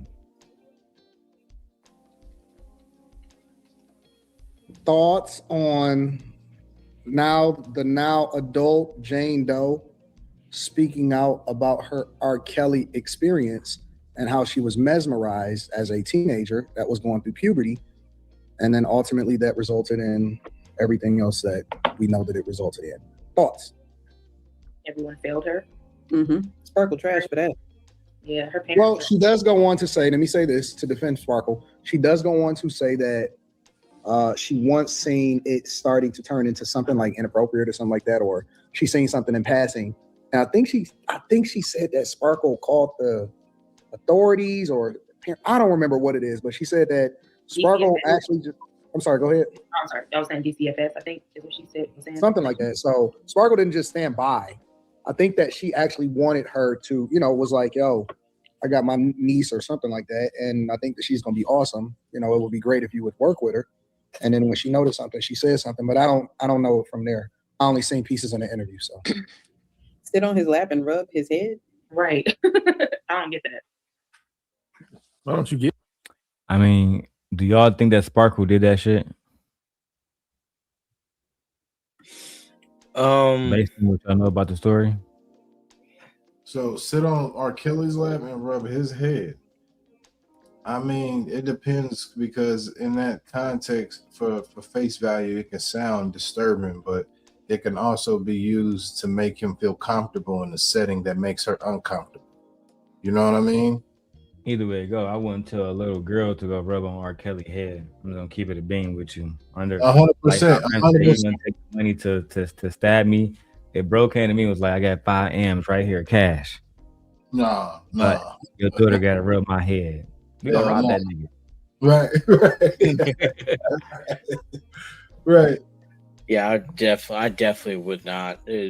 I mean, but let's keep it G, man. Them fraternities and all the other shit, man. Them people be over there turning their eyes and their heads to shit, man. So fuck all that, man. I want to stick on topic.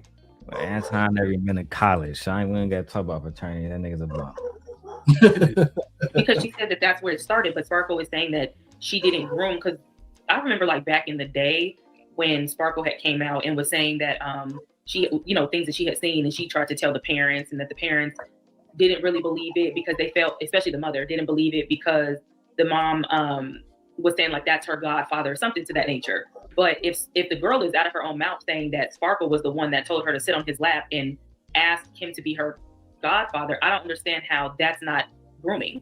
Like, that kind of comes off as grooming to me. Because why, she was a preteen maybe when that happened? Like, why would you have her or a child in jail? Sparkle has denied those allegations that she had her niece sitting on motherfucking lap, motherfucking R. Kelly lap. However, I don't know. This girl is 14 years old. I feel like she needs to be believed and supported. That's how I feel. Facts. She do need to be supported. But if she said, nigga, you did it, blood. Real. You should never have her around this nigga in the first place. She was 14. Right.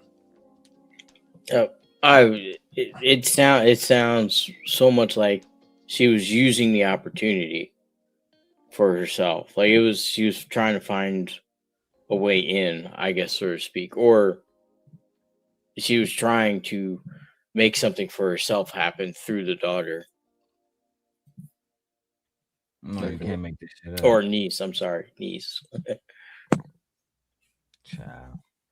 Yeah, I think she was trying to make a way out of no way, and out of that, she ended up playing herself. Let's get in. General sit on a grown man's lap and ask, that's not your dad, and ask them to be your godfather. So maybe I was trying to understand if that was her intention, but it's hard to kind of not see that being your intention when you ask a child to sit on a grown man's lap like that. I feel like she was horny and willing to sleep with a grown man for some money and let him record it. That's what I personally think, because what? When you ask a child to sit on a grown man's lap like that. I feel like she was horny and willing to sleep with a grown man for some money and let him record it. That's what I personally think, because she didn't sleep with him, Molly. She got urinated. You gotta be real careful when you say something so bold like that and without knowing like all the facts. You know what I mean? Like, that's that's some dangerous. That's real dangerous to be like so yeah. Yeah. That is true. All I know is I wouldn't want my daughter in that situation. Yeah, point blank period. And if I find out a family member, it's like I will be in jail for the rest of my life. Dead. Because I would expedite you to God. That same day delivery. No bullshit. But the fact that Molly told me something, I don't think that. Nah, I think she wanted that shit. You think she took money as a 14-year-old girl, Molly? Oh, we clipping this, Molly. No, you fucked up, right? Yeah, you gotta watch out for the spirit that somebody got when they say something. Like there's no. Now she could have been starstruck. Like she hears R. Kelly on the radio and be like, "Oh my God, it's R. Kelly! I get to hang out with R. Kelly, and I want a career, and maybe this might help." By an adult, but I don't think she was like, "I'm going to do this favor for that favor." I don't think that was how her mind was at 14. Like right. I am damn sure she wasn't thinking that. She's probably just saying, I get to meet R. Kelly. That's all she probably was thinking. Yeah. I don't fuck with Molly, bro. She be saying some real wild shit, low key, bro. Like people gotta that just caught me off guard, low key. Like people gotta understand, man. Regardless, if you even if we use your same context, right? Of basically, she wanted to sit on the lap, or she wanted to do this, she wanted to do that. Point blank, period. It's all based on the manipulative influence that the male is able to use with his money, status, or thus power, or whatever he got. You get what I mean? Like there's something that we're using on our end that's even kind of like, putting that set forth that temptation. So that's all I'm saying. Like, so you can't fully blame her in any context that we try to use. I agree. I think she was trying to infer what she would have done. I think that was a Freudian slip where if she was in that position, she would have done it. I think that's what might have slipped out. Yeah. Most 14-year-olds aren't thinking of that. If they are thinking about the opposite sex, if they are thinking about boys, they're thinking about in relation to what a 14-year-old does. You know what? I think you're 100% right. She just exposed that she grew up in a hypersexualized, mm-hmm. Community. I think that it was a 14, because my daughter's 13. She doesn't say any of that. She's like, "Oh, this boy was cute. Oh, why was he cute? Well, because he gave me gave me half his pizza today." Okay. Right. Or he was wearing something, or I got to hear him speak. We did a group project together. Like they're not really like in that depth, even at 13, 14, or 16. Like they're probably going to get towards like when they are getting to the end of high school, they'll get more curious about, but it's nothing like this. Right? Nope. They're not, 99% of them are not thinking like that, unless if they themselves have been around women that are only focused on that, or around people that are only focused on that. Nope. You're 100% right. That's it. All I have to do is focus on, have taken a tablet time away from mine. So like it's not, those aren't their focuses. You know what I mean? If you actually raising your children, like that, you'll never, that's kind of not at the stage I'm at. So I'll say that. Yeah. I agree. Let's go. And guys, we're gonna need $60 away from the stream goal. I got an anonymous $10 super chat. Cash app. Thank you so much. That means we $60 away from the stream goal. But either way go, I'm going to Hole 12 because I want to get all of my modules done for my computer science. I'm at least doing 3 a day. I just finished one of them. Oh, okay. Okay. Yeah. For that CompTIA, right? Yeah, bro. I'm trying to get this shit done. I swear to God. Hey, my wife was telling me, she was like, once you try to get something done, bro, I don't give a fuck. I don't be want to have sex. I don't want to do shit. You know what, man? That's shit so I can get more money. Yeah, brother, that's how I am about Ramadan, man. I won't be on social media or nothing for the whole month of Ramadan. But when I come back, I will be showing you some big love, man. Big love for the channel. Of course, man. Of course. I mean, you supported me the first time and spent a lot, so I appreciate you. Nah, man. Like you said about that, you said $500 ain't shit. So yeah, I agree. 150 ain't shit. You know what I mean? But that's Yeah, cool. Let's see what they were saying about the R. Kelly shit. Molly, you wild. I see that being your intention when you ask a child to sit on a grown man's lap like that. I feel like she was horny and willing to sleep with a grown man for some money and let him record it. That's what I personally think, because she was a minor, but you at 14, you know it's wrong to be sleeping with an adult. She still chose to do it. She chose to do it for money, and she let him record her. I can't get. What proof do we have of these allegations? Anton, God forbid somebody talked about your daughter like this. You would want to step in. Why you ain't stepping in to defend this young lady, even though she an adult? Now she was a child when this shit happened. Right. Y'all niggas should be ashamed of yourselves. I'm back. You got it, bro. Go ahead. Oh, I was gonna say that. I'm sorry. I'm kind of flabbergasted that he would be doing this. You know, I wouldn't make this content. I'd just let it go. I would have never talked about this content either. Ain't gonna lie. I agree with you. I'd have said fuck it too, bro. I ain't gonna lie. This is ridiculous. Let's go. At some point, I don't feel like she should be she needs to take some accountability. At 14, I knew better than to be letting a grown man sex on my body. Like, come on. And then record it. Having a 14-year-old child take accountability and not the grown man that we're talking about is diabolical. It's absolutely diabolical, bro.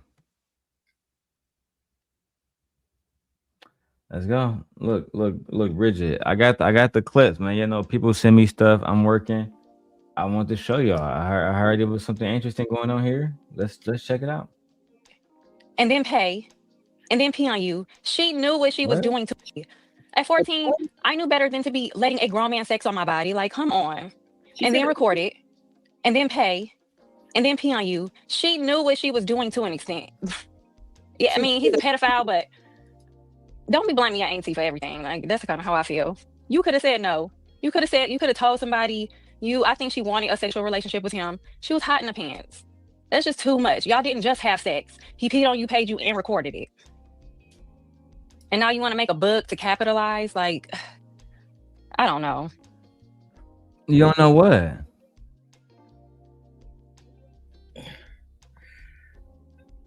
I don't know.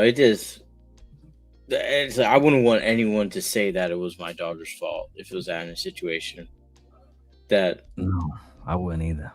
That is.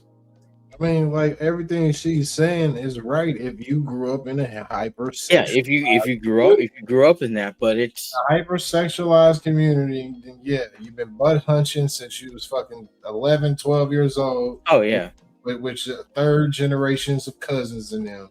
And then all I'm saying is that's what the product of what she's talking about, and not everybody lives like that. So for her to assume that's just the jacket that she needs to wear is kind of fucked up. Yeah, and that's the loud minority of what actually happens. Most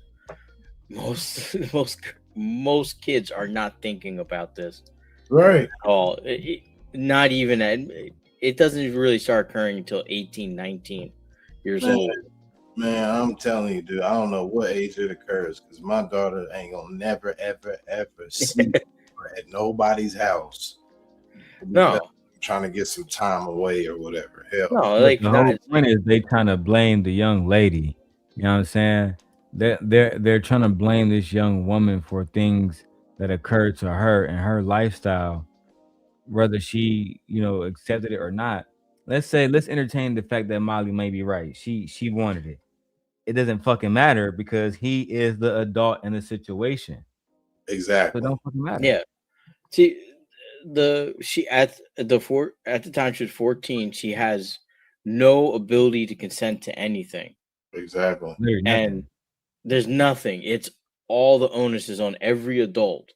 Even if she's agreeing, that does not mean she's consenting. That is influence. That's manipulation. You know what I mean? Like, she's a fucking baby. She's trying to play it like just because she might have agreed or whatever the case may be. She's trying to play it like, oh, she knows what she's doing. And it's like, even if you think she knows what she's doing, at that age, she don't truly know what she's doing. You know what I mean? Like, it's hard to explain, but I just don't. I don't know. It's like, what context? Right. I do have to get going. So, but thank you so much for having me on the stream. I didn't want to cut short.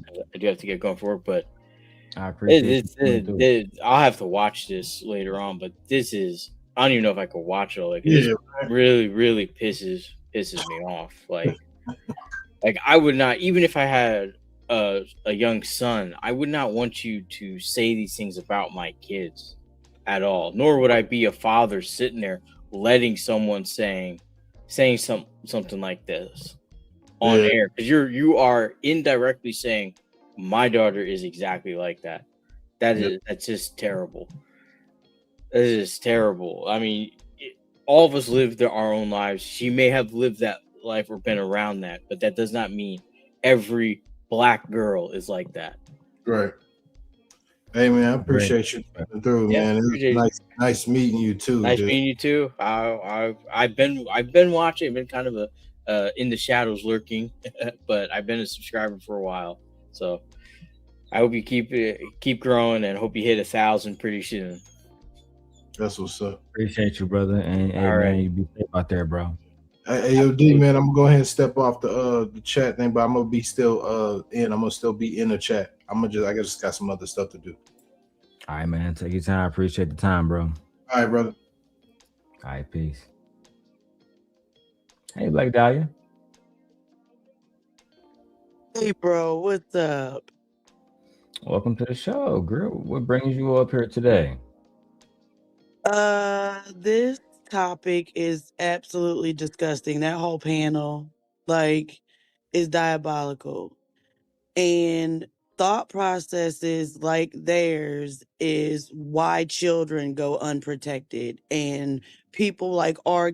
Kelly and Epstein and Diddy and all of them, they get away with what they're doing because enablers like them make excuses for what they do and they blame the children. And this is also why victims don't come forward. I agree.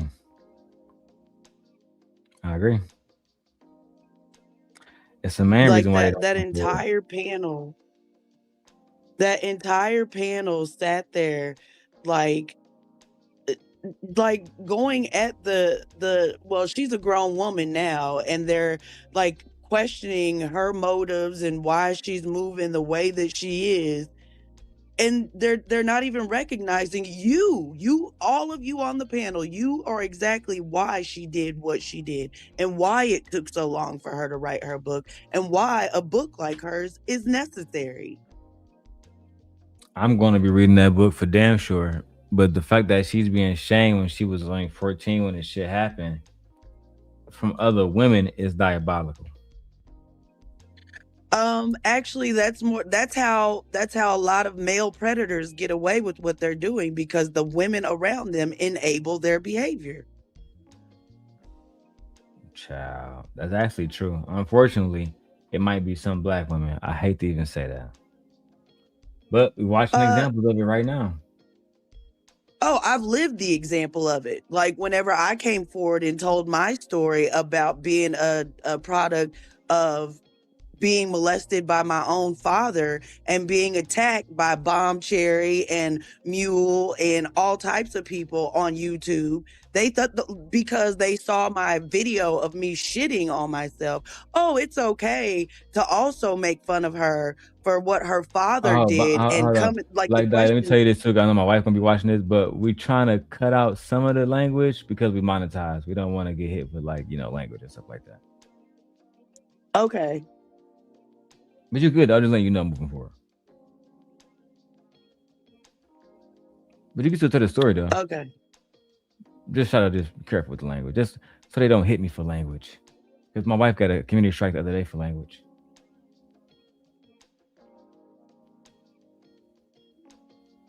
But you good, sis? You had to stop talking. Well, I'm just saying, I've lived the experience, so it's not hard to fathom for me. I watch it all the time. I agree. There's other people that have lived that experience, but I don't know, man. I just wouldn't be online talking about a 14-year-old girl and what she doing sexually. That nigga Anton a demon.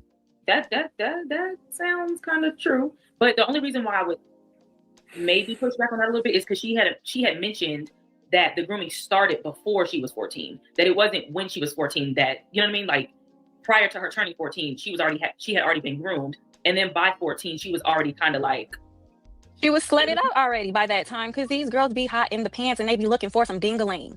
Then they. That's fucking diabolical to say that this 14-year-old girl was slutted out. I wasn't even in kindergarten, so was I slutted out too?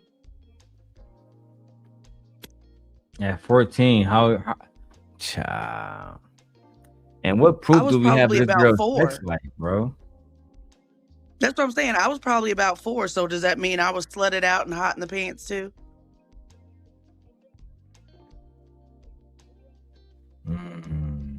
I think this is something that deliberately that they do just to shit on women. And most likely, like she said, it was her own auntie that took her there and told her to do that. Her auntie set her up. You think so? Absolutely. She told her to go sit on his lap, rub his head, and ask him to be her godfather? What? Your own auntie? Introducing a nigga to her, the family and shit. That shit weird as hell. But it happens so much. And the Black community just sweeps it under the rug. And it's not just the Black community, it's the entire population of the world. That's why it's so prevalent. People know what's happening. They know the roles that they play in it. But it's always blame the children. They always go after the weaker target. I couldn't agree more. Let's go. And shouts to Dark Lake. Dark Lake says this. Isn't that someone's daughter that they're talking about? I thought children was off the table. I thought talking about a minor was off the table for Anton. Interesting. I think they will try to argue, Dark Lake, maybe Black Dahlia can back me on this. I think they'll try to argue that they're not talking about a minor because she's drawn now. But I would push back and say when it happened, she was a minor. And Molly just refers to her as a 14-year-old girl. So you're talking about a minor. Therefore, you're right, Dark Lake. Let's go. Find a pervert that's gonna give it to him. Then they want to say, "Oh, I was sexually abused." That's beyond sexually abused. That is some consent. Like she probably snuck off, did the most. Like I hate to even be like this. I be having women's back, but girl, this is beyond sex. You straight up prostituted yourself and let him record it. It got circulated. People can probably still see it today. No, that go beyond grooming. Some of these girls be hoes as teenagers. It just is what it is. And how do we know that she wasn't groomed? I mean, he's clearly a pedophile. This is clearly what he did. He has a record of this. At the end of the day, she was a child. It's not her place to be making decisions about what happens between her, a child, and a grown pedophile. You can't say no. Between her, a child, and a grown pedophile. What the fuck are you talking about? So first of all, they clearly haven't even taken the time out to read the woman's book because they're coming up with assumptions about her sneaking off and all this stuff. How did she sneak off if her auntie took her there?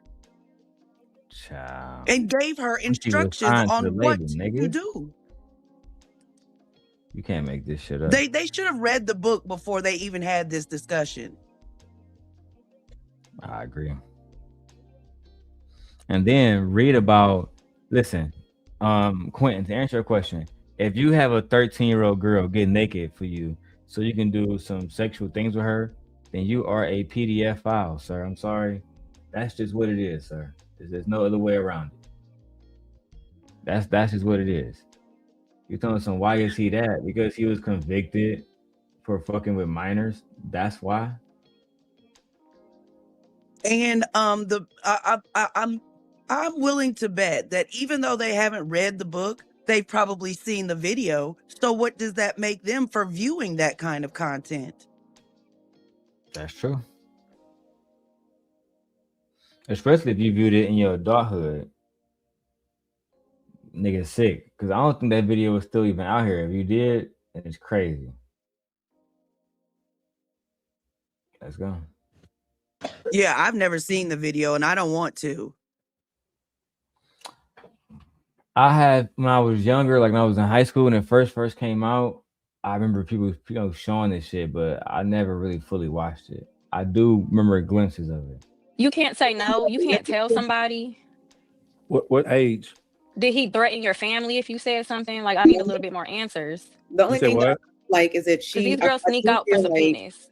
I do feel like she was trying to justify it as her adult self, saying, well, I was going through puberty and my hormones were everywhere or whatever and all of that. I think that was justification for it.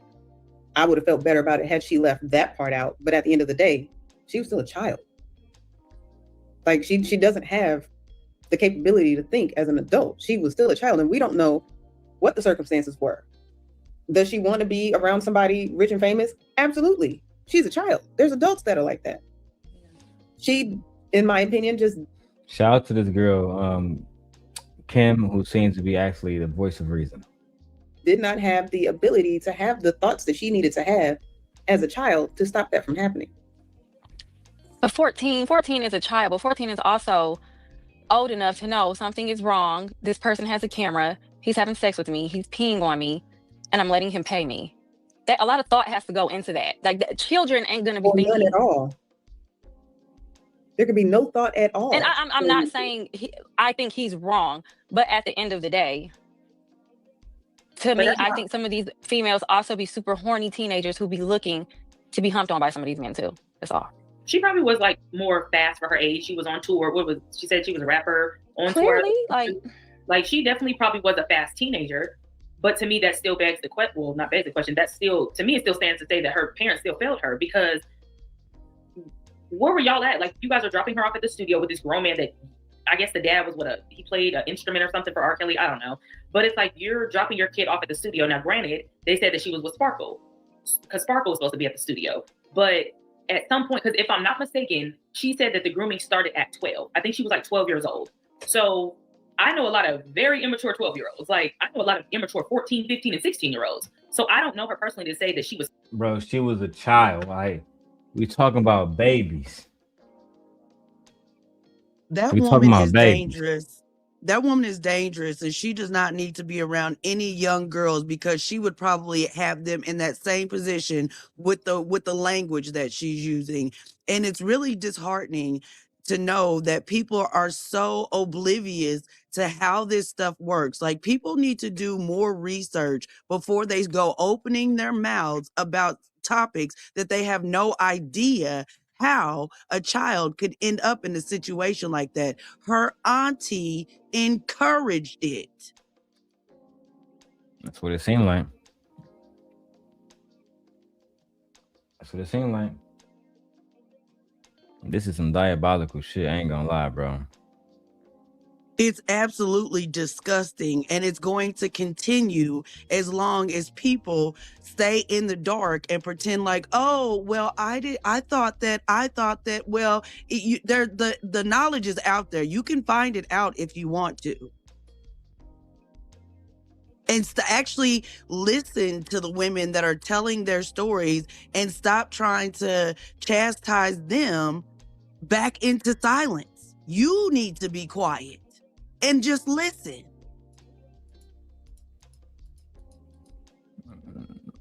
Yeah. I couldn't agree more with you. I actually couldn't agree more with you. Let's keep going. Let's hear what else they had to say. Fast or wasn't fast. Let's say that she was. Nonetheless, technically she still is a kid. Like, you know what I'm saying? I knew some girls back in high school who were thought and bopping at 13 and 14, but I still looked at that as like, I was like shocked, like we're the same age. Like you're still a kid in my eyes. You know what I mean? So to me, it's like, I can't really justify the fact that in at 14, it's like, okay, a guy's willing to give you money. Yeah, it sounds exciting. And you might even think you're in love because this superstar likes you, but that comes with the grooming process. He's gassing you up to make you feel like this is something when it's really, you're a pedophile. You're doing something that you shouldn't be doing with a child. Same could be said for Aaliyah. Aaliyah didn't give me fast vibes, but he manipulated her as well. So much so that he had her on interviews talking about they were friends, but she was covering up the fact that she knew she was in love with this man. Let me ask y'all a question. That's because these Anton, you better intervene because these women are about to expose the fact that y'all like fucking kids, bro. It's some men out here that genuinely are attracted to kids, and I just don't understand why. Why? I think that y'all are deformities. I think like something was very wrong with y'all when y'all was born.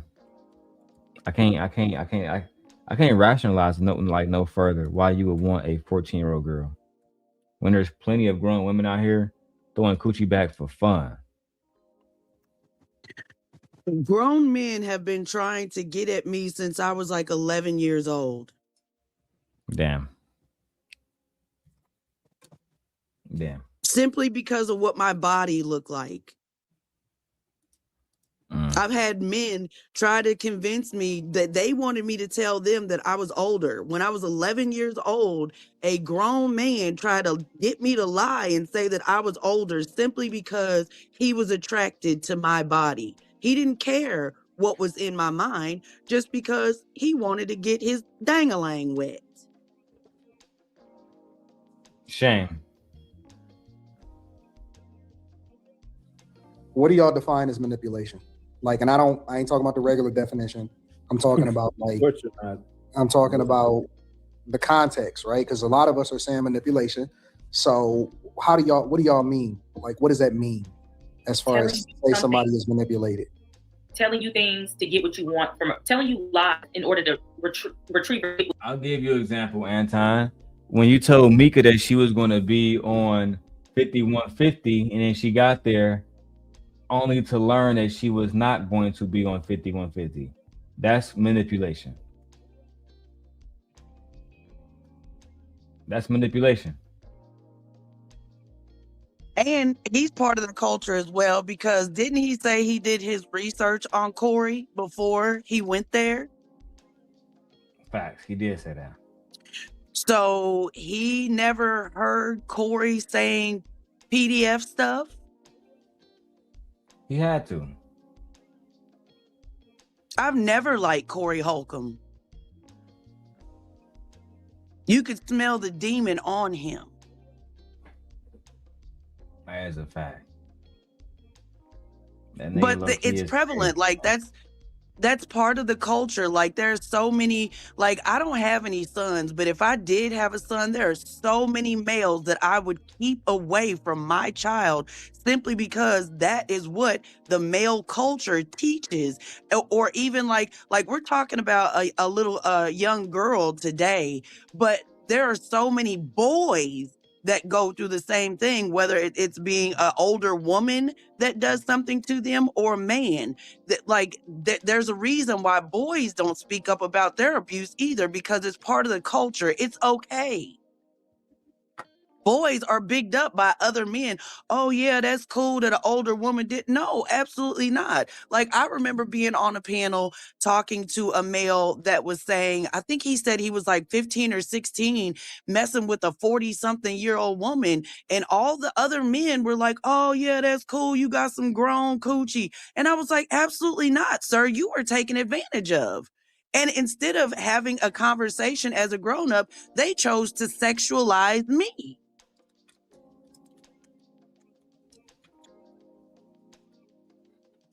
That shit is fucking disgusting. Yeah, I had to be the problem because I spoke up and said that was not okay. That shit is fucking disgusting. It's hard for me to even say anything else. Hey, shout out to Voice in the Box. Let's see if we can get some more donations in the Simp Nation house. It must be a lot of people live today. Let's keep going. Must be a lot of other people live outside of myself. What you want from them, telling you lies or giving you something, i.e. like money or something like that, in order to receive the benefit of what you're looking for. To me, that could be a manipulation tactic. Like that's something that adults do. So people do it, but adults do it to each other. So you're saying lies to someone to make them, whether it feel good. Manipulation is a lie. It can be if you're lying to try to benefit something from it, when you know that it can be. It can make them, whether it feel good. Manipulation is a lie. Anton, to answer that dumbass question, is manipulation a lie? No. Lying is a form of manipulation. Lying is a form of manipulation. Jesus Christ. Omission is also a form of manipulation. So you don't actually have to tell a lie to be manipulative. You can leave parts out to get somebody to do something, coerce them into something that they were unaware that they were signing up for. I agree. Omitting is basically lying to me. I agree. But a lot of people don't see it that way. Because those people are fools. If I go over, if me and Black Dahlia hang out and we fucking have sex, and I tell my wife, oh yeah, I just over there just chill with Black Dahlia on some chill shit, you know what I'm saying? No big deal, you know what I'm saying? That's all that happened, y'all just chilling, smoking? Yeah, that's all. Whole time she done rolled me from the east to west. That's called lying. That's called lying. Let's go. It can be. If you're lying to try to benefit something from it, when you know that what you're saying is not necessarily true. You're saying it so that you receive something, and then once you get that, you're probably just like, I don't care about it anymore. So it can be, in my opinion. I don't know why she wrote a book about it. I would. Money. I mean, I can see that two ways. One is like, okay, this is my story. That's why I can't take it serious. How traumatized are you? You still trying to capitalize off of it. That's the other part. So on the then one you're gonna hand, make people look for the sex tape. I'm like, it's her story. It's hers to do with it what she wants. If this traumatized you and now you want to make money off of it, maybe you feel like you want to win somehow in this situation. So I can get it on that end. But then the other part is like, okay, now, like you say, she's trying to capitalize off of it. And that seems kind of sketchy. So I don't know. I see both sides of that one. I agree. Maybe she was telling her story in hopes that she would help another young girl not end up in the same situation that she was in, and to know the signs of what's happening before it happens to another girl. Maybe it had nothing to do with money. Obviously, if they haven't even bought the book to read it, she ain't making no money off of them, but they are making money off of this conversation. That's a fact. They are. They're literally. So if she can bring into question, right. So if she can bring into question why this woman should be able to tell her story to prevent other little girls from going down the same path, why can't we question why y'all are having this conversation without doing the proper research, i.e. buying the book to support her and actually knowing what the hell you talking about while you making money off of her story that you don't even know what you're talking about? A story about a minor. Story about a minor, bro. Like, real talk. Man, these people are stupid as hell. This is why I don't get on a whole bunch of panels, because I would have crashed out and been put off of that panel. Because what are y'all saying? You're disgusting. And the fact that he got other women do this shit is diabolical. I ain't gonna lie to you. Yeah, but like they were saying, he brings people on these panels to say the stuff that he wants to, but he doesn't want it to be a clippable moment for other people to take his words. So he just employs other people. So he's manipulating all of them on this panel to do his bidding. You damn dummies. You are being manipulated. That's a good point. So he can go around bragging about how much money he made off of employing black women to do it for him. You can't make this shit up, dog. You can't make this shit up, B. Let's keep going. Yeah, I wonder why she didn't come out when all those other women were like before he got arrested or whatever, like when all those other women were coming out. I wonder why she stayed silent then. Why she didn't try to say anything or tell her story then. Because to me, that was like the highlight of the time. If she was gonna come out and say anything, to me, it was like during that time would have made sense, but she didn't. So I'm just like, I don't know. Do y'all look at her sideways because she got a book, or she's telling her story as far as a way for her to be able to profit from it? The book. Why shouldn't she be able to profit from it, Anton? Like you are now. I was going to say that was a leading question. He wanted to get a certain response. That's why he worded it that way, so they could say it for him again. And like I've worked in healthcare, and a lot of women never tell their story, and it's because of people like on this panel. Like I've like had 80-year-old women crying to me and telling me their stories for the first time because they felt comfortable, because they knew that they were in a safe place and they weren't going to be subject to judgment like people like these idiots. Fucking, this is ridiculous, man. I ain't gonna lie, this low-key just fucked me up. And I bet you not one person on this panel is going to take the time out to spend their money to buy this book to actually educate themselves. They're just going to go around trying to tell her story. Oh, she was fast. Oh, she was sneaking off. Oh, she knew better. Oh, she knew that it was wrong for a grown man to be sexing on her body, and it's wrong for her to be writing a book and making money off of it. Oh, she should know better. No, all of y'all should know better, but you don't. I agree. This shit is crazy. Shout out to Bridget with the $5 super sticker. We appreciate you, Mamacita. That nigga's a goddamn $5 boot right now. $5 boot. $5 boot. Sit your $5 ass down before I make change. Let's go. These are all whores that are getting refunds. The whole Me Too movement of whores that are getting refunds. I'm not gonna you got slutted out, and now you want a refund. How the fuck she get slutted out and she was a kid and he was grown, Quentin? Sparkle. This is fucking why isn't there more discussion about Sparkle and what she did and how that little girl would have never been in the predicament she was in if her auntie didn't advise her to put herself in that situation? They're more focused on this woman telling her story, her truth of what happened to her, but they're not focusing on the perpetrators. This is a problem. Absolutely diabolical. Absolutely diabolical, dog. I'm disappointed, to be honest.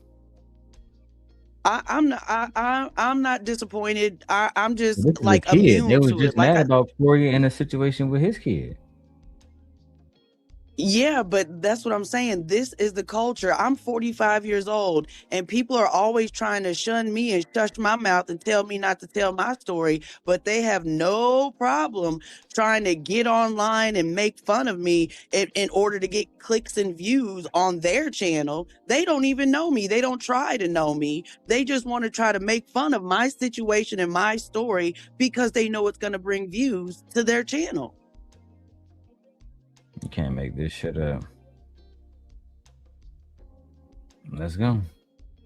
And again, shout out to Bridget M7 with her $5. Let's go. That's what they're getting by taking these niggas to court. They're getting their money back. I believe that both of y'all are right, or everybody is right. I don't see anybody with an actual bad take, in my personal opinion, on this, because I think that Molly is correct. I think that a lot of these young girls, although they are children, know the difference between right and wrong.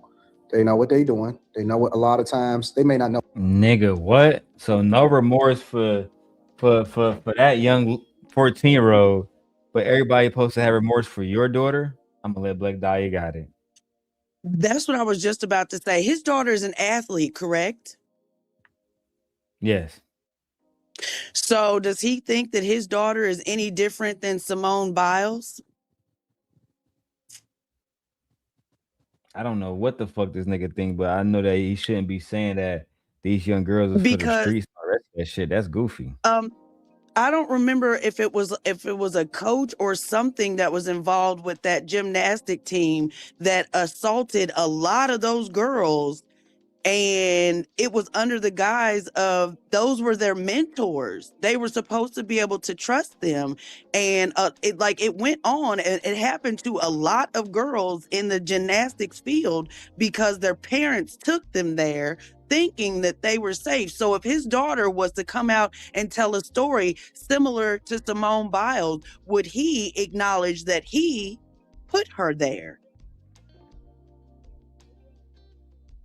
That's a good question. I wonder, will he acknowledge that? No, he's not. He's not. He don't take accountability for nothing. He gonna blame any and everybody except for himself. Oh, because he thought he was doing the right thing by making his daughter. Doesn't she do like karate or something like that? I think so, yes. Yeah. So you just because his daughter ain't came out and spoke her truth, what if she never tells him what happened to her? Because a lot of girls don't.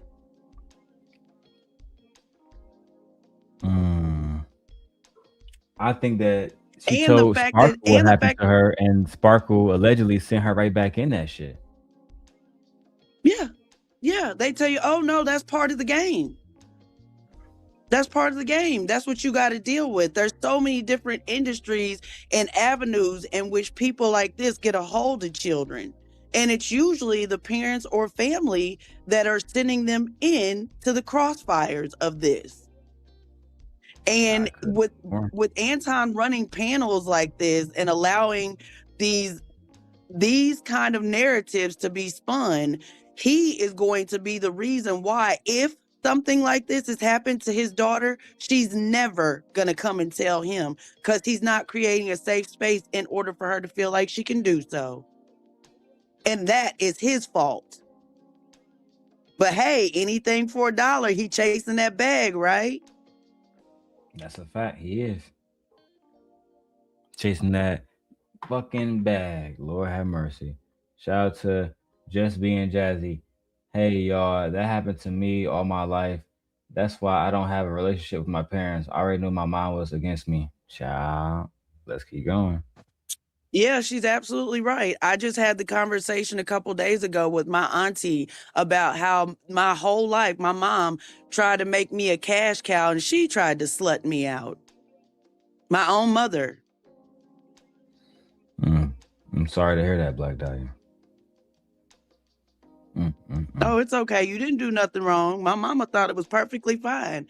Like, people think that I'm making it up whenever I say that I turned down a $10 million marriage contract because I knew that there was something wrong with that situation. And at the time, my daughter, the first time he offered me the money, my daughter was 13 years old. The second time, my daughter was 15 years old. And I said to myself, if this man is willing to pay $10 million just to have sexual access to my body, if I moved into a house with him and my child, what the hell would he be willing to do to my daughter? People were like, oh, you really think he would do something to your daughter? I would have been a terrible parent if I didn't think such a thing.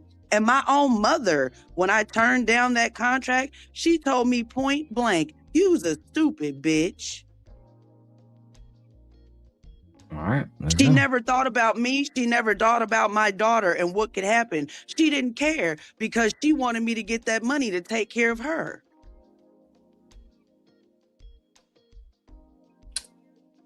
What they getting themselves into, right? The extent that they getting themselves into, but they definitely are situationally aware enough to know what they get themselves into. But then to actually substantiate Brittany and Kim and a lot of other people's perspectives, that does not mean that we don't have a responsibility to protect young people. It does not absolve us from being held accountable from the fact that we are still dealing with children. And they don't know the full extent of what they're getting themselves into. They know what they're doing. They know the difference between right and wrong, but it doesn't mean that they can't be taken advantage of because they still are children. So it is our responsibility, in my opinion, as adults to protect children. And he certainly didn't do that. He went the complete opposite way. But I still think that these young chicks know what they're doing. But that don't. Young chicks is crazy. Not children. Young chicks. Lord have mercy. How could she think that it was wrong if her auntie was the one telling her to do it? That doesn't make any sense. Why, like, you as a 12-year-old, because she said that that's when it started, when she was 12. As a 12-year-old, if your auntie is telling you, hey, you should do this, how are you supposed to know any better if that is what you're being taught? And she's a whole baby out here. But now she's just a whore trying to get her money back.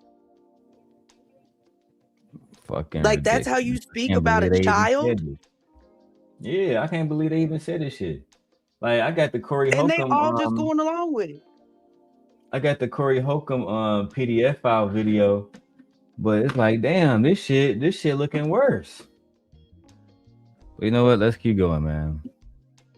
Because listen, if a young 14-year-old girl willingly and knowingly come up to a guy and say, oh my God, I love you. Nigga, that ain't, just because she know the difference between right and wrong don't mean that you get permission to be able to take advantage of her.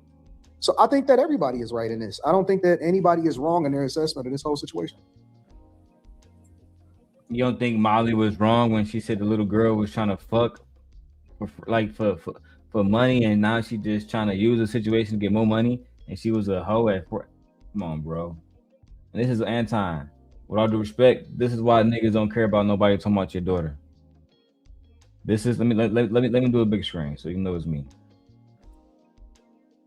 This is why nobody cares about people talking about your daughter. Precisely why, because you be on this type of bullshit right here. Now we gotta clip this, man. Listen, man. I'm working hard. I'm back at it, Black Dahlia, in full effect. All right, let's go. I don't think anybody is wrong. But that's just me. It's absolutely me. Anybody else got any additional perspective that y'all want to add into this? I think it's distasteful putting anything on a child for an adult being a predator. That's all. What you mean? Ooh, Black Dahlia. Now you see she tried to push back. We know how this goes when women push back against Anton. But the fact that he is the father of a daughter, and only a daughter, and then you gonna turn around and say, what do you mean by that? That's how I know if something happened to his daughter, she's never going to tell him. And even if she did, he would not own up to his part in putting her in that situation. He is disgusting. This is some nasty content, Anton. I ain't gonna lie. Like, I don't even know what the fuck to say right now. Right? And shout out to Lex, because not only is Lex fine as hell, but she clearly got some goddamn common sense. I don't think anybody is wrong. But that's just me. It's absolutely me. He doesn't think that anybody is wrong. This is how I know. This is how I know. Like, I got a sneaking suspicion something has happened to his daughter by the way that he talks, putting on blast online what he said to his own wife in the 9th grade. No one would know. No one would know that he asked his wife if she gave fellatio in the 9th grade. That's the way you feel about women? What are you teaching your daughter, Anton? And then got her to go along with this shit is diabolical.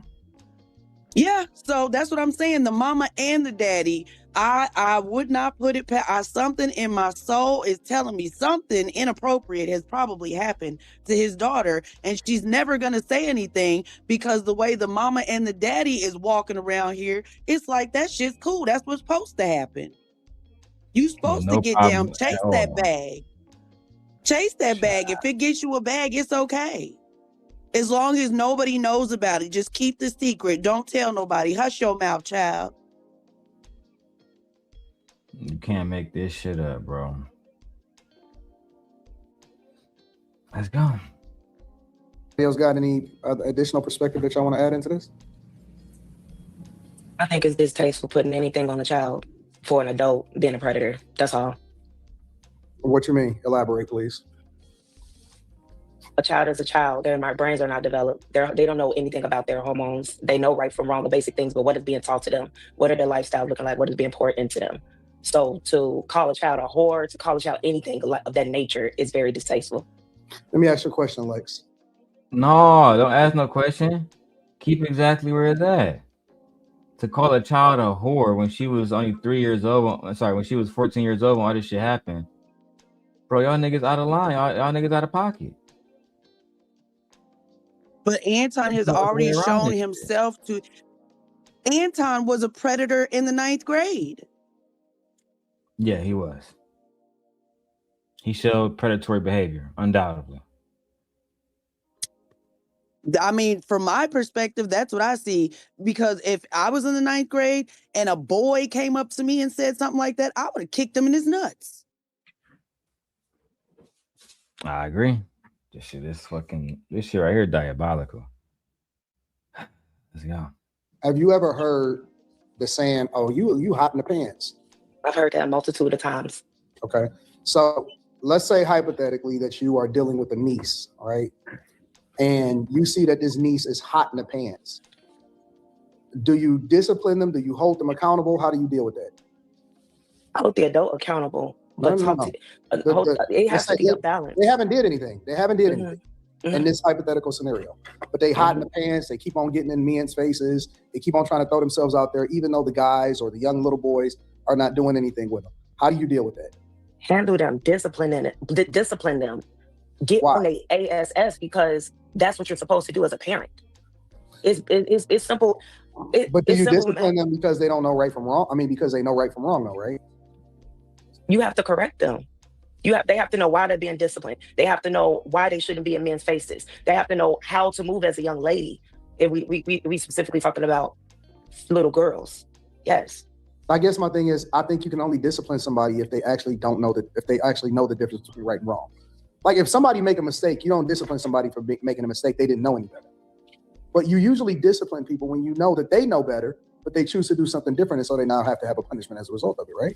I think discipline doesn't just go into trying to punish someone. It could lead to, you know what I'm saying, having to whoop them or ground them or punish them. But you also have to understand that you have to incorporate correction.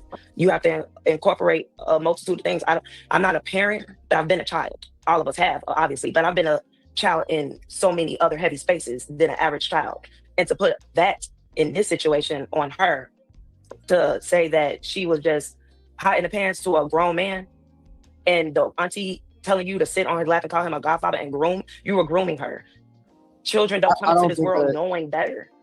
I don't think that anybody is blaming her for the situation with R. Kelly. I'm just simply saying that a lot of these chicks.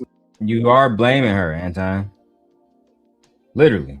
You're literally blaming her. I think that using the word discipline is the wrong thing. I think it's stemming from a lack of education. Why would you discipline a child for going through puberty? How do you incorporate the word discipline when they're just going through a normal part of life? This seems like there's a lack of education. And even if a girl is, because I mean, it's not uncommon for like the movie Crush. It's not uncommon for young girls or young boys to have a crush on somebody that's older. But that's where education comes in, not discipline. I agree. Guys, we've almost been for 5 hours and we haven't reached the goal, which means we got 8 minutes to get at least $60 more to the Cash App, or we got to do an Izzy Bands, and we're gonna have to end the stream. Me and my wife do a pre-recording. So let's keep going for 8 more minutes, and then let's see if y'all want to support. If y'all don't, if y'all cool, if y'all can, y'all can't. I understand. I just make more use of my time in other ways. Let's go. Know better, and they choose and they doing wrong, and it doesn't mean that they parents or whoever is supposed to be over them shouldn't be held accountable. 100%. I just think that multiple things is true. I don't think that a child can necessarily be hot in the pants. I feel like that's a sexual deviance and something happened. They need to be counseled. Something went wrong. Y'all act like y'all ain't never been to high school before. That's what I'm saying. Like, I'm the only one that's been 14. I don't believe that that's a natural. You don't know that you shouldn't be letting a grown man sex on you, record it, and pee on you. At some point, we don't have responsibilities. I think that R. Kelly is absolutely a monster. I think that, and I'm the biggest advocate against these guys ever talking. I talk about it. I talk against it on a regular basis. But damn, if you telling me that when we was 14, 15, and all of that type of shit, when we was young, when we was ninth and 10th grade in high school, that we didn't know better, I absolutely knew better. And I know that all of the little chicks that we was playing around with and running around with chasing, that they knew better too. They knew better. In that space, being curious and naturally developing is one thing. I think that whoring around or whatever else you want to call it as a child stems from some sort of deviance. Something happened that's not natural. They didn't show up in this world. Because that showed their touch. You're right, Kim. That showed every female get touched. Y'all are completely. These niggas are hell bent on saying that a young girl is basically a hoe. She has no sexual deviancy, none of that stuff. That goes to show you how they feel about young girls. And this part of the conversation is leading me to believe that they have no idea what coercion truly is and how that comes about. Like, I have had extensive conversations with my nephew about the difference between coercion and actual consent. Those two things are different. Like, this is a problem. This is a problem that adults don't seem to know the difference between coercion and consent.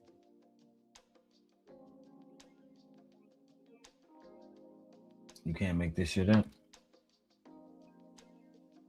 Let's go. And I feel like I